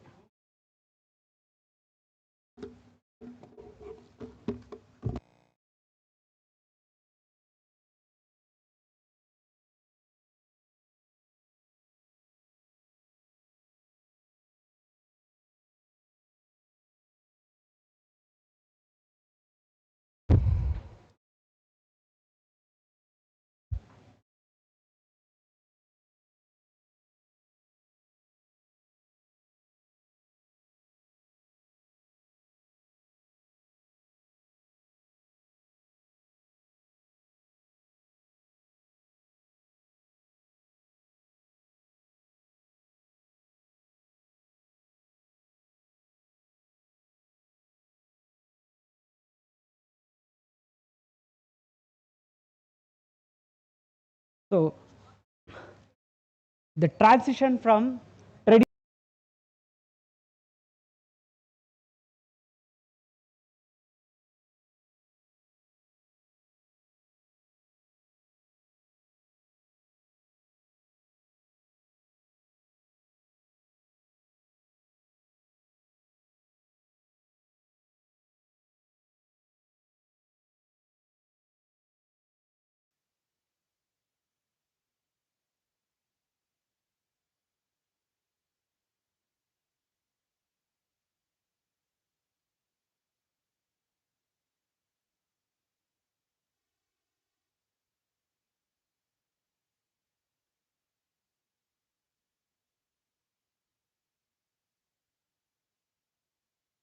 scientific practice. So we framed objectives like to develop a holistic AI literacy framework for life sciences and to integrate lifelong learning pathways in curriculum design and align reforms with the national education policy, that is NEP 2020. So our research questions are: how can AI literacy be systematically embedded in life sciences curricula? What strategies mitigate cognitive offloading risks? How do we balance technical competence with ethical responsibilities? So methodology we followed. A systematic literature review was conducted using major academic databases including PubMed, ScienceDirect, MDPI, IEEE, Explore and ResearchGate. So studies were selected using PRISMA guidelines to ensure research quality. Thematic analysis compared traditional ICT educational frameworks with emerging generative AI enabled learning models to identify gaps and propose a new AI literacy frameworks. So our findings from the research was the AI literacy framework, rapid adoption of LLMs. ChatGPT represents, so AI adoption in higher education is growing rapidly. However, disciplines adopt AI differently. Arts and commerce use AI mainly for content generation and market analysis, while biological sciences use AI for genomics, drug discovery, and computational modeling and data analysis. So the proposed ALIF framework, AI literacy framework, includes 5 components: technical understanding of AI systems, critical evaluation capabilities, practical application in research, ethical consideration and governance, data literacy and management.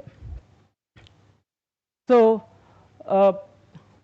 while we are using any technologies, there will be so many advantages as well as the disadvantages also. So, there are mainly advantages we have listed here. So, it gives enhanced inclusivity for diverse learners, accelerated innovation cycles, personalized learning pathways, efficient knowledge synthesis. So, while coming for challenges, so cognitive offloading risks we face, erosion of original thinking, skills atrophy in foundational areas, ethical oversight gaps. So these are all the pros and pitfalls of AI integration. So conclusion, higher education must transition towards AI integrated learning ecosystem. Implementation steps are curriculum gap analysis, integration of AI literacy models, project-based AI learning, continuous assessment and improvement. These reforms will produce graduates who are scientifically skilled and ethically responsible AI users. So, looking ahead, foundational research, core biological sciences knowledge integrated with computational thinking, and AI competence ethical framework, lifelong learning.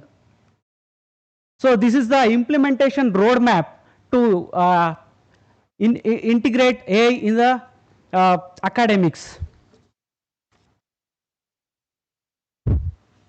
And integrating AI literacy into biological sciences is not simply a technological upgrade. It represents a transformation in how future scientists think, learn, and innovate by combining biological knowledge, AI competence, and ethical responsibility. We can truly architect future-ready minds for the next generation of scientific discovery. So I acknowledge SEC and Department of Studies in Botany and my EMRC and my co-authors. Thank you. Thank you, let's open for the questions. Is there any question? Just two important things. How do you measure the success? So, success metrics are, I showed that roadmap, sir.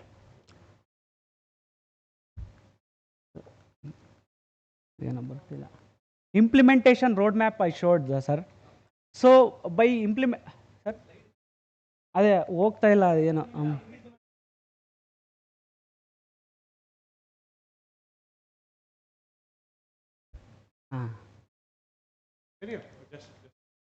sir. Sir, by systematically implementing the AI ALIF framework like this, so we can see the success metrics by continuous assessment by the students. To implement this, yes, sir. They have some things that will really help us. Yes, sir. Probably this would have been with some case study. Yes, sir. Without using the AI. And after the usage of AI. Yes, sir. So that could have added more weightage for you. Yes, sir. Actually, I started using AI in the late 2024. Yeah, so still I'm learning. You could notice that. Thank so you. we can use AI in every aspect. Correct. But you have to embrace AI. Yes, sir. Thank so you. to show only I made the PPTs like this, sir. Thank you. Yeah. Next presenter, Amreen Kausa, AI-driven learning analytics.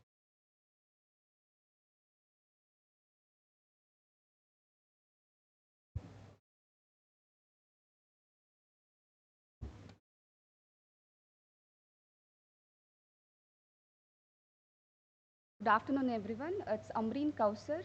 I am faculty at School of Engineering, Mysore University. Am I audible? Now you're on. Okay. I am faculty at Mysore University School of Engineering, AIML branch. Okay, I'll start my presentation. Probably they might take time. So my topic is AI-driven learning analytics, understanding student behavior and enhancing teaching effectiveness.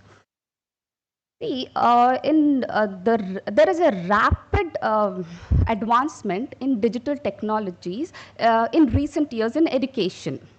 In recent years, there is a rapid advancement. Now, artificial intelligence, integration of artificial intelligence in education has opened new possibilities in improving teaching methods. Oh, I'm sorry. Improving teaching methods, then learning experiences and academic outcomes. The artificial intelligence technologies is being used by educators to analyze large amount of data that is being that is there. Then identifying the learning patterns, enhancing the overall effectiveness of teaching practices. One of the key applications of AI in education is learning analytics. Now, what is learning analytics? Learning analytics is how do we measure, how do we collect, measure and analyze the data, the student data that is coming from the learning, student learning. Okay, so now the artificial intelligence is helping us to helping the educators to know how the student interact with the digital learning platforms, how much they spend time on digital learning materials, then academic engagements and their performance. By understanding, by analyzing this entire data, the educators can find valuable insights in the student learning behavior, in which area the educators has to provide the support to the students. And the another crucial important AI application is improving teaching effectiveness. The students, the educators are able to monitor the progress of the students, okay, evaluating teaching effectiveness strategies and adapt instructional methods based on the students' needs. This is the literature review. What is the research now gap? Okay, why did it lead to to do the research on this topic? There are a lot of researches have been happening to understand the role of AI, in learning analytics, but the research focus on technological development and system rather than the practical experiences of teachers. Like there is a lot of research that is happening to understand, to analyze how the student learn, okay, but very limited research has happened in how the teacher perceive the data and utilize this learning analytics to improve their teaching effectiveness. And the more of emphasis is given on the student performance prediction and learning analytics models, but fewer studies analyze the relationship between the AI-driven learning analytics and teaching strategies from the educator's perspective. So to fill the gap,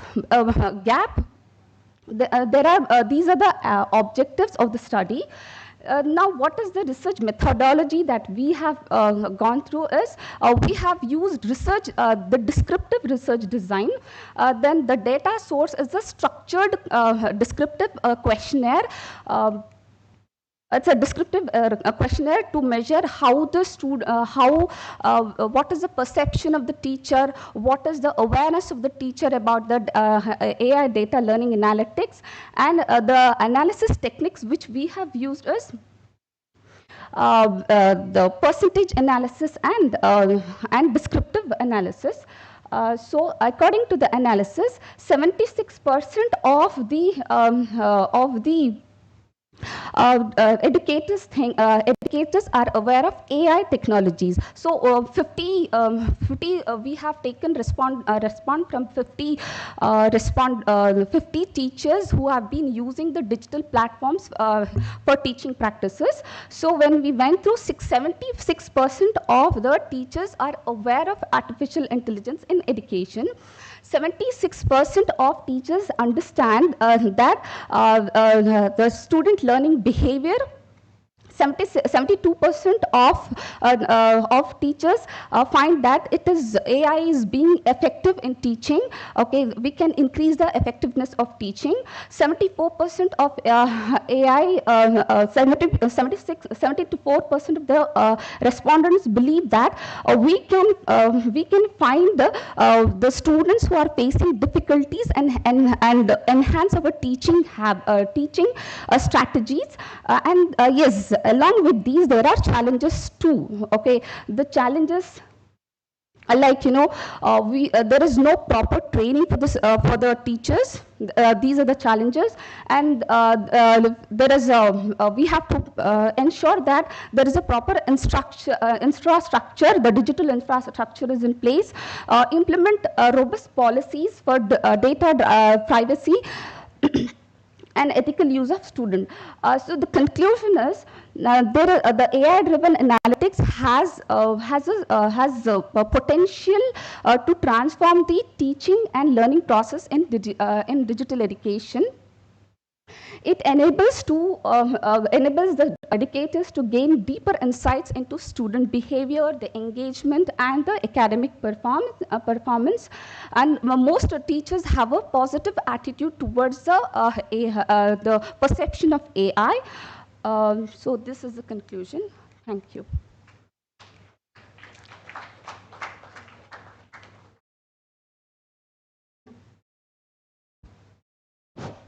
Madam, what is your population, madam? What is the population you have taken for the this respondents were 50.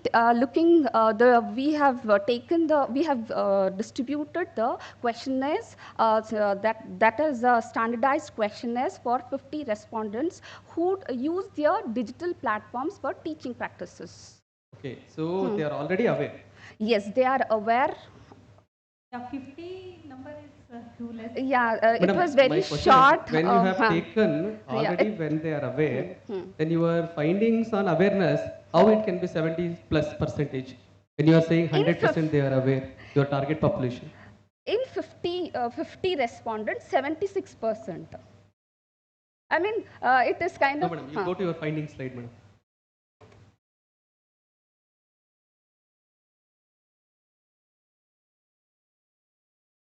Go to previous one. That's 76%, no? Yeah. See, you said who are already into learnings and education of artificial intelligence, teachers, you have asked that question.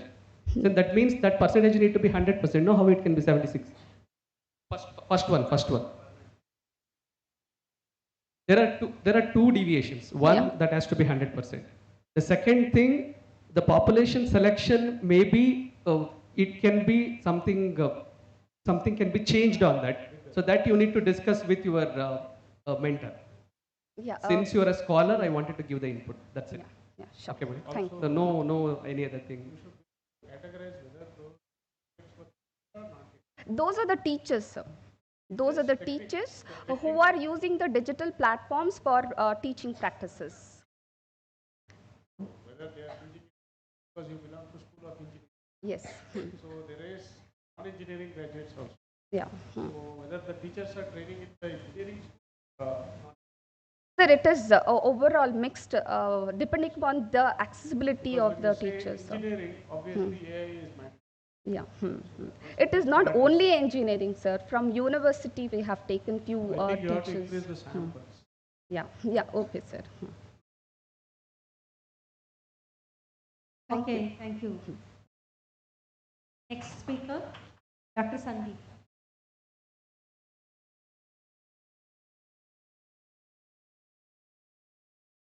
You have been given 8+2. Yes, madam. Good afternoon, everybody, and professors in the main row.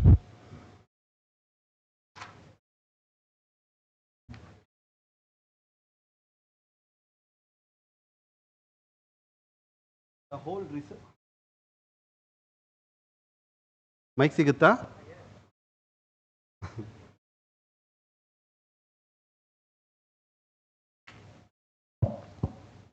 The whole research is concentrated whether these rural students are accessing digital platforms or not.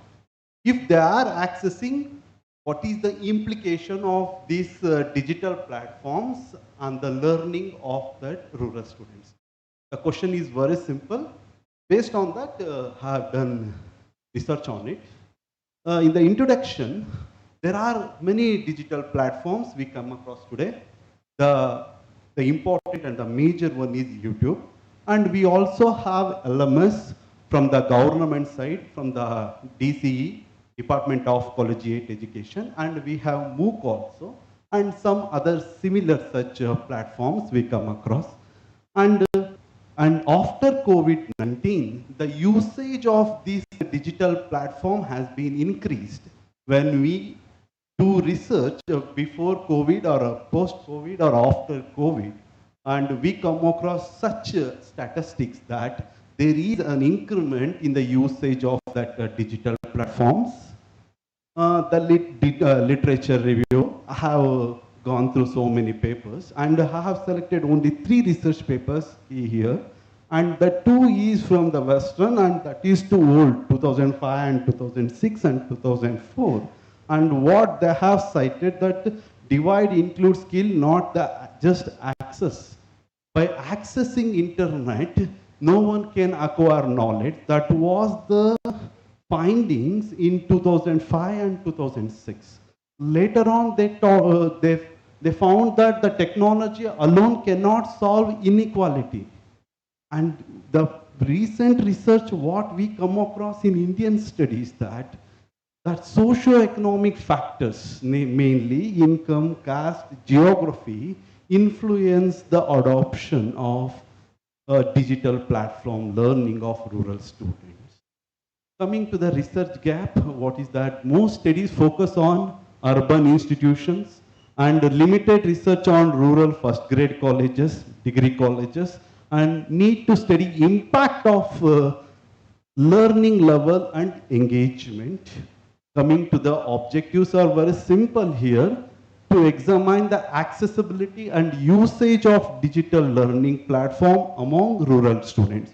That shows that whether these rural students, the first grade colleges situated in and around Chamranagar region, I have not taken Chamranagar districts because I have taken Chamranagar region. Even I work in a government degree college which is situated in Bairapura, T. Narsipura, which also comes in Chamranagar region. We have selected few colleges in that region. Later, analyze the impact if the rural students are really using this digital platform and what is the implication. Hypothesis, the significance preferences and the significant certain digital platforms has been taken. This is a descriptive research, and I have used simple statistical tools, chi-square, t-test and descriptive statistics.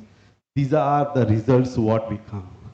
Before selecting this one and before going to the statistics what we have arrived in our research, why we took this research, what made me to do this research, because most of the time I work in a government degree colleges, the student denied to join T. Narsipura degree college.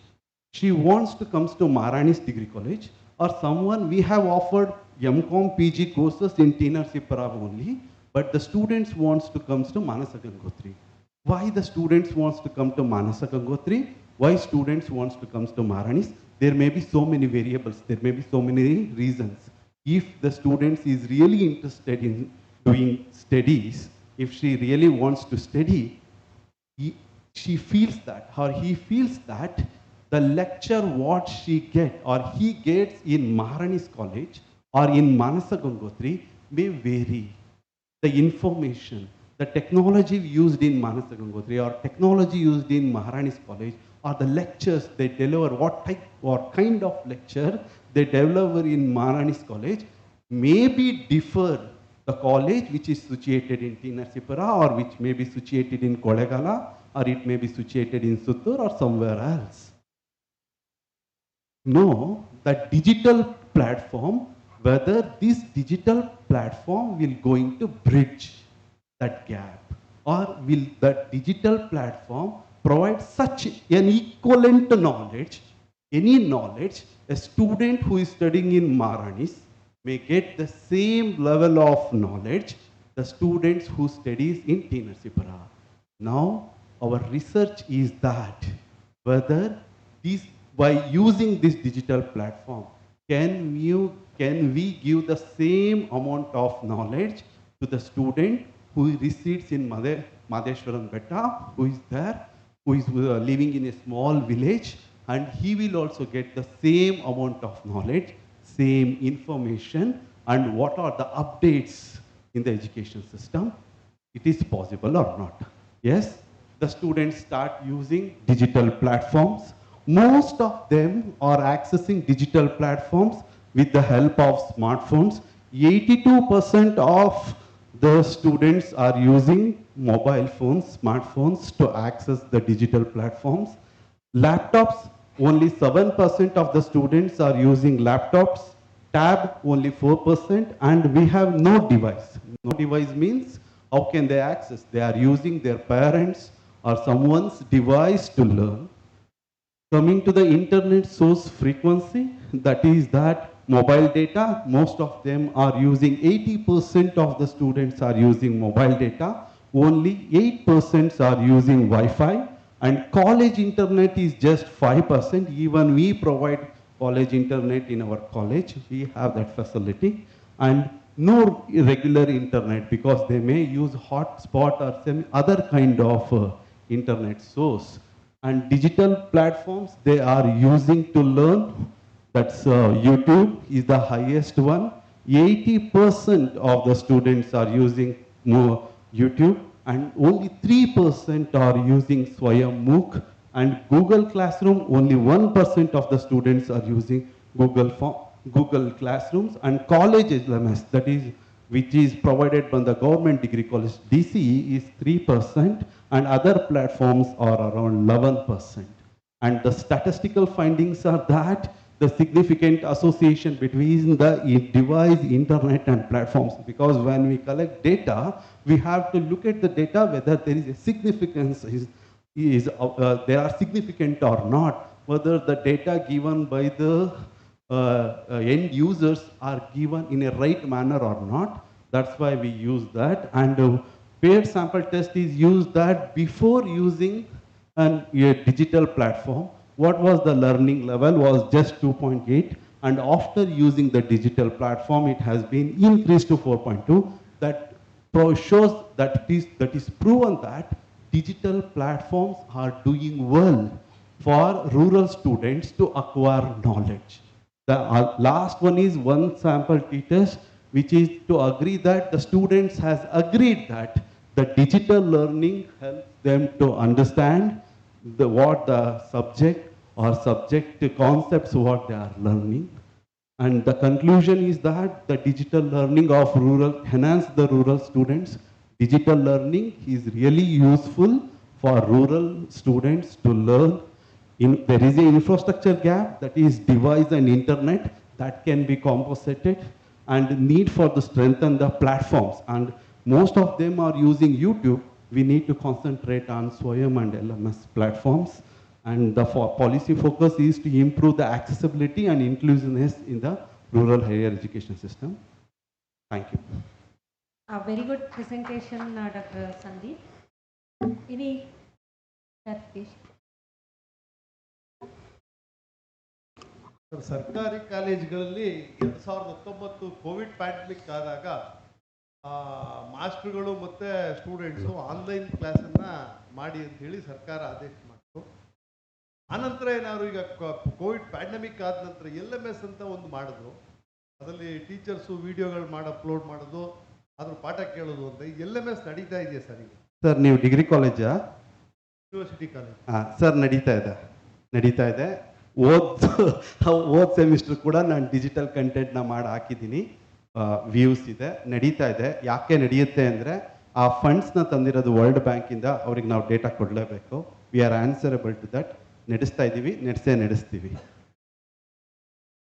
Thank you. And I want to thank my co-author Mahesh sir also for his support. Thank you so much. Next speaker is Dr. Ashwini.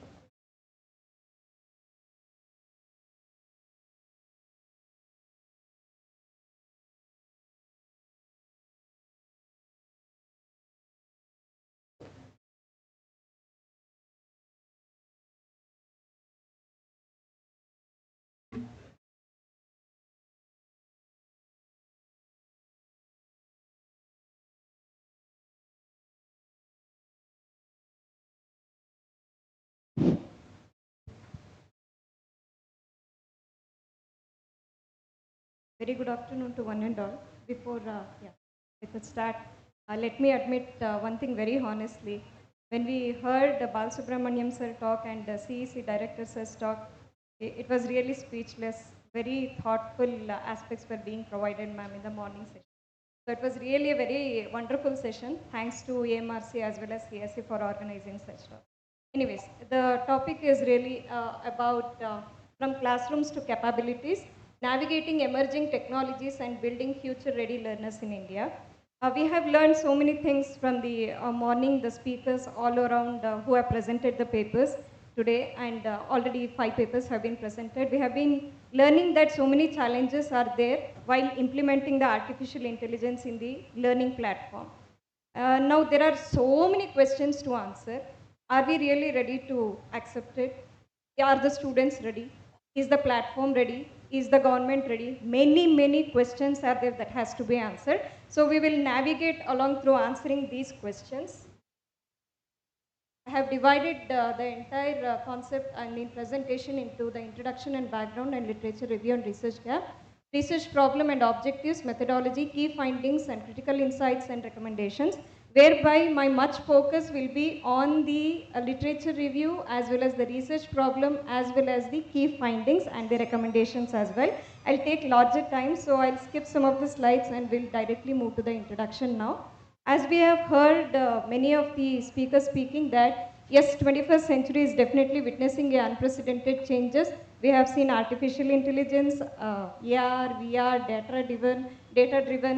So fundamentally it is very, the structure that we are seeing now is completely reimagined, fundamentally reimagined. The twin imperatives that we have to see here is regarding accessibility and academic excellence. So education has always been the cornerstone. Let me start with this particular aspect. Education has always been the cornerstone of civilization progress. It rarely in human history has the pace of change in educational domain that has seen a swift, sweeping and consequential as it is today. Because we are speaking about the artificial intelligence and regarding the digital learning nowadays. Yes, in the context, let us set the context first before we go to the objectives. The context here we are actually setting here is regarding the 4th industrial revolution, which is a fusion of physical, digital, biological system. Everybody needs to be prepared for everything now. So that is the context. And 65% children entering primary school will work in jobs that does not exist yet. It is according to the report of World Economic Forum. This is really critical. And 244 million children or youth out of school globally according to the UNESCO statistics of 2023. So my basic question is this. The fundamental or the foundational question is that, is the goal of education merely to produce the workers for the economy or cultivate fully realized human beings capable of critical thought, ethical discernment, cultural rootedness and social responsibility? See, this is what is the core of my paper, where we will be discussing on is the digital learning or artificial intelligence trying to give a critical thought to the students? Are you able to really critically think about what you are doing, or simply you are doing the copy paste as you do in most of the assignments? I'm sorry. Technology must serve human flourishing, rooted in Vidya, Sanskriti, as well as Samajik Chetana. This is what the basic roots of Indian culture is all about. So this is the review of literature. I'll just give a gist of the review of literature, whereby it is worthwhile to see what are the review that has been done. I have categorized this into 3 parts. One is the philosopher, where the philosopher, Ferry, Pebert and Besta are giving a thing about education is either liberation or domestication. Liberation, I mean domestication in the sense what? Banking model education. Are we simply posing the information to the students, or are we making them to liberate? Are we trying them to explore something, to have a critical thinking, right? Now we have one more paper being envisioned by Pepper. He says material for thinking well, tools for children to explore the ideas, just consuming information. If we take AI or artificial intelligence, then it is only for information based, then it will be purely automated tutoring. We have another category in the review of literature who have been given as the quadrant for evaluators, where they have proved that AI tutoring can be as effective as human tutoring. See, the review of literature in 3 quadrants has been divided into 3 different perspectives, whereby then we will be seeing what are the findings and recommendations. So the second quadration is telling that yes, AI tutoring can be as effective as human tutoring. This is one thought. And the third one is regarding the critics. The critics that we are discussing from the morning, and that is what the core idea of the paper regarding the findings. We'll see that in the research gap also. The educators and pedagogy are missing from AI research, whereby you can just view the statistics over there. According to a philosopher in 2019 who has systematically reviewed 146 articles on AI in higher education, he found that almost they lack the critical reflection. This is a great big critique. Then weak connection to theoretical pedagogical perspectives. This is one particular quadrant. So there is a research gap that is being identified now and which has to be addressed. The research gap, the first thing is regarding the limited integration of critical pedagogy with AI discourse. So what is that? Why is that we are using AI? How can AI deliver content faster? What are we concentrating more on nowadays using AI? We are only seeing that the questions that used to be answered is how can AI content be delivered very faster, or how can AI grade papers? Here we rarely ask the questions which is whose values are embedded in AI. That is the most critical point now. Does this AI reinforce social biases? Or does this AI make students more passive or more questioning? What is that? We have to critically think about. The second research gap we have found is missing student and parent voices. That is what Balasubramaniam sir was also mentioning about it in the morning session. That is, we don't take the parent voices or the student voices. We really don't see whether they want it. We are simply probably implementing it. The third one is regarding, very critical, is regarding the policy practice gap that is happening through the NEP 2020 implementation. I want everybody to focus on this particular. NEP 2020 is definitely an excellent compass. The vision of NEP is emphasizing critical thinking and conceptual understanding. However, the reality, according to one National Achievement Survey 2021, which has been done covering 3.4 million children across 720 districts, it says that 45% of grade 8 students demonstrate basic math competencies. That comes from the survey. The outcome, it has having the curriculum transformation gap. They don't have, that percentage does not have a basic maths computation skills. That is the outcome of this particular research. And lack of contextualized AI tools for Indian diverse or linguistic. That is what was also being addressed in the morning. So for the Indian content, probably we need more rigorous, implementation. So what we are trying to give here as the research gap, we are talking about the technology without the critical philosophy to guide it. There is no critical philosophy, critical thinking probably is not there. We are designing policy without the people it affects. Probably the students and parents has to be taken also into consideration. We are struggling to implement our excellent policies over here. and we are importing tools that do not understand our people, the set of people that we are concentrating on. So in order to see this research gap being identified, there is some more statistics which is giving the statement of the problem. I'll not go into depth. Research objectives are to critically explore emerging educational technologies and their pedagogical implications, as well as identify the strategies for developing future ready skills through curriculum redesign aligned with NEP 2020. We'll see into that. These are the methodological approaches. Both quantitative and qualitative approaches have been taken into consideration. I would be interested to go with the key findings because that is the thing that we have to critically think about. The first finding is regarding the AI education landscape. Since morning we are discussing that global EdTech or global AI in education or Indian EdTech has made a tremendous changes of introducing the artificial intelligence in the education landscape. See, there are enormous excitement of investment in AI for the education. We have seen the EdTech startups, government initiatives like Diksha and AI tutoring gaps. But these initiatives are not connected to the coherent educational policy. They are isolated tools. They are not integrated tools. Everybody has to observe this and focus on. They are not integrated tools. They are only isolated tools, particularly designed for particular section of this people only. So this is one of the finding. Dr. Ashwini, you are exceeding. Who is it? Okay, I'll just concentrate on other two findings and I will. The other findings, shall I, ma'am? I'll just try to. 1 minute. Yeah. The other finding, we are talking about digital divide. The digital divide, we always seek that, do you have the device and internet? Just previous paper we have seen that. But we should also answer the question like how to use it. Do you actually use it for empowerment? Do you want to engage the students with the technology for learning? Many of these questions are being unanswered. So digital divide is not only about the accessibility but multidimensional, whether it is skills, usage and sometimes motivation too.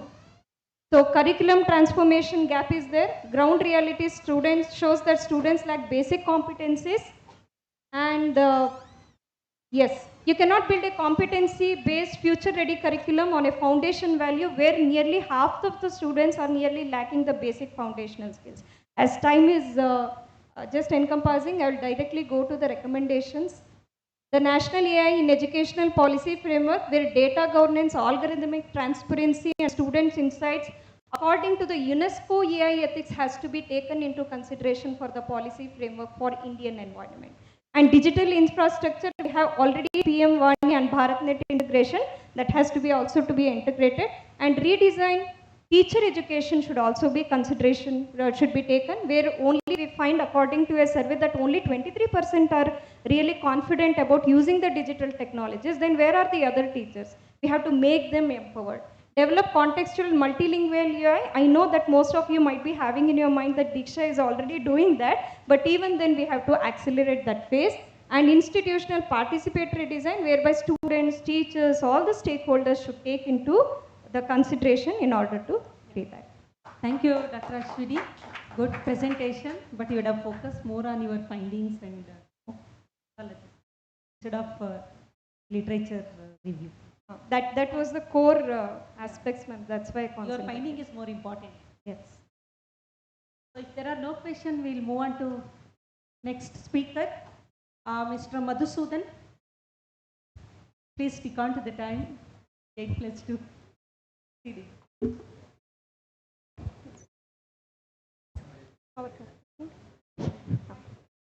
Thank you, Dr. Ashwini, for wonderful presentation.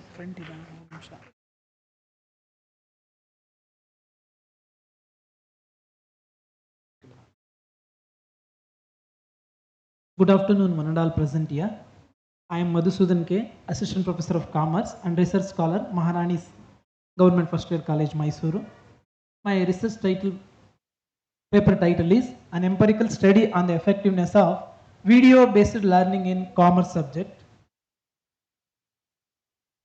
It is about introduction, digital technology. Where is this?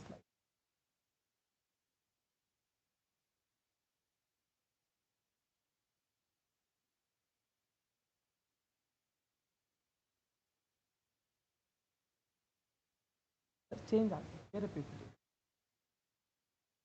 Madhusudan ಅಂತ ಇದೆ ನೋಡಿ.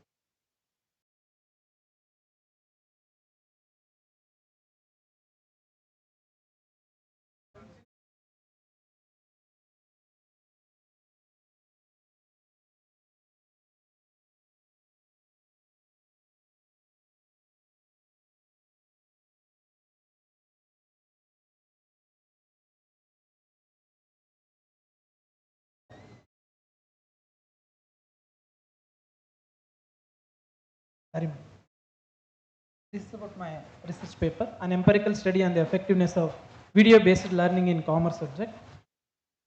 This is about introduction. We are in the era of AI generation. Here, video-based learning emerging as a primary instructional method for students, and in the subject like accounts, finance, and economics, video-based learning helpful to better understanding of the subject. At the same time, they can pause the video, they can rewind and review at their own pace. And we are in the era of MOOC. MOOC helpful for global access of high quality videos.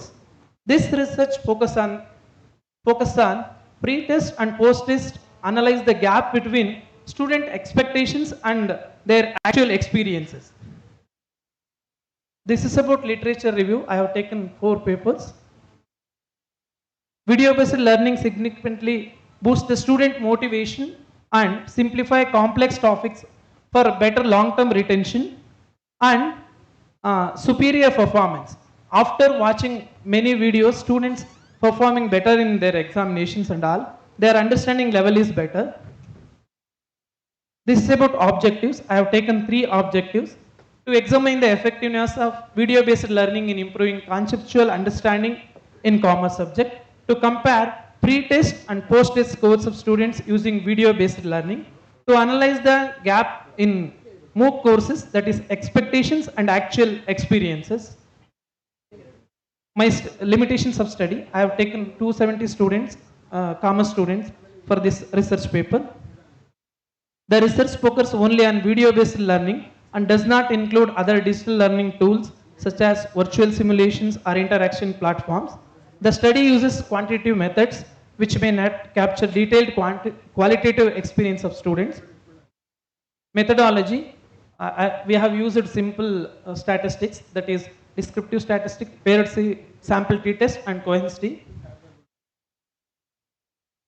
This is first objective, to examine the effectiveness of video-based learning in improving conceptual understanding in commerce subject.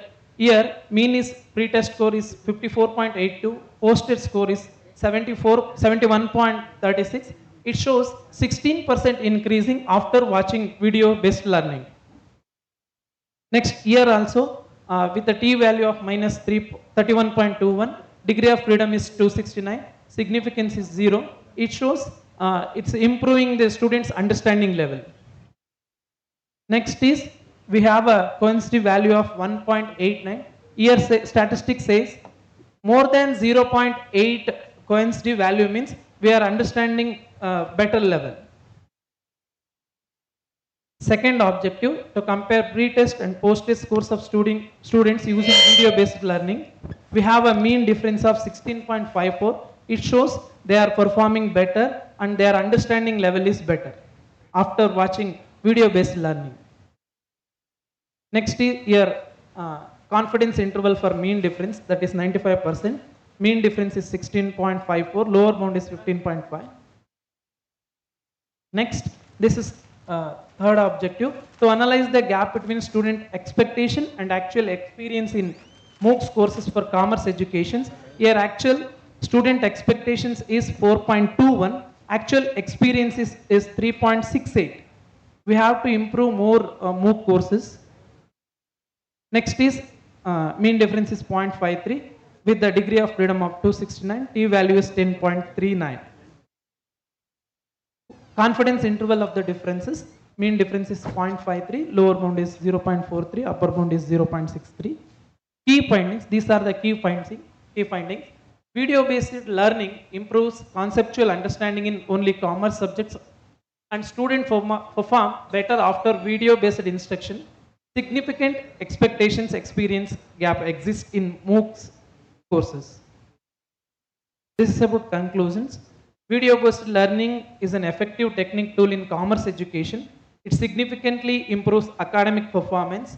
Institutions should integrate digital learning strategies. Improving MOOC design can enhance student satisfaction. These are the references. Thank you. Thank you, Madhusudan. Any questions? Just out of curiosity, Yes, sir. it's after watching videos, they are see basically. I mean, we say commerce in terms of accounts, right?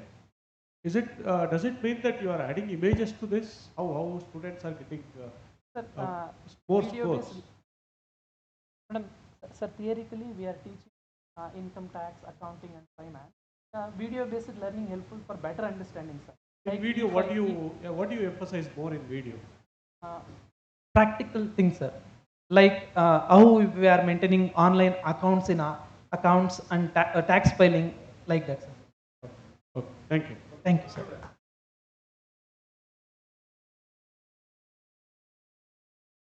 Sir. Sir. ಹೌದು sir, help ಆಗ್ತಿದೆ. Commerce BCA ಅವರು occupy ಮಾಡ್ತಾ ಇದ್ದಾರೆ. Sir. ಅಲ್ಲ, ಯಾಕಂದ್ರೆ strength wise BCA ಅವರು occupy ಮಾಡ್ತಾ ಇದ್ದಾರೆ. BCA ಅವ್ರನ್ನ ಯಾರು ಆಕ್ಯುಪೈ ಮಾಡ್ತಾರೆ, ಇನ್ನು ಸ್ವಲ್ಪ ದಿನ ಹೋದ್ರೆ ಡಿಗ್ರಿ ಕಾಲೇಜೆಲ್ಲ ಮುಚ್ಚಬೇಕಾಗುತ್ತೆ. ಅಲ್ಲ, ಆ ಸ್ಥಿತಿ ಇದೆ. ಯಾಕಂದ್ರೆ ನಾನು ಆ ಕಾಲೇಜಲ್ಲಿ ಕೆಲಸ ಮಾಡ್ತಾ ಇರೋದ್ರಿಂದ ಆ ಷೇರು ಮಾರುಕಟ್ಟೆಯ ಕಾರ್ಯಾಚರಣೆಗಳೇನಾದರೂ ಕನ್ನಡದಲ್ಲಿ ಕಾಮರ್ಸ್ ವಿದ್ಯಾರ್ಥಿಗಳಿಗೆ, ಅದರಲ್ಲೂ ಕೂಡ ಗ್ರಾಮೀಣ ಪ್ರದೇಶ ವಿದ್ಯಾರ್ಥಿಗಳು, ರೂರಲ್ ಬೇಸ್ ಸರ್ ತುಂಬಾ ಅನುಕೂಲ ಆಗ್ತಿದೆ sir. I am from Madeshwara college, government first year college Kollegal sir. ನಮ್ಮಲ್ಲಿ 10 to 15 ಸ್ಟೂಡೆಂಟ್ಸ್ ಆ ಮೂಕ್ ಕೋರ್ಸ್ಗೆ ನಮ್ಮ ರಿಸರ್ಚ್ ಗೈಡ್ ಮೇಡಮೇ ಅದನ್ನು ಡೆವಲಪ್ ಮಾಡಿರೋದು. ತುಂಬ ಸ್ಟೂಡೆಂಟ್ಸು ರಿಜಿಸ್ಟರ್ ಆಗಿದ್ದಾರೆ, ಜೊತೆ ಕಲಿತಾ ಇದ್ದಾರೆ ಸರ್. ಆ ಕೋರ್ಸಸ್ಗಳನ್ನ ಕಲಿತಾ ಇದ್ದಾರೆ. ರೂರಲ್ ಸ್ಟೂಡೆಂಟ್ಸ್ಗೆ ಅವ್ರಿಗೆ ಅಷ್ಟು ಕಾಸ್ಟನ್ನು ಕೊಟ್ಟು ಕಲಿಯೋದಕ್ಕಾಗೋದಿಲ್ಲ, ಮತ್ತು ಮೈಸೂರಿಗೆ ಬಂದು ಟ್ರಾವೆಲ್ ಮಾಡಿ ಬೆಂಗಳೂರಿಗೂ ಕಲಿಯೋದಕ್ಕಾಗ್ತಿಲ್ಲ. ಬಟ್ ಆ ಕೋರ್ಸ್ಗಳಿಂದ ತುಂಬ ಚೆನ್ನಾಗಿ ಕಲಿತಾ ಇದ್ದಾರೆ ಸರ್. ತುಂಬ ರೂರಲ್ ಸ್ಟೂಡೆಂಟ್ಸ್ಗೆ ಅದು ಅನುಕೂಲ ಆಗ್ತಿದೆ sir. Thank you sir.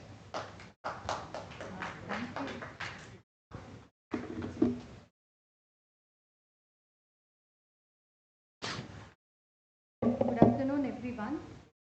As the research guide of this paper, I just like to add one point. That ನಾನು a course coordinator, stock market.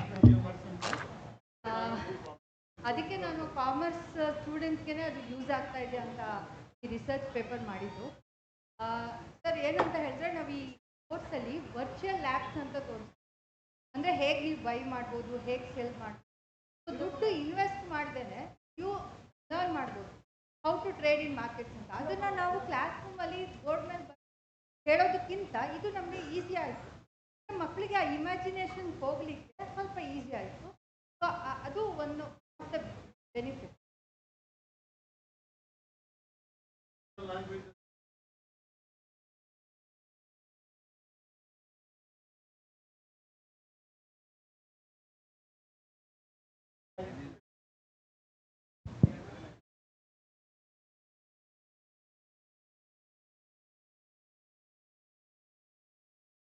Next speaker, Dr. Soumya. Thank you, ma'am. Soumya is 8 plus 2 minutes.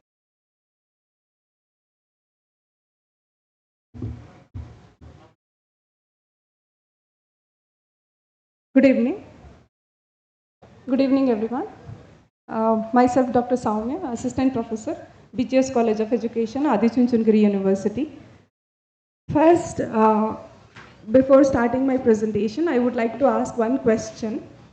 How many parents are present here? Parents? No.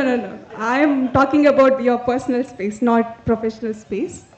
How many of you are? Even otherwise not a parent, you might have noticed one tendency of your children. That is, though you teach them correct, and that is being taught wrong in a school, what is your kids' response? They say, my teacher is right. Though you say it, no, this is the right way. And what is your kids' response? They say, my teacher is right, you don't know anything. right? So this is a base for my paper, and being a teacher educator, I just want to empower my B.Ed students, and this is a AI era, everyone knows, and here is a most prominent and efficient way to develop ourselves as a teacher. So being a teacher and educator, we have to empower even our own B.Ed students, where they are going to be a pillar of the nation, where they will be molding a future generation actually. So in the classroom, there will be a lot of various aspects of the classroom. And the present student teacher, they have to be ready with that. So with that concept, keeping that as a base, I have taken up this study. So that is from chalkboard to chatboard, measuring AI literacy among B.Ed teacher trainees. So this is a basic introduction. I don't want to go with it. So I have already made my introduction. So next, so here basic you can see these are the different dimensions of AI literacy. The critical dimension, cognitive dimension, practical dimension, the creative, collaborative, all such will be there. But whereas UNESCO also will be emphasizing to integrate all these into the teacher education, and also measuring AI integration helps to determine student teachers the perception about the learning outcomes and the readiness for the AI in classroom. So you can see our own classroom, we can see the children are more smarter than the teacher. So they'll be very much well versed with the technology compared to the teacher. So whereas here is a need for the student teachers to develop or empower themselves even in this aspect too. Definitely our students will be very well versed with the pedagogical aspects, like how to teach, what to teach, when to teach, even to understand their psychological aspects and understand and counsel them, all such will be there. But they have to be empowered with these AI skills too. Then only the kids of that particular classroom will listen to the teacher. You might have experienced that. If somebody is not well educated or maybe not smart enough, like children to the match wavelength, so they will be saying that this teacher will not be knowing anything. So this kind of mindset maybe is very casual in this generation. You can see the social values, ethical values is getting decreased in this era. So you can see that. And these are some of the reviews which I have gone through. And here I can see AI in the curriculum with respect to this area also I have reviewed so many papers. And whereas it says AI has significantly influenced curriculum development and teaching learning practices in the modern education. And the next study proved that AI actually improves student engagement and supports teacher in making data-driven instructional decisions. And next study, it also highlighted that AI enables adaptive learning by adjusting the content, pace, and the feedback according to the learner's needs, which is actually enhancing the outcomes, and it has become a motivation to the students as well. So next, AI adoption is in some educational context is still in its early stage. That is what we can see. They have not fully empowered. So this is indicating that the need for the stronger policy frameworks, infrastructure, and awareness programs. And AI has great potential to transform teaching and learning through personalized instruction and improved efficiency. Its successful integration depends on a proper training. That is what we actually trying being a teacher educators.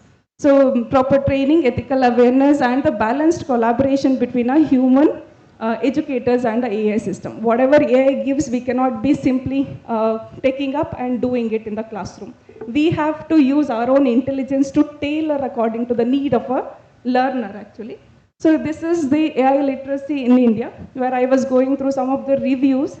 In India, we can see that AI literacy and the integration into the education, which is a transforming teaching, learning, and the educational management. So AI also helping improving access to education, data-driven decision-making, personalized learning experiences, thereby enhancing overall educational quality. All those are there. But there are some of the studies says that there are some of the challenges like awareness. So they are having a lack of awareness with respect to the AI tools, that too in particularly teaching tools. They are mostly not aware of. So where in the 2024 you can see some of the new AI tools. In the 2026 that has become old, and there is again new AI tools for a teaching. So that is a lack of awareness that should be there. So next is AI literacy among a B.Ed trainees, where I was going through the intensive literature.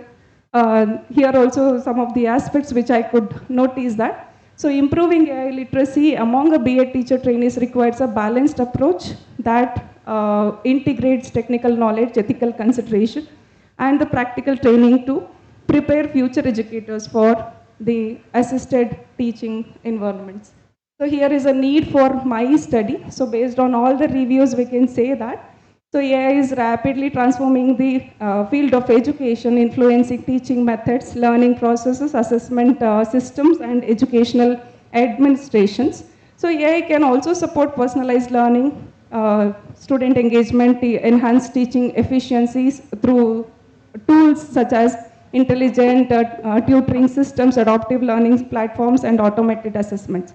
So here, whatever the review is saying, here most important aspect is B.Ed teacher trainees and the educators, they lack sufficient AI literacy practices, exposure practices, and the structured training to effectively integrate AI into the teaching practices. So here, this one point, wherever being a teacher educator, when they come to the second semester and third semester, we will be making them to have a skill practice. Let's say we have introduction skill, we have explanation skill, blackboard skill, all the skill by skill they'll be practicing, and they integrate everything they learn. But here they lack some of our AI components, which is a 21st century skill actually. So this is also where teacher educations, they have to incorporate in such as a skills. So here, since B.Ed teacher trainees will become a future teachers responsible for integrating technology classrooms, so it is essential to examine their level of AI literacy readiness and their attitude towards AI-based teaching tools. So despite of growing all these importance in AI education, so there is a still limited researches which is focusing on especially on AI literacy among teacher trainees. So next is, these are my objectives of the study. So in order to study the perception of B.Ed students towards AI integration in teacher education, in order to check their effectiveness of AI tools in improving pedagogical learning and among B.Ed students, to identify the areas of AI integration in teacher education programs, and also analyze the roles of AI in enhancing a quality of teacher education. And also the last objective of my study is to use of AI in teacher and learning process in future classrooms. So according to that objectives, the hypotheses were framed, the research method, so development of a questionnaire, so measuring artificial intelligence literacy scale among B.Ed teacher trainees. This was constructed by the researcher itself, and the content validation was done with the 3 professors and 2 associate professors, and sampling to 19 student teachers with from 5 different districts. They were the sample of my study, and data collection was done through digital platform by sharing a Google forms, and e-tabulation was done, and the inferential statistics and descriptive statistics were used. Whereas the findings of this study, so with respect to gender, there was no much significant difference. With respect to gender and with respect to locality, there was no significant difference was found in the study. And this is with respect to Dr. Soumya, yes, running out of time. 2 minutes. Shall I take 2 minutes, ma'am? 1 minute. Yeah, sure. So next, Can conclude finally. Sure. You took more time for the introduction itself. Yes. Okay. So the study which I aim to determine to study the measuring AI literacy among B.Ed teacher trainees. So here the most of the findings were significant with respect to gender and the locality, where without any gender bias and the locality wise, we can actually provide. And perception also, it was very significant. Both rural and urban students both had a positive perceptions towards AI intelligence. And with respect to the AI pedagogical, with respect to year of study, I have even collected a data from second year and the first year. So second years, probably with the exposure of proper training, they could show more significant positive results in the study. And the study also found that AI tools are moderately integrated in teacher education classrooms, particularly in areas such as digital assessment, learning support, and instructional design. So this is what is my conclusion. Thank you. Thank you, Dr. Soumya. Yes, ma'am. Any question? Just one question. We are running out of time. If not, we thank Dr. Soumya. And one request for the participant, please give more importance for your objectives and findings instead of literature survey or introduction. Thank you. Next speaker.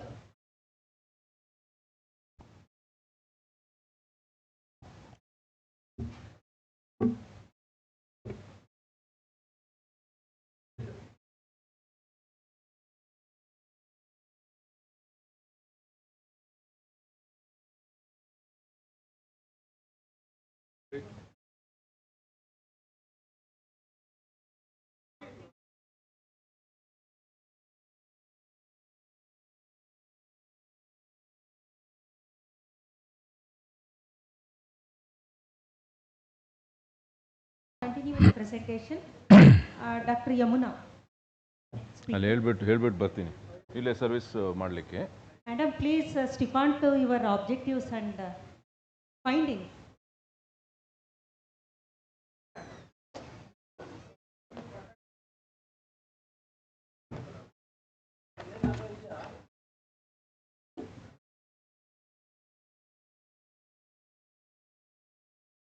Okay, madam. Yes. Good evening, respected chairperson and participants. In today's generation, let us go for a previous traditional media journalists. They were manually going and collecting the information, editing the news, and writing the news by their own. However, this now ChatGPT, after emergency of that, by using the AI, the journalists have been writing the news, summarizing the things and the headlines and social media contents. They are been using this. This shifted from the reporters to the prompters. So from my topic is from reporters to prompters, the impact of ChatGPT on the transformation of news production. The study examines how ChatGPT is influencing journalism practice and the opportunities, challenges it brings to news production.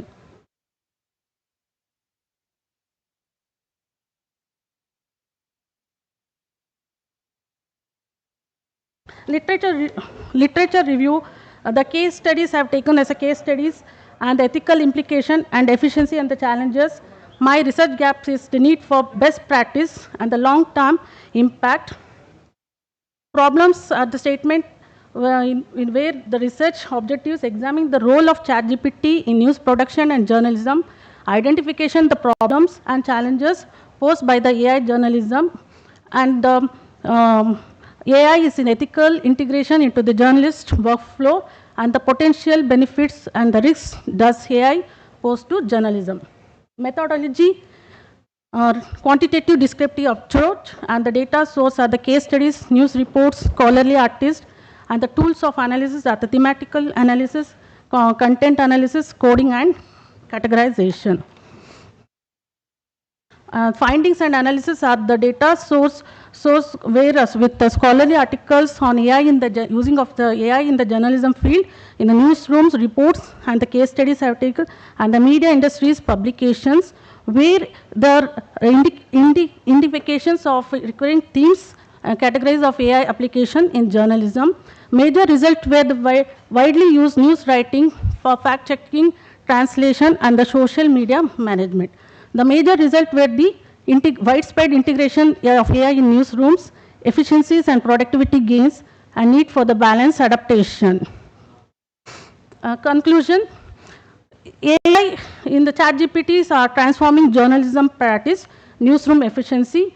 AI cannot replace human journalists, but it acts like a supportive tools which enhance journalist productivity, and ethical challenges such as accuracy, bias, transparency are the major concerns.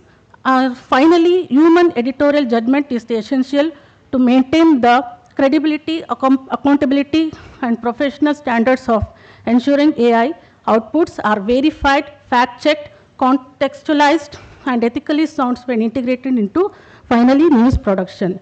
My recommendation are to develop clear ethical guidance, provide AI literacy and training programs for the journalists for efficiency, use of emerging technologies, strengthen fact-checking and editorial verification, encourage transparency in AI assistant, and to promote continuous research and policy discussion, maintain the human elements. My final conclusion is, AI is transforming journalism, but in the future of news production lies in the collaboration between the human intelligence and the AI, artificial intelligence. Both are, AI is just a supportive tool. It cannot ruin the journalist role. We have to learn to become a good prompter. Then only we can use the skills of the AI like ChatGPT, Gemini, Perplexity, which even we can do the fact checking also. Thank you. Thank you. Any questions? Just one question. How reporters identify the genuinity of the content? Yes, we have a apps like GPT-0, Quillboard, which we can identify whether this is a AI. Even those are plagiarism tools. What about the content? Content have been fact checked, sir, before. That has been reported by the AI tool. It has been fact checked, sir. How reporters are identified? Reporters are identified through the fact checkers, where these contents have been humorized or generated by the AI. And it is also finalized by the editorial. It is not finalized by the reporters. The main things will be done and final decisions will be identified and be placed in the newspaper by the editorial itself, not the reporters. Thank you. Thanks. So next,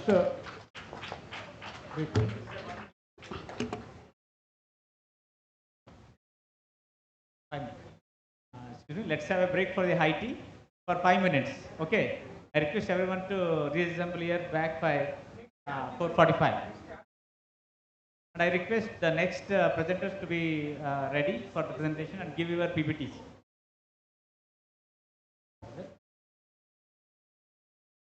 The next paper is Samhita Swami, Salia alias Dr. N. Rupesh, Vishwas, and Shubha Gopal, Devraju, Aishwarya, and Dharmesh, and Lata, Dr. Lata. Please be ready for the presentation. Thank you.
We'll start, sir.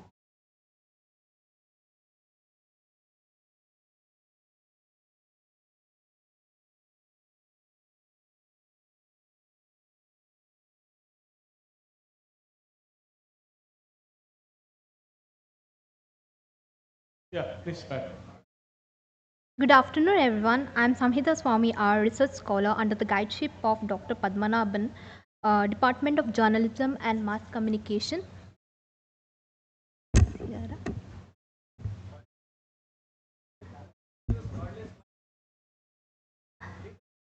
No, sir, I'm comfortable here only. Yes, sir. Okay. My research topic is deepfake technology. Deepfakes technology in visual storytelling, challenges for the future of digital learning ecosystems. This study examined how deepfake technology is influencing visual storytelling and digital education, particularly in Indian context. Artificial intelligence has significantly transformed digital media and storytelling into the new sphere of the creativity. One of the most controversial development is deepfake, which uses the artificial intelligence and generative adversary network to create high realistic videos and audios. Today, digital learning ecosystem rely heavily on video-based education, multimedia storytelling, and visual simulation. While this enhances engagement and accessibility, it raises serious concern about misinformation in education content and loss of trust in visual evidence. Therefore, it is essential to examine how deepfake technology may influence credibility of digital knowledge system. The next slide. Deepfake technology. What is deepfake technology? It has two words, means deep learning and fake. It manipulates the facial expression, voice, and create the video of the image that appear authentic and which is as a fabricated of a person. Initially, deepfake technology may use mainly for entertainment research and film production, but later to development in technology and innovation, that is increase of social media and digital content, deepfake has entered in this field, which used for manipulation and spread the dissemination and also for the cyberbullying. In India, rapid growth of internet access has increased the concern. Report of Internet and Mobile Association of India 2025 indicate that India has 900 million internet user. Most of the internet users are come from the rural background, that is 488 million user. So it is a concerning issues about the deepfake technology. The next slide. Visual storytelling in digital education. Visual storytelling plays an important role in modern education, as we know. According to the Mayer Cognitive Theory, Multimedia Learning 2005, he says that combining visual and audio information helps learner to understand and retain knowledge more effectively. Today, many digital education platforms such as Swayam, Diksha, Byju's, Vedantu, and YouTube Learning channel rely heavily on video-based teaching. Deepfake technology can potentially improve digital storytelling and education by recreating historical figures, events, creating multilingual teaching avatars, models, producing interactive simulation for the complex concept. This possibility shows how synthetic media can make learning more impressive and engaging. Have took some case study about this in a positive aspect when we say that young Sachin campaign. by Age as Federal Life Insurance 2022, which recreate young version of Sachin Tendulkar using deepfake technology for storytelling purpose. Another case study we can say that Shah Rukh Khan, My Ad Campaign 2021 and 23 utilize AI to clone the SRK voice and face, allowing the ad to mention specific small shop owners, which helps them to run their business. In a negative part, when we say that in education tech companies such as Byju's and Vedanta have experimented with the AI generated teaching to provide personalized and multilingual education. It has reached the students across the world to the different language. But one serious question arises, does it build a relation between the teacher and the student? No. And another concern is the report or cyber report of 2022 and 24 showcase of non-consensual deepfake targeting students, particularly young women who in city like Mumbai, Bangalore and Delhi. And also many fraud are using deepfake technology to create videos, image, audio of an actors and politician and made a disturbance in the society. This incident highlights the ethical and security concern associated with the synthetic media.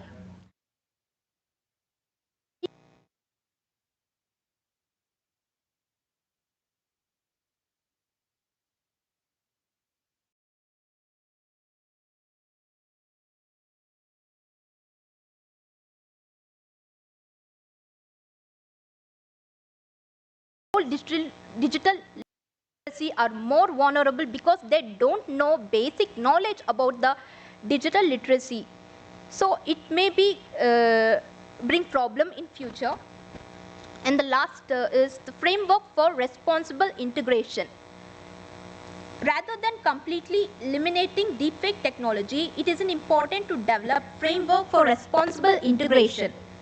It has three pillars like technological safeguard, regulatory framework, and digital media literacy. Technological safeguard, here various programs and apps are implemented in India which helps to safeguard against the deepfake technology, like advanced detective tools, watermarking technologies, etc.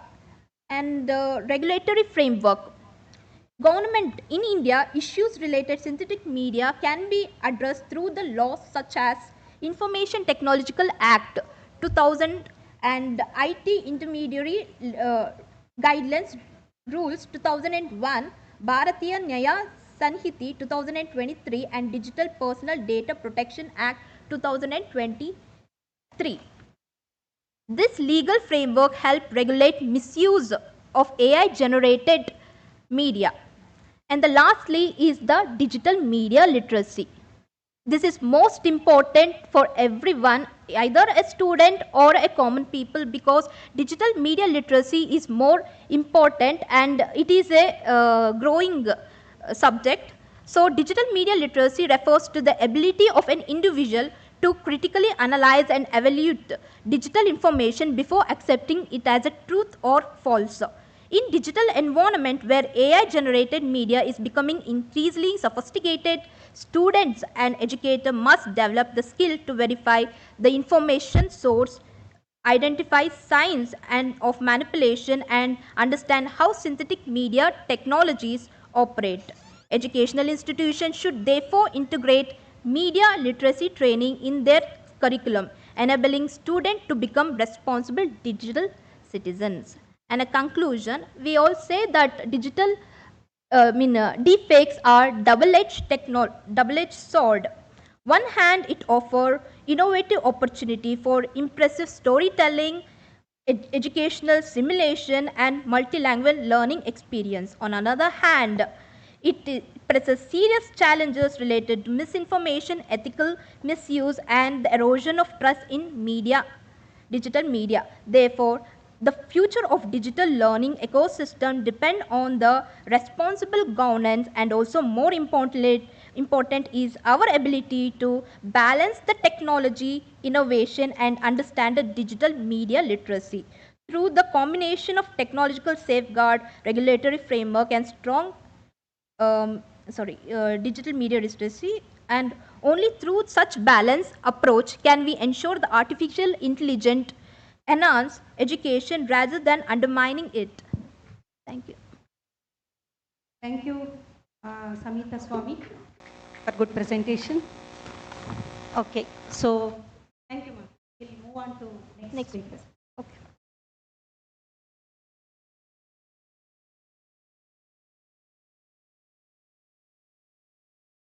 The next speaker, Salia Alias.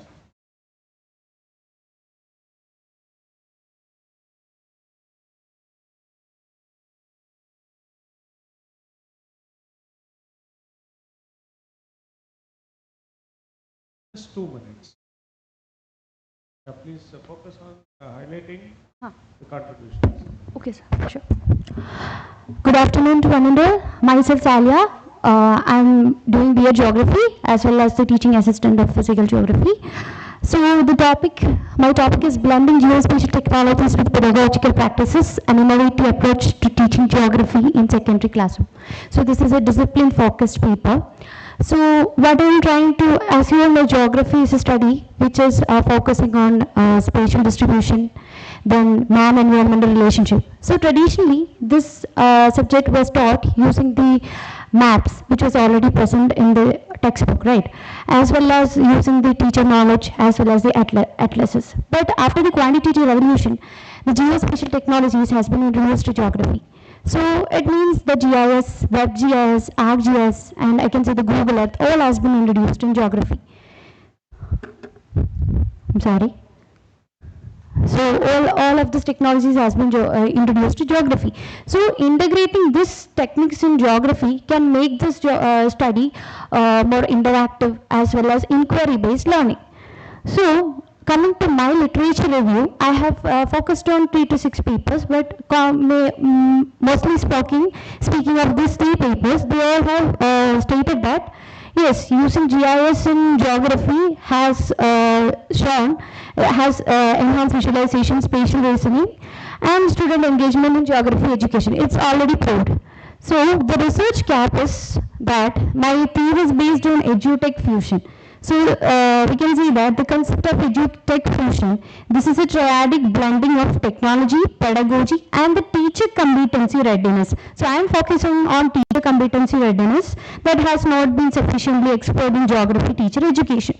So there were limited studies that has been given to pedagogical readiness of future teachers, integration of geospatial technologies in geography teacher program, and the perception of BA trainee teachers regarding this tool. So the research problem is understanding trainee teachers' perception and readiness is important for effective technology integrated pedagogy. So these are my objectives, that is to examine the perception, explore the potential, and identify the challenges towards the using of this technology, as well as what challenges they are facing while they are using these technologies. So the methodology used was that a questionnaire, the survey was the method used, and the questionnaire was a tool used. There also we used the Likert scale, with a scale ranging from strongly disagree to strongly agree. And the data analysis is, and we use the descriptive statistics and mean also. So there we found that the overall mean perception score is 3.9 out of 5. The mean score indicates a positive perception towards the integration of geospatial technologies in geographical pedagogy. But as you can see, this table 1 is showing different dimensions from the questionnaire, which consisted of 20 questions, and that questions were having some dimensions, and these dimensions are placed there, and I have calculated the mean score as well as the agreement. So there it is saying that the geospatial technologies enhances visualization of geographical features. The agreement goes for 80%. But focusing on the challenges, there also you can see that poor technological infrastructure in school is having 72% of agreement. So the finding is that majority of trainee teachers believe geospatial technologies improve spatial understanding and help students to visualize geographical features and make geography class more interactive and engaging. But, however, some trainees reported lack of familiarity with geospatial tools, needs for training workshops and teacher education programs, and the challenges highlighted the need of greater emphasis on techno-pedagogical training with teacher education programs. So I conclude that from these findings, I have found that most of the teacher trainees are agree with the usage of the geospatial technologies, but still they are facing some challenges that is related to the infrastructure and the lack of familiarity. So that can be overcome through the recommendations that is the teacher education institution should conduct training workshop on GIS and digital mapping tools. Schools should strengthen the technological infrastructure. Curriculum planners should encourage integration of geospatial technologies in school geography curricula as well as the pedagogy of BEd geography. That's all. Thank you.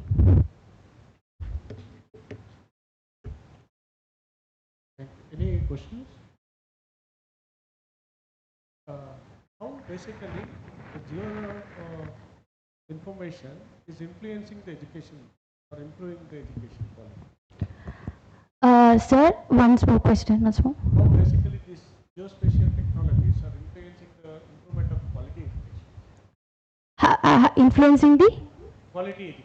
Okay, so this geospatial technology means what we are here, Google Earth, then GIS. Okay, so what this is doing that when this are presented in the classroom, so instead of looking into that thematic maps which is already present in their textbook, they are spatially visualizing the same thing in the screen. So through that their visualization is increasing and thereby their knowledge is also increasing and thereby it is a live. They will get an idea that okay, through geography only we are studying about maps. Geography is the foundation of maps.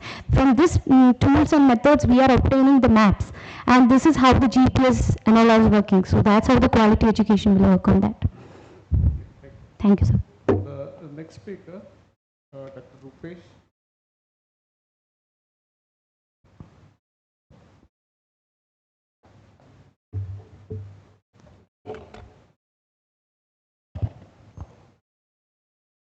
Good evening, respected chairs and delegates of IMMERSIVE. So, I am Dr. Rupesh Kumarian and my topic is role of LMS in student academic progression, a comparative study of Moodle, Canvas and SWAYAM. So, LMS, that is a learning management system, has a centralized platform for the institutions which will help the entire institute, that is the teachers, students, to deliver, monitor the course deliveries and assessments. It enables easy course management, ease of updating, easy access to students, easy assessments, ease of communication, and provides incitement. I think most of the institutions in urban areas, they are all going with the introduction of LMS. So to this, the review of literature, there was been the total summary of the review of literature is about 100 students, undergraduate students, there was a study, and all the students who got before the LMS and after LMS, their learning level has tremendously increased. So this is the objectives of the study. The objectives is to understand LMS platforms available in India, to determine the suitability of LMS in higher education institutions, to understand the barriers in implementing LMS in higher education institutions, and to suggest remedies to overcome the barriers in implementing LMS in higher education institutions. So the research methodology, it is descriptive in nature. I am taking the convenient sampling of comparing Moodle, Canvas and SWAYAM. So I'll be focusing on the comparison of their characteristics, utility, usage and scalability. So this is the analysis and findings. So there are three platforms, LMS platforms, Moodle, Canvas and SWAYAM. So these are the characteristics. It is open source. All three are open source. Except SWAYAM. SWAYAM is not a open source. It is run by, developed by Ministry of Education, Government of India, and government recognized certification. The course management happens like teachers can devise the activity cards, custom grading scales and structured learning paths. It is AI integration enabled, whereas Canvas also provides similar platforms, whereas Swayam is managed through 4 quadrants. 4 quadrants, that is e-tutorials, e-contents, discussion forums, and assessments. It is structured around NPTEL, UGC, and NCERT. So there are about 55.2 million courses on Moodle and 2.2 million courses on Canvas. So 11,800 course modules, there is a mistake, the course modules on Swayam. Then when it comes to the accessibility, it is globally recognized what is called the Web Content Accessibility Guidelines 2.2 level AA, and also it is mobile friendly. Whereas Canvas also works on the same platform, whereas Swayam works on Rights of Persons with Disability Act, that is 2016, which means all Indian digital assets must be barrier free and mobile friendly. So utility, it is centralized, automated, and customized tool throughout the cycle of digital learning, whereas a centralized hub for digital, hybrid, and in-person learning. Swayam is academic, professional development. Conventional college students can obtain up to 40% of their semester credits through Swayam. So this is about the usage. More than 3.47 billion users enrolled for 55.2 million courses across 6,000 plus institutions worldwide. Whereas for Canvas, it is about more than 30 million active users with 4,000 institutions across the world. And more than 56 million users are enrolled for 11,800 course modules, nearly 5.2 million course completion certificates issued so far, as of December 2025. So assessment components, teacher can devise their assessment components, evaluation criteria, and grading system at their convenience. This is the benefit of Moodle, whereas the teachers can devise the assessment component, evaluation criteria, and grading system. It is as similar to the Moodle, whereas CCs, course coordinators, can devise weekly assessments in quadrant number 4 and mark the best number of assessments be consolidated for the final IA marks, that is about 30% weightage. So estimated cost, it is initial setup cost is around 2.5 lakhs to 6 lakhs, depending on $1.2 per user to a maximum of 700 users per year. This is the limit estimated setup cost, whereas 8.5 lakhs to 40 lakhs per year for subscription under Canvas. Since Swayam is totally free of access, so it doesn't have any estimated cost. So fee structure is, as I told you, 2.6 per student per year. So minimum of 50 students should be there in an institution to get the Moodle LMS, and $4 per user per student. That is for the subscription fees. And we say that under Moodle, Swayam, we are discussing from the morning. Enrollment is free, but there will be charge for the examination. So suitability. Only about 29% of the institution in India have fully implemented LMS, and 21% of them are partially implemented. They are on the way to get into the LMS. So LMS platforms also play a vital role in mapping program outcomes, POs, COs, outcome-based educations can be implemented. Okay, so it is easy for the transfer of ABC also, Academic Bank of Credits, to the APAR ID also. So what are the barriers? There are technical barriers, lack of hardware, ICT, especially in rural areas, unreliable internet, connectivity, especially in rural and semi-urban areas, skill barriers, hesitance to move from chalk to talk to digital system, financial barriers, cost of obtaining licenses, increasing network speed, that is bandwidth, maintaining ICT facilities may be a cost burden for many institutions. So pedagogical barriers, differences in language of content delivery and the language of understanding by the students. So what are the remedies? Technical barriers can be overcome by adopting BharatNet and other similar network providers with high-speed broadband to the rural areas. Moodle and Canvas platforms allow the users to download the contents for offline study also. This will reduce the impact of internet interruptions. Organizing of skill development workshops, both for teachers and students on usage of LMS, is most appropriate.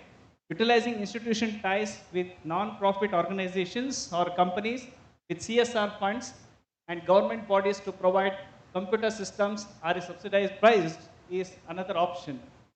So continuous faculty improvement programs on digital literacy, digital pedagogy, and knowledge on LMS usage in formal teacher learning system is required for the day. So this is the conclusion part. So LMS, whether we like it or not, it is going to come. Many of with the questions, many senior professors, when we are having discussion, they say that if we deliver, if we create contents, video contents, and if we keep it there, if institution fire us, they will use our data. Then what is the use of creating? We will have that. So there are certain aspects which creates questions. But however, all the world is moving towards learning management. That is, we are making sure that every student who enters an institution comes out with something in his mind, something might have earned, so that we will reduce the at-risk students in the institutions. So this is my presentation. Thank you. I'll be happy to take questions. Thank you. So just Thank you. I just wanted to know how basically the Canvas courses learned through Canvas are certified. Certification in the sense, the entire modules, just like a Moodle and Canvas, they work on. You enroll for a program, you complete the program, there are levels, you complete one level, you get the certificate, online certificates. Government approved. It is approved, sir. We have Udemy, you got Moodle, you got Canvas. As such, we got many other platforms, LMS platforms. Thank you. Thank you. So the next speaker is Vishwas. So you have total 8 minutes, 6+2.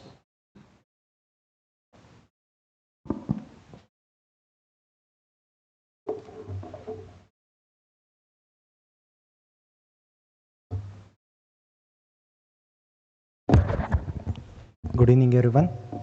My topic is on connected learning in life sciences, breaking educational barriers through digital innovations.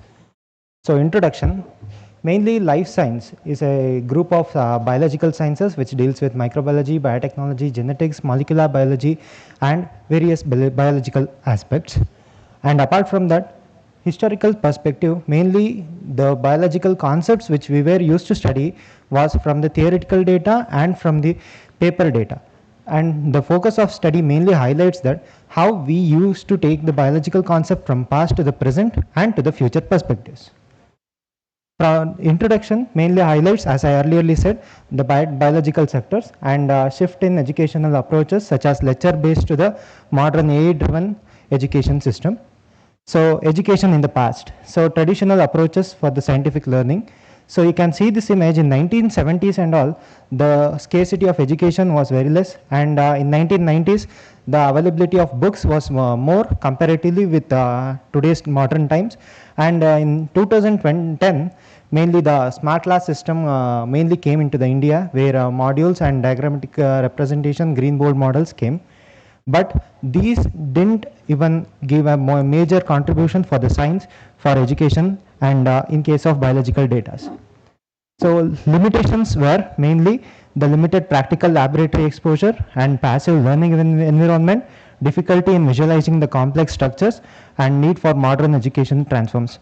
Because you can see in this image, so the student can't even grasp, and the structure and complexity of a subject there highlights how it is the biological subject was. So now, how it has been transferred through digital innovations and improved student engagement. So as I earlier said, nowadays we are using online mode education system and AI-driven education. So this graphical data highlights, that is a source of Times of India reports. From 2020 to 2025, you can see a drastical increase in the number of education aspects. So in 2020, it is of 25% in AI adoption in education, but now in 2025, it is up to 85% of AI usage. Later on, it was 12% in student performance and improvement in 2020s during the normal COVID time online classes, and at present, it has been reached to the 65%. So AI and technology have been used in a positive mode for the modern education system in case of biological sectors. So Inclusive and accessible science education, mainly global access and scientific knowledge.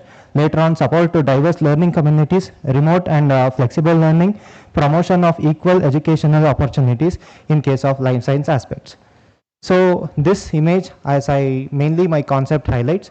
So the first image is the overall bacterial cell structure, which was first captured. Later on, from our past time to the present 8th standard till science subject, if the diagram of ultrastructure of a bacteria is given, till nowadays also it is carrying on with for 5 marks question, same structure. So now with AI technology we are using, and the complex structure, how it is, and visualization and understanding is more compared to the last past time to the present, and in case of future perspectives, how our AI in the technology will be used. So as old teaching methods can be complex and it can grasp easily. Later on, virtual reality and holographic anatomy, gamified drug design. Drug design plays a vital role in case of modern technology involvement in life sciences, and mobile lab kits too. And this is the image where I asked AI what will be the future in case of biological sectors if technology is used properly. So these images was given through AI. And these are the news articles which have been published and in the newspapers. So how AI should be used, and government is also funding for the AI to be used in the further and former next upcoming data with technology.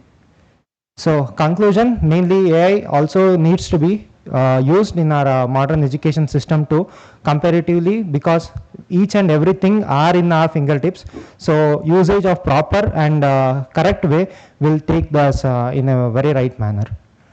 So artificial intelligence and human intelligence together can create a smarter, more innovative and sustainable future for education and science. Thank you. Yeah, thank you. Yeah. I just wanted to know, like, since you're recommending this connected learning for a life science, yes, sir. Usage of technologies, how basically it is influencing the admissions in education, institutions? Sir, good question, sir, because in admission wise, nowadays some of the schools, if you go with the government sectors and the private sectors are getting more fundings and their infrastructure, they are rising more. So the admission rate is increasing in case of private sector, where the advancement and technology are correctly used, there the admission will be high, sir. Does it mean that the private institutions are subscribing to these tools? Yes, sir. So the admission is increasing? Not like that, sir, but proper innovation and technology where will be there only the actual glow will start, sir. Because nowadays no one is sending their students to or child to the government schools. For innovation and for child welfare, wherever they are aware, there they are sending for that, sir. Okay, thank you. Thank you, sir. So the next speaker, Devraju B.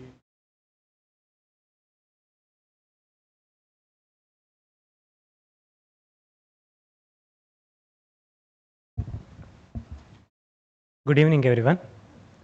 I am Devraju B.N., Assistant Professor, BGS College of Education, Adi Chunchandgiri University. So I am going to present my paper that I entitled AI-Ready Teachers Measuring the Artificial Intelligence Literacy Among BEd Teacher Trainees. So nowadays, the education is not available or not limit for the chalk and talk. So it is about improving or adapting AI technology in the classroom situation.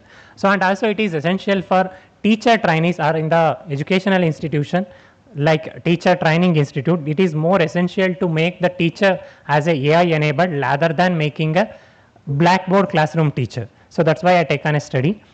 So for this study, I reviewed many papers. I classified the reviews in the 3 categories: AI in every curriculum, Indian revolution in artificial intelligence literacy, and AI in BEd teacher training. So by this review, I identify some of the gaps, like there is a lack of proper training for the teacher educators to our teacher trainees to involve these artificial intelligence, and there is a less ethical content by these students are avoiding. So further, I take this problem as my study. So these are some of the objectives of the study: to examine the perception of BEd students regarding the integration of artificial intelligence in the teacher education program, to analyze the effectiveness of artificial intelligence tools in changing learning environment and experience of BEd teacher, to evaluate the role of artificial intelligence in improving the quality of teacher education program, to study the readiness of BEd students to use artificial intelligence in teaching and learning process in the future classroom. The final one, to examine the relation between AI integration and perceived readiness of teacher trainees among the BEd students. According to this objective, I framed some of the hypotheses. The null hypotheses are implemented in this study. So for research design, this is basically a descriptive survey method I am using to study about the attitude, experience and perceived regarding the integration of artificial intelligence in the teacher education program. So for this study, I have taken 223 BEd teacher trainees among the 5 districts from our Karnataka region. It consisting of both urban as well as rural teacher trainees. And for the data collection, we are using a research instruments called Artificial Intelligence Literacy among BEd teacher trainees, MailBit. It consisting of the following main categories like perception, usage and effectiveness and integration. So for the data analysis, I am using both inferential and descriptive statistics. So the limitations of my study: this study is not extended for throughout the nation and state. It is limited for the selected BEd teacher training institution based on the geographical area. Then only the students who are participating in the 2 years BEd courses, they are selected for the sample. The study responses the self-reported perception because the data gathered for structured questionnaires. So these are some of the limitations of my study. So let's see the result and analysis of my study. To examine the perception of BEd teacher trainees regarding the integration of artificial in the teacher education program. So for this, we are comparing the gender based, means male and the female students who are using the integrating the artificial intelligence in their study. So we are rejecting the null hypothesis. Means it is the study states that there is a difference in the perception of male and the female students by usage of artificial intelligence, because so many of the, as per the research or as per the result, so many male students are using the artificial intelligence especially for the education purpose compared to female students. The second objective is the integration of AI in the classroom situation. So here also we are comparing the urban and the rural population. So here the urban population have less compared to rural population deviation. It means the urban population are mainly using this type of artificial intelligence because they are more access towards the technological aspect in the classroom situation. So there is, it is here also we are rejecting the null hypothesis. Then the second objective is effectiveness of these type of artificial intelligence in their learning experience. So here we are comparing first year and the second year BEd teacher trainees. So as the result shows that the significance criteria was 0.05. It exceeds compared to F value, that is 0.843, within the p value 0.471. So here as a result the null hypothesis is accepted because there is no significance difference between first year and the second year based on their integration in the, based on their pedagogy or the specialization. Then to study the readiness of BEd students to use the artificial intelligence in the teacher training for future classroom. Here the integration is moderately integration, means there is a positive awareness about the students to integrate these types of artificial intelligence in their future classroom as well as the present classroom, because every classroom situation, even in the private or the government sector, is upgrading. They are not limit for the chalk and board, even though the many government schools have a smart board in their classroom, projectors in their classroom, and some of the teachers are also presenting their content in some of the social media along with their educational platforms also. Next one, to evaluate the role of artificial intelligence in improving the quality of teacher education. So nowadays we are not restricting for the classroom for a traditional basis. Means even though the learning is adapting or crossing beyond the classroom situation, even though in the home they are learning, even with the co-curricular as well as the curricular they are learning, even though the outside, means they are observing the mass media, using the mass media or technology. So there also there is a need of integration of these types of artificial intelligence in the classroom situation. to examine the relation between artificial intelligence and the perceived readiness of teacher trainees. So here there is a correlation between the male and female teacher trainees in the classroom situation. So there is no such type of difference is we are identifying here, because both they have preparing for themselves to adopt the modernized technology in their classroom situation. So these are some of the findings. So educational implications of my study: the curriculum integration, the digital pedagogical skill adoption is very essential for nowadays, because we are still in the traditional method, means we are still in 2005 NCF curriculum, but still we need to adopt NEP 2020 also based on the integration of AI in every classroom situation. So these are the implications. So finally, I am going to conclude that as per the study, there is a positive awareness about the integration of artificial intelligence in the teacher education program, but there is a lack of training by the teacher as well as the students for integration of these type of technology, and based on the ethical consideration is also very important, because we are copying from somewhere and just pasting. We are not mentioning any citation or not using that ethical procedures, what are all we need to follow. So that's why ethical implication is also very essential. So this is about my presentation, ma'am. Thank you, Devraj, Thank you. presentation. But what you made, the limitation, you have listed 10 limitations. No. Okay, ma'am. You have to restrict, because you have included the B.Ed means. Yes, ma'am. Why you are excluding others? You need not mention those. Okay. Otherwise, good presentation. Okay. Thank you. Thank you, ma'am. Thank you. Call upon next speaker, Dr. Madhu.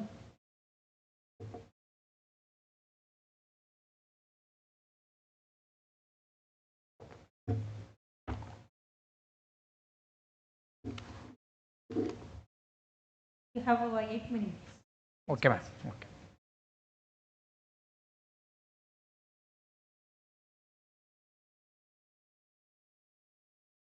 ಎಲ್ರಿಗೂ ನಮಸ್ಕಾರ. ನನ್ನ ಹೆಸರು ಮಧು ಅಂತ ಹೇಳಿ, ನಾನು research scholar department in political science, Karnataka state open university. ನನ್ನ ಈ ಒಂದು ಪ್ರಬಂಧದ ವಿಷಯ ಬಂದು the study on role of marks in expending access higher education in India. ಭಾರತದ ಉನ್ನತ ಶಿಕ್ಷಣವನ್ನು ಪ್ರವೇಶವನ್ನು ವಿಸ್ತರಿಸುವಲ್ಲಿ ಮಾರ್ಕ್ಸ್ಗಳ ಪಾತ್ರದ ಕುರಿತು ಒಂದು ಅಧ್ಯಯನ. ವಿಶ್ವದಾದ್ಯಂತ ಉನ್ನತ ಶಿಕ್ಷಣ ವ್ಯವಸ್ಥೆಗಳಲ್ಲಿ ಗಮನಾರ್ಹವಾದ ವಿಸ್ತಾರವನ್ನು ನಾವು ನೋಡೋದಾದರೆ ಡಿಜಿಟಲ್ ತಂತ್ರಜ್ಞಾನಗಳು ಹೆಚ್ಚು ಮಹತ್ವವನ್ನು ಈಗ ಪಡ್ಕೊಳ್ತವೆ. ಅದರಲ್ಲೂ ಭಾರತದಲ್ಲಿ ಈ ಬೃಹತ್ ಮುಕ್ತ ಆನ್ಲೈನ್ ಕೋರ್ಸ್ಗಳು, ಅದರಲ್ಲೂ ಸರ್ಕಾರದ ಅಡಿಯಲ್ಲಿ ಬರುವಂತಹ ಸ್ವಯಂ ಆಗಿರ್ಬೋದು, ಮತ್ತು NPTEL ಅಂತಹ ಅಂದರೆ ರಾಷ್ಟ್ರೀಯ ತಂತ್ರಜ್ಞಾನ ವರ್ಧಿತ ಕಲಿಕಾ ಕಾರ್ಯಕ್ರಮಗಳು ಒಂದು ಭಾರತದ ಉನ್ನತ ಶಿಕ್ಷಣ ವ್ಯವಸ್ಥೆಯ ವಿಸ್ತರಿಸುವಲ್ಲಿ ಒಂದು ಪ್ರಮುಖ ಪಾತ್ರವನ್ನು ನಿರ್ವಹಿಸ್ತಾ ಇವೆ. ಈ ಮೂಕ್ಸ್ಗಳನ್ನು ರಾಷ್ಟ್ರೀಯ ಶಿಕ್ಷಣ ವ್ಯವಸ್ಥೆಯ ಸಂಯೋಜಿಸುವಲ್ಲಿ ಮತ್ತು ತಂತ್ರಜ್ಞಾನವನ್ನು ಸಕ್ರಿಯಗೊಳಿಸುವಲ್ಲಿ, ಕಲಿಕಾ ಅವಕಾಶಗಳನ್ನು ಉತ್ತೇಜಿಸುವಲ್ಲಿ ಪ್ರಮುಖ ಪಾತ್ರವನ್ನು ಇವು ನಿರ್ವಹಿಸ್ತಾ ಇರೋದನ್ನು ನಾವು ಪ್ರಸ್ತುತ ದಿನಮಾನಗಳಲ್ಲಿ ನೋಡ್ಬೋದಾಗಿದೆ. ಈ ಒಂದು ಪ್ರಬಂಧವು ಈ ಮೂಕ್ಸ್ ಅಂಶಗಳಂತಹ ಒಂದು ಶಿಕ್ಷಣ ಪ್ರವೇಶವನ್ನು ವಿಸ್ತರಿಸುವಲ್ಲಿ ಒಳಗೊಂಡಿರುವ ಅಂಶಗಳಾಗಿರ್ಬೋದು, ಮತ್ತು ಅದರ ಕೆಲವೊಂದು ಸಮಸ್ಯೆಗಳು, ಸವಾಲುಗಳು ಮತ್ತು ಅದರ ಒಂದು ಪ್ರಮುಖ ಉದ್ದೇಶ ಏನು ಮತ್ತು ಅದು ಯಾವ ರೋಲನ್ನು ಅದು ನಿರ್ವಹಿಸಿದೆ ಎಂದು ಈ ಒಂದು ಪ್ರಬಂಧದಲ್ಲಿ ತಿಳಿಯಪಡಿಸುವುದನ್ನು ತಿಳಿಸ್ತೇನೆ.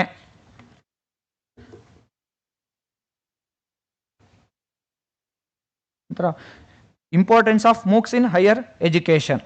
ಇದೊಂದು ಕಲಿಕಾ ಅವಕಾಶಗಳ ವಿಸ್ತರಣೆಯನ್ನು ಮಾಡ್ತದೆ. ಈ ಮೂಕ್ಸ್ ಅನ್ನೋದು ಒಂದು ಬೃಹತ್ ಆದಂಥ ಆನ್ಲೈನ್ ಮುಕ್ತ ವ್ಯವಸ್ಥೆ ಆಗಿರೋದರಿಂದ ಕಲಿಕಾ ಅವಕಾಶಗಳು ಯಾವುದೇ ವ್ಯಕ್ತಿಗೆ ಒಂದು ಅವಕಾಶಗಳನ್ನು ವಿಸ್ತರಣೆ ಮಾಡ್ಬೋದು. ಯಾವ ರೀತಿ ಅಂದರೆ ನಾವು ಸ್ವಯಂ ಮುಖಾಂತರ ನೋಡ್ಬೋದು. ಅವರಿಗೆ ಬೇಕಾದಂತಹ ಕೆಲವೊಂದು ವಿಡಿಯೋ ತರಗತಿಗಳಾಗಿರ್ಬೋದು ಮತ್ತು ರೀಡಿಂಗ್ ಮೆಟೀರಿಯಲ್ಗಳನ್ನು ಕೊಡುವಂತಹ ಮುಖಾಂತರ ನಾವು ಈ ಒಂದು ಕಲಿಕಾ ಒಂದು ಅವಕಾಶಗಳನ್ನು ವಿಸ್ತರಣೆ ಮಾಡುವಂತಹ ಕೆಲಸವನ್ನು ಈ ಮೂಕ್ಸ್ಗಳು ಮಾಡ್ತವೆ.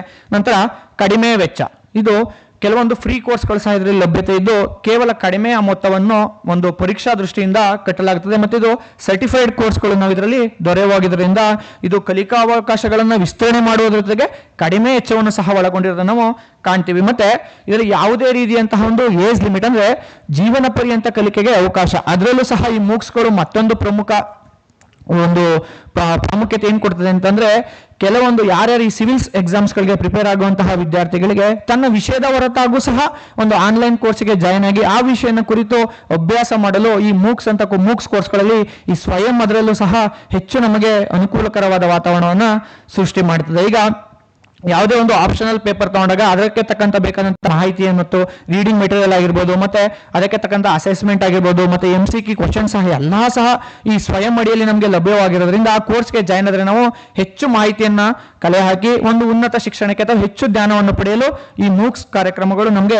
ಸಹಾಯವನ್ನ ಮಾಡ್ತವೆ. ಮತ್ತೆ ಭೌಗೋಳಿಕ ಅಡೆತಡೆಯನ್ನ ನೀಡ್ತವೆ. ಇದು ಯಾವುದೋ ಒಂದು ಕೇವಲ ಸೀಮಿತವಾದ ಪ್ರದೇಶಕ್ಕೆ ಸೇರಿದಂತೆ ತನ್ನ ವ್ಯಾಪ್ತಿಯನ್ನ ಇಟ್ಕೊಂಡಿಲ್ಲ. ಹೆಚ್ಚು ಭೌಗೋಳಿಕ ಅಡೆತಡೆ ನೀಡಿ ಎಲ್ಲಾ ವ್ಯಾಪ್ತಿಯಲ್ಲೂ ಸಹ ತನ್ನ ಶಿಕ್ಷಣದ ವ್ಯಾಪ್ತಿಯನ್ನ ಈ ಮೂಕ್ಸ್ಗಳು ತನ್ನ ಪ್ರದರ್ಶನ ಮಾಡ್ತಿವೆ ಅಂತ ಹೇಳ್ಬೋದು. ಮತ್ತೆ ಗ್ರಾಮೀಣ ಕಲಿಕೆಗೆ ಅವಕಾಶ, ಯಾವುದೇ ಗ್ರಾಮೀಣ ಪ್ರದೇಶದ ವ್ಯಕ್ತಿಗೂ ಸಹ ಯಾವುದೇ ವಿಷಯವನ್ನು ಸಹ ಕಲಿಯಲು ಈ ಮೂಕ್ಸ್ಗಳು ಪ್ರಮುಖವಾಗಿ ಸಹಾಯವನ್ನ ಮಾಡ್ತವೆ. ನಂತರ ಕಲಿಕಾ ಸಂಪನ್ಮೂಲಗಳ ಲಭ್ಯತೆ, ನಾನು ಆವಾಗಲೇ ಹೇಳ್ದಂಗೆ ಸ್ವಯಂ ಪ್ಲಾಟ್ಫಾರ್ಮ್ ಅಲ್ಲಿ ನಾವು ಲಾಗಿನ್ ಆಗಿ ಯಾವುದಾದ್ರೂ ಒಂದು ಕೋರ್ಸ್ ಅಲ್ಲಿ ನಾವು ಎನ್ರೋಲ್ಮೆಂಟ್ ಅನ್ನು ಮಾಡ್ಕೊಂಡ್ರೆ ನಮಗೆ ಅದರಲ್ಲಿ ಅದಕ್ಕೆ ಆ ವಿಷಯಕ್ಕೆ ಸಂಬಂಧಪಟ್ಟಂತೆ ವಿಡಿಯೋ ಮೆಟೀರಿಯಲ್ ಆಗಿರ್ಬೋದು, ರೀಡಿಂಗ್ ಮೆಟೀರಿಯಲ್ ಆಗಿರ್ಬೋದು, ಮತ್ತೆ ಲೈವ್ ಡಿಸ್ಕಷನ್ ಆಗಿರ್ಬೋದು, ಮತ್ತೆ MCQ ಕ್ವಶನ್ಸ್ ಆಗಿರ್ಬೋದು, ಈ ರೀತಿ ಅದಕ್ಕೆ ಸಂಬಂಧಪಟ್ಟ ಪಠ್ಯ ಮತ್ತು ಪಠ್ಯೇತರ ಚಟುವಟಿಕೆಗಳ ಒಂದು ಸಂಪನ್ಮೂಲಗಳನ್ನು ನಾವು ಅದರಿಂದ ಕಲೆ ಹಾಕುವುದರ ಮುಖಾಂತರ ನಾವು ಕಲಿಕಾ ಸಂಪನ್ಮೂಲಗಳನ್ನ ಪಡ್ಕೋಬಹುದು. ಈ ಮೂಕ್ಸ್ಗಳಲ್ಲಿ ನಾವು ಪ್ರಮುಖವಾಗಿ ನಾನು ಹೇಳ್ದಂಗೆ ಸ್ವಯಂ ಅನ್ನು ನೋಡೋದ್ರಿಂದ ಇದರಲ್ಲಿ 11,000ಕ್ಕೂ ಹೆಚ್ಚು ಕೋರ್ಸ್ಗಳು ಲಭ್ಯತೆ ಇರೋದ್ರಿಂದ ವಿಶಾಲವಾದ ಜ್ಞಾನವನ್ನು ಅಥವಾ ಹೆಚ್ಚು ಜ್ಞಾನವನ್ನು ನಾವು ಗಳಿಸಲು ಈ ಮೂಕ್ಸ್ ಕಾರ್ಯಕ್ರಮಗಳು ನಮಗೆ ತುಂಬಾ ಸಹಾಯಕವಾಗ್ತಿವೆ. ಮತ್ತೆ ಇದರಲ್ಲಿ 5 ಕೋಟಿಗೂ ಹೆಚ್ಚು ಎನ್ರೋಲ್ಮೆಂಟ್ ಅನ್ನು ನಾವು ನೋಡ್ತೀವಿ. ಹಾಗೆ ನಾನು ಆಗ್ಲೇ ಹೇಳ್ದಂಗೆ ಎಲ್ಲಾ ವಿಭಾಗದ ಕೋರ್ಸ್ಗಳು ಸಹ ನಮ್ಗೆ ಇದರಲ್ಲಿ ದೊರೆಯುವಂತಹ ಒಂದು ಅವಕಾಶ ನಮಗೆ ಇದೆ.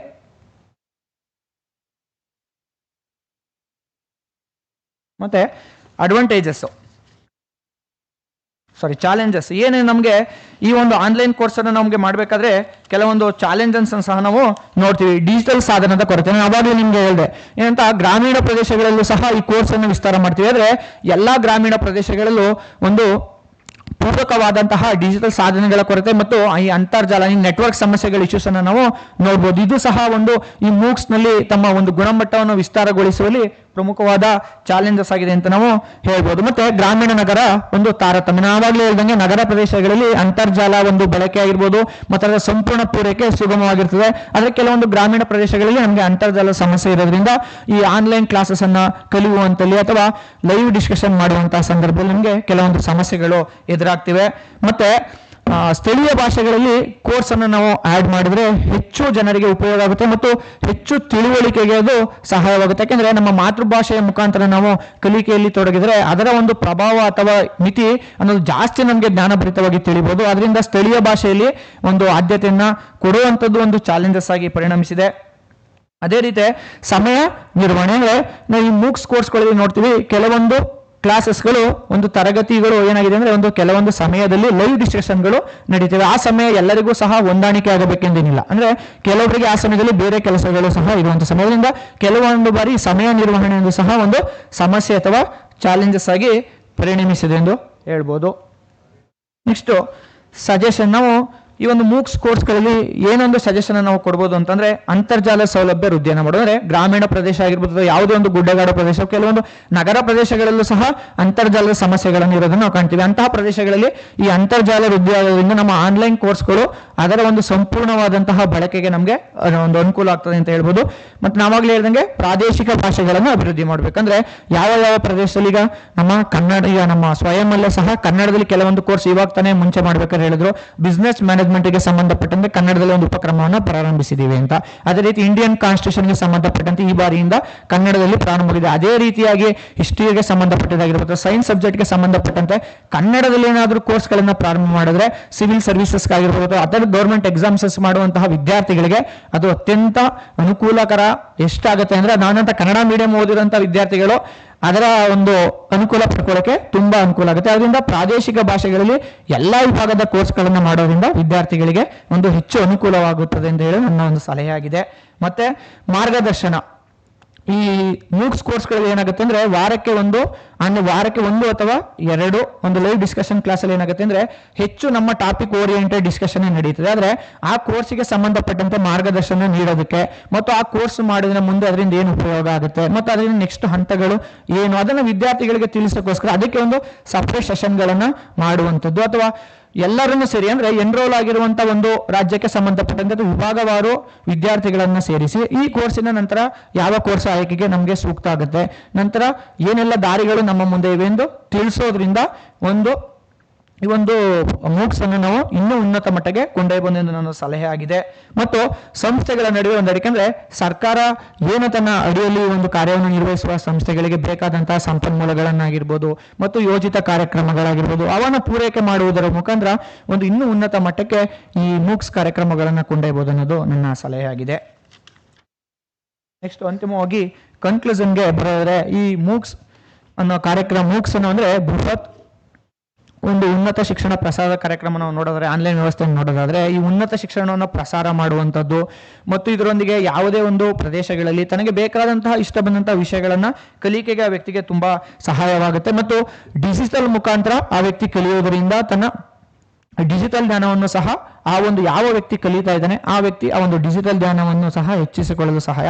ಮತ್ತೆ ವಯಸ್ಸಿನ ತಾರತಮ್ಯವಿಲ್ಲದೆ ಮನೆಯಲ್ಲಿ ಯಾರೂ ಸಹ ಬೇಕಾದರೂ ಕಲಿಯುವುದರಿಂದ ಯಾವುದೇ ವ್ಯಕ್ತಿ ಯಾವುದೇ ವಯಸ್ಸಿನಲ್ಲಿ ತನಗೆ ಬಂದಂತಹ ವಿಷಯ ಆಗಿರ್ಬೋದು ತನಗೆ ಇಂಟ್ರೆಸ್ಟ್ ಇರುವಂತಹ ಟಾಪಿಕ್ ಬಗ್ಗೆ ಒಂದು ಹೆಚ್ಚಿನ ಜ್ಞಾನವನ್ನು ಇದು ಪಡೀತದೆ. ಮತ್ತು ಇದು ಪಡಿತಾರೆ ಸಹ ನಾನು ಆಗಿ ಹೇಳಿದಂಗೆ ಕೆಲವೊಂದು ಸಮಸ್ಯೆಗಳು ಸಹ ಇದು ಎದುರಿಸ್ತದೆ. ಆದರೆ ಅಂತರ್ಜಾಲದ ಸಮಸ್ಯೆ ಇದರೊಂದಿಗೆ ಸರ್ಕಾರ ನಮಗೆ ಗಣನೆಗೆ ಅಂದ್ರೆ ಇನ್ನೂ ಹೆಚ್ಚಿನ ಒಂದು ಸಹಾಯಧನವನ್ನು ಕೊಡುವುದರ ಮೂಲಕ ನೂತನ ಒಂದು ತಂತ್ರಜ್ಞಾನವನ್ನು ಅಳವಡಿಸಿ ಈ ಎಲ್ಲ ಒಂದು ಸಣ್ಣ ಪುಟ್ಟ ಸಮಸ್ಯೆಗಳನ್ನು ಅಥವಾ ದೋಷಗಳನ್ನು ನಿವಾರಣೆ ಮಾಡಿದ್ರೆ ಈ ಮೂಕ್ಸ್ ಅನ್ನೋ ಒಂದು ಕಾರ್ಯಕ್ರಮ ಇನ್ನು ಭಾರತದಾದ್ಯಂತ ಒಂದು ದೊಡ್ಡ ಕಾರ್ಯಕ್ರಮವಾಗಿ ಬೆಳೆಯಲಿಕ್ಕೆ ಸಹಾಯ ಆಗುತ್ತೆ ಅಂತ ನನ್ನ ಅಭಿಪ್ರಾಯ.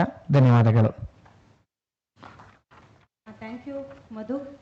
Good presentation. So we'll consider your suggestion. Content development in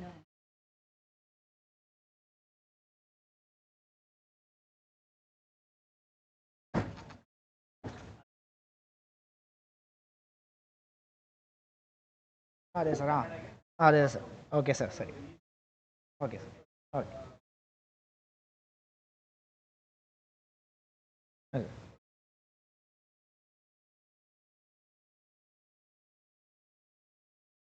yes sir ಡಿಗ್ರಿಗೆ ಕ್ರೆಡಿಟ್ಸ್ ಇರೋದ್ರಿಂದ ಏನಿದೆ ಸರ್ ಅವೇರ್ನೆಸ್ ಸ್ವಲ್ಪ ಕಮ್ಮಿ ಇದೆ ಸರ್. ಅಂದ್ರೆ ಏನಾಗ್ಬಿಟ್ಟಿದೆ ಅಂದ್ರೆ ನಾವು ಡಿಗ್ರಿ ಕಾಲೇಜಸ್ಗೆ ಹೋಗಿ ಈ ಕೋರ್ಸ್ ಬಗ್ಗೆ ನಾವು ತಿಳಿಸಿ ನೀವು ಇದನ್ನ ಎಕ್ಸಾಮ್ ಅನ್ನ ತಗೊಂಡು ಪಾಸ್ ಮಾಡಿದ್ರೆ ಕ್ರೆಡಿಟ್ಸ್ ಅನ್ನ ಕೊಡ್ತೀವಿ ಅಂತ ಹೇಳಿ ಅದೊಂದು ಇನ್ನೊಂದು ನಾನು ಯಾವಾಗಲೂ ಹೇಳಿ ಸರ್ ನಗರ ಪ್ರದೇಶಗಳಿಗೆ ಸ್ವಲ್ಪ ತಲುಪುತ್ತೆ ಸರ್ ಕ್ರೆಡಿಟ್ಸ್ ಬಗ್ಗೆ. ಅಂದ್ರೆ ಇಲ್ಲಿ ನಮ್ಮ ಸ್ವಯಂಯಿಂದ ಮೈಸೂರಿಂದನೇ ನಮ್ಮ IMMERSIVEಗಳೆಲ್ಲ ಹೋಗಿ ವಿಸಿಟ್ ಮಾಡಿ ಅದ್ರ ಬಗ್ಗೆ ಮಾಹಿತಿ ಕೊಡುವಂತ ಕೆಲಸವನ್ನ ಮಾಡ್ತಾರೆ. ಆದ್ರೆ ಈ ತಾಲೂಕು ಮಟ್ಟದಲ್ಲಿ ಮತ್ತು ಗ್ರಾಮೀಣ ಪ್ರದೇಶದಲ್ಲಿ ಅದರ ಲಭ್ಯತೆ ಆಗ್ತಿಲ್ಲ ಸರ್ ಅವ್ರಿಗೆ. ಅಂದ್ರೆ ನನ್ನ ಪ್ರಶ್ನೆ ಆ ಥರ ಇರಲಿಲ್ಲ. ಅಂದ್ರೆ ಕ್ರೆಡಿಟ್ಸ್ ಇದೆ ಸರ್ ಕ್ರೆಡಿಟ್ಸ್ ಇದೆ. ನಾನು ಏನು ಎಜುಕೇಶನ್ ಇನ್ಸ್ಟಿಟ್ಯೂಷನ್ಗೆ ರಿಜಿಸ್ಟ್ರೇ ಆಗದೆ ಇಲ್ಲ ಸರ್ ತಗೋಬಹುದಾ? ಕೋರ್ಸ್ ತಗೋಬಹುದು ಸರ್ ಕ್ರೆಡಿಟ್ಸ್ ಸಿಗಲ್ಲ. ಯಾವುದೇ ಆನ್ಲೈನ್ ಕೋರ್ಸ್ ಅನ್ನು ಯಾರು ಬೇಕಾದ್ರೂ ತಗೋಬಹುದು ಫ್ರೀ ಇರುತ್ತೆ. ಅದನ್ನ ನಾನು ಜಾಬ್ ಓರಿಯೆಂಟೆಡ್ ಆಗಿ ಕ್ಲೈಮ್ ಮಾಡಬಹುದಾ? ಸೊ ಸರ್ಟಿಫಿಕೇಶನ್ ಅಂದ್ರೆ so without any basic degrees. Okay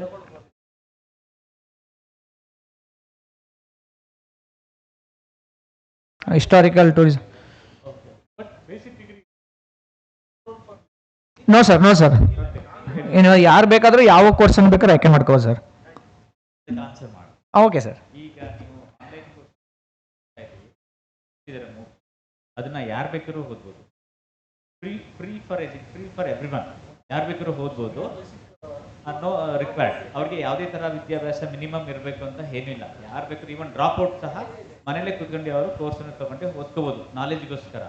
ಮತ್ತೆ ಗೋ ಫಾರ್ ಕೆಲಸಕ್ಕೆ ಏನಾರು ಅವ್ರು ಅಪ್ಲೈ ಮಾಡಿದಾಗ ಅವರು ಸರ್ಟಿಫಿಕೇಟ್ನ ಕೇಳ್ತಾರೆ, additional certificate. So it's just an add on. If they want certificate ಅವರು ಡ್ರಾಪ್ ಔಟ್ ಆಗಿದ್ರು ಸಹ ಸರ್ಟಿಫಿಕೇಟ್ ಸಿಗುತ್ತೆ. ಫೀಸ್ ನಾಮಿನಲ್ ಫೀಸ್ ಇದೆ, ಅದು ಕಟ್ಟಿದ್ರೆ ಅವ್ರಿಗೆ ಸರ್ಟಿಫಿಕೇಟ್ ಸಹ ಸಿಗುತ್ತೆ.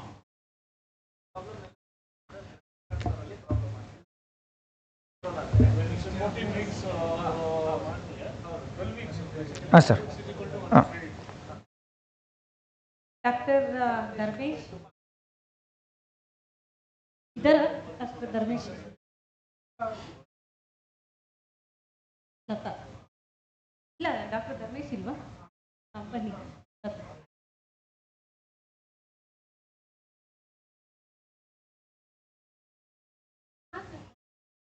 Madam 6+2 minutes running out of time ಕೊಟ್ಟಿದ್ದೀನಿ sir. Good evening every one.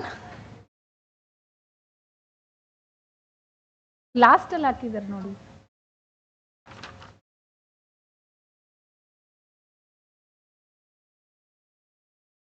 ಇದಲ್ಲ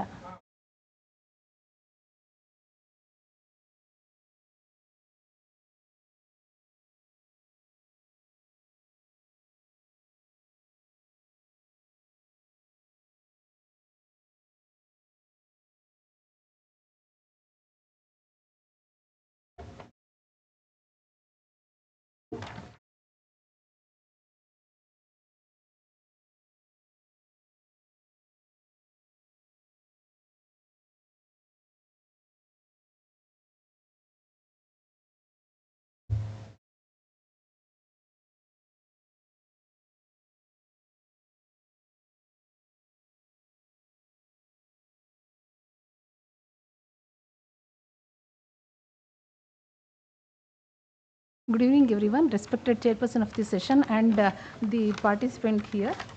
My topic is on a study on digital competence of prospective teachers. Okay. Thank you. The educational landscape is undergoing a rapid technological revolution, fundamentally shifting from conventional classroom practices to technology-driven learning environment. This transformation, heavily accelerated by the COVID-19 pandemic, has made the integration of a digital technology in classroom a fundamental necessity rather than the luxury. At the center of this shift are today's students, often referred as the Generation Alpha, raised entirely in a digital era. These digital natives possess unique learning styles shaped by the constant exposure to multimedia, artificial intelligence, and the social media. They interactive, personalized, and game-based learning experiences that traditional teaching methods often fail to deliver. Many review literature from one of them is Shokin and Kaur highlighted that the rapid shift to online teaching during the pandemic raised urgent questions about the teachers' preparedness and skills in integrating technology into their curriculum. On this basis, I have too many introduction, but I am cutting down that because of the short time. On the basis of this research gap, the investigator took the research about the digital competence of prospective teachers with a different demographic background. I have done with the research method, descriptive cum survey method. Next.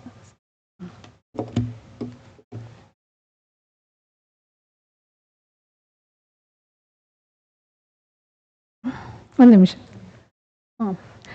This is descriptive cum survey method. Sample with 77 prospective teachers of Master of Education students, Manas Gangotri, Mysore, and the sampling technique is purposive samplings.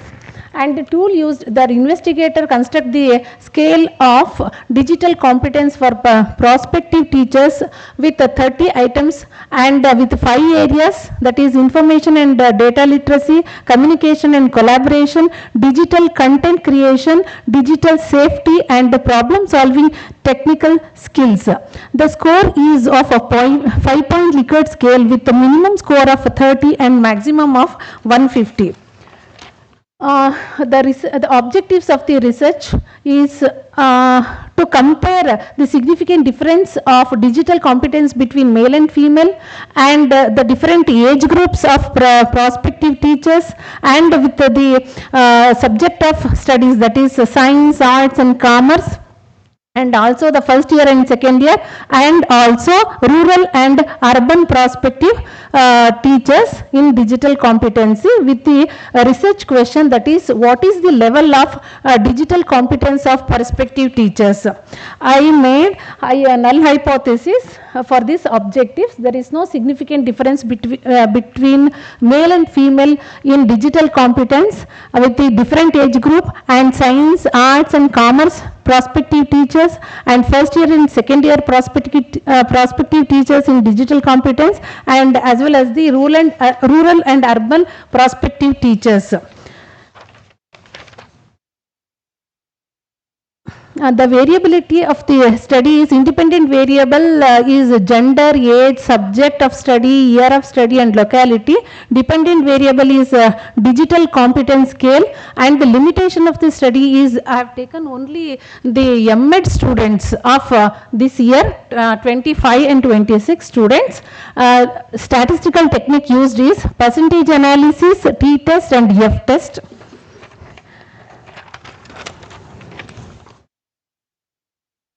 The data analysis for the first objective, to compare the significant difference of male and female in digital competency, there is no significant difference between male and female because t value is 0.18 and it is not significant at 0.05 level. The next analysis is about age group. Here I made 4 age groups, that is 20 to 20, 30 up to 31, above 31 years. There is this table shows that the F value 0.777 not significant, and accept the null hypothesis that there is no significant difference between the age group of prospective teachers in digital competencies. And the third objective is to find out the significant difference between science, arts and commerce prospective teachers, and the table value reveals that the F value is 0.333 not significant, and accept the null hypothesis that there is no significant difference between the arts, science and commerce prospective teachers in digital competences. And the fourth one is to compare the significant difference of digital competence between first year and second year prospective teachers. Here the table reveals the t value 2.75, significance at 0.05 level. So the null hypothesis rejected that there is a significant difference between first and second year prospective teachers in digital competence. The mean value of second year is 119.14. So second year students, I think they are much exposure to digital, so this difference occurs. The last one is urban and rural. Here also the t value is 0.485, not significant at 0.05 level. So the null hypothesis is accepted that there is no significant difference between the urban and rural prospective teachers. The last one, conclusion and suggestions. To adapt the needs of 21st century educational practice so that the future teachers should be ready for online and initial teaching competencies. Prospective teachers attend training and digital courses. Therefore, the teaching education institution should continue to strengthen the digital training and provide infrastructure for teaching experiences and practical opportunities to prospective teachers. To develop and apply the skills in their academic and professional preparation, they must attend seminars, conferences on digital world to get hands-on experience, and also update the technology for develop these skills.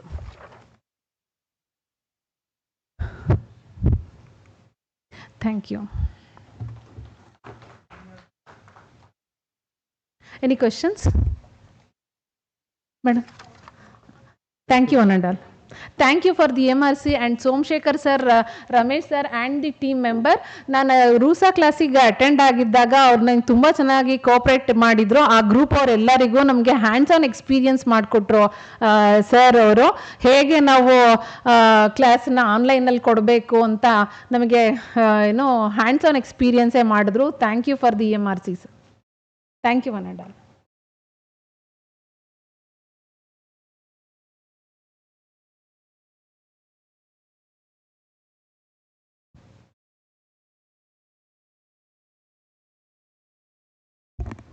I request the session chairs to come on the dais, please.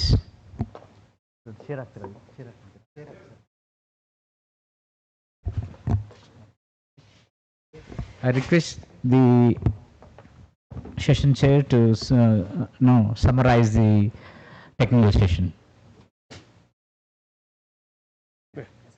Okay. Yeah. Good evening, all. Firstly, I would like to thank the organizers for providing the opportunity to share the chair with an eminent person, Professor Malini Madam. And also, it really gave me a lot of insights about the e-learning contents, In fact, I was thinking like being a technical background, in engineering institutions, we are already having AI-based technologies, tools that we are already using. I found that, okay, so something is missing in degree colleges. This has really opened an eye to bring or bridge this gap between the degree colleges and the technical institutions. So with the presentations made by most of the presenters, typically from starting from the presenter who focused on Swayam, also AI in sciences, architecting the future means, and also AI-driven learning analytics, and also digital learning ability from classroom to chatbots, empirical study on video lecturing, and from this reporters to prompters, okay, understanding the deepfake technologies, blending teaching with pedagogy, and also LMS in student academic like MOOC, Canvas, and especially digital transformation in life sciences, and also AI readiness for the teachers, role of MOOCs in higher educations. These were all the participants presented on the tools and techniques that are available for typically integrating or embracing AI to the education. But what we could found is, or what to summarize, there is a lot of recommendations either to the government or to the any of the higher up educations, where people or the students or the faculties are ready to use the AIs. Now it is the responsibility of the higher educations or to define a policies where they can come up with one is providing an infrastructure to them, and also ensuring that all the teachers or the students have a proper awareness about the AI tools, and there is a lot of tools that are available in making use of this that will definitely enrich by making use of the digital transformations that is very much necessary in this era. In fact, most of the government schemes are promoting AI in education. I feel this particular conference, whatever that has been, seminar that has been arranged, where transforming the education is a perfect platform for everyone to exchange their knowledge. I really heartfelt congratulations to the organizing team, where they have defined the theme itself as integrating with intelligent, inclusive and immersive learning in an future education. This has really embarked a new such a kind of opened up certain topics where most of the researchers were able to understand what is the current trend, and it resulted in a lot of scopes for improvement, and also there is lot of areas that can be addressed by the research scholars. So with this, I once again thank the organizers for providing this opportunity. Thank you. Thank you, sir, for your valuable inputs about AI integration to the teaching technology and student and users. So on behalf of IMMERSIVE Mysore, CEC New Delhi and University of Mysore, I request our senior producer, Dr. Dr. Srikanachar, to give him a bouquet and honor him.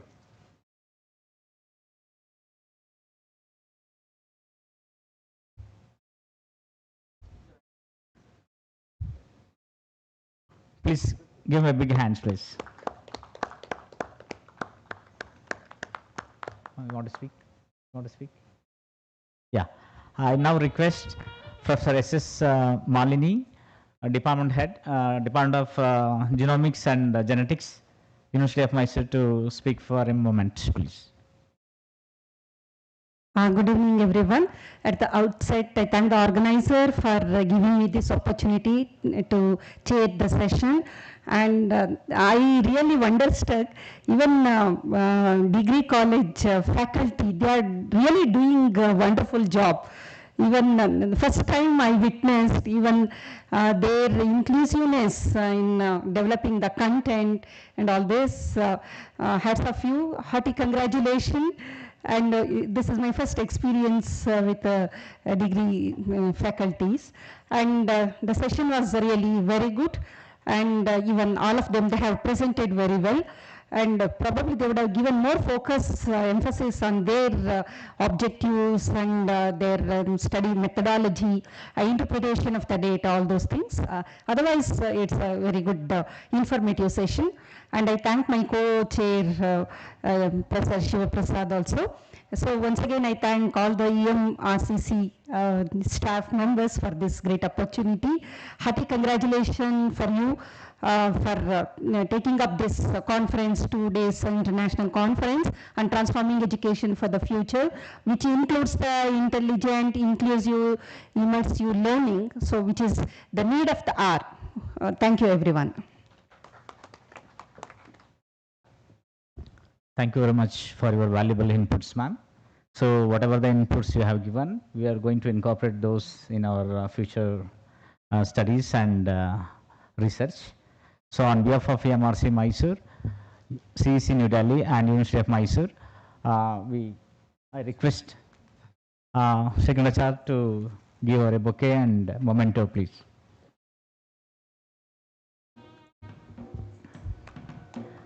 Thank you very much. So with this, we'll conclude this today's technical session 1. So let us together back tomorrow by morning. What time? 9 o'clock? 9:30. Tomorrow morning, 9:30, we'll start with the technical session 2. So thank you very much for joining us. Have a great time. Thank you. Dr. Mahesh sir. Thank you. Dr. Harsha Kulainor sir for well organizing the sessions. Yeah, thank you one and all.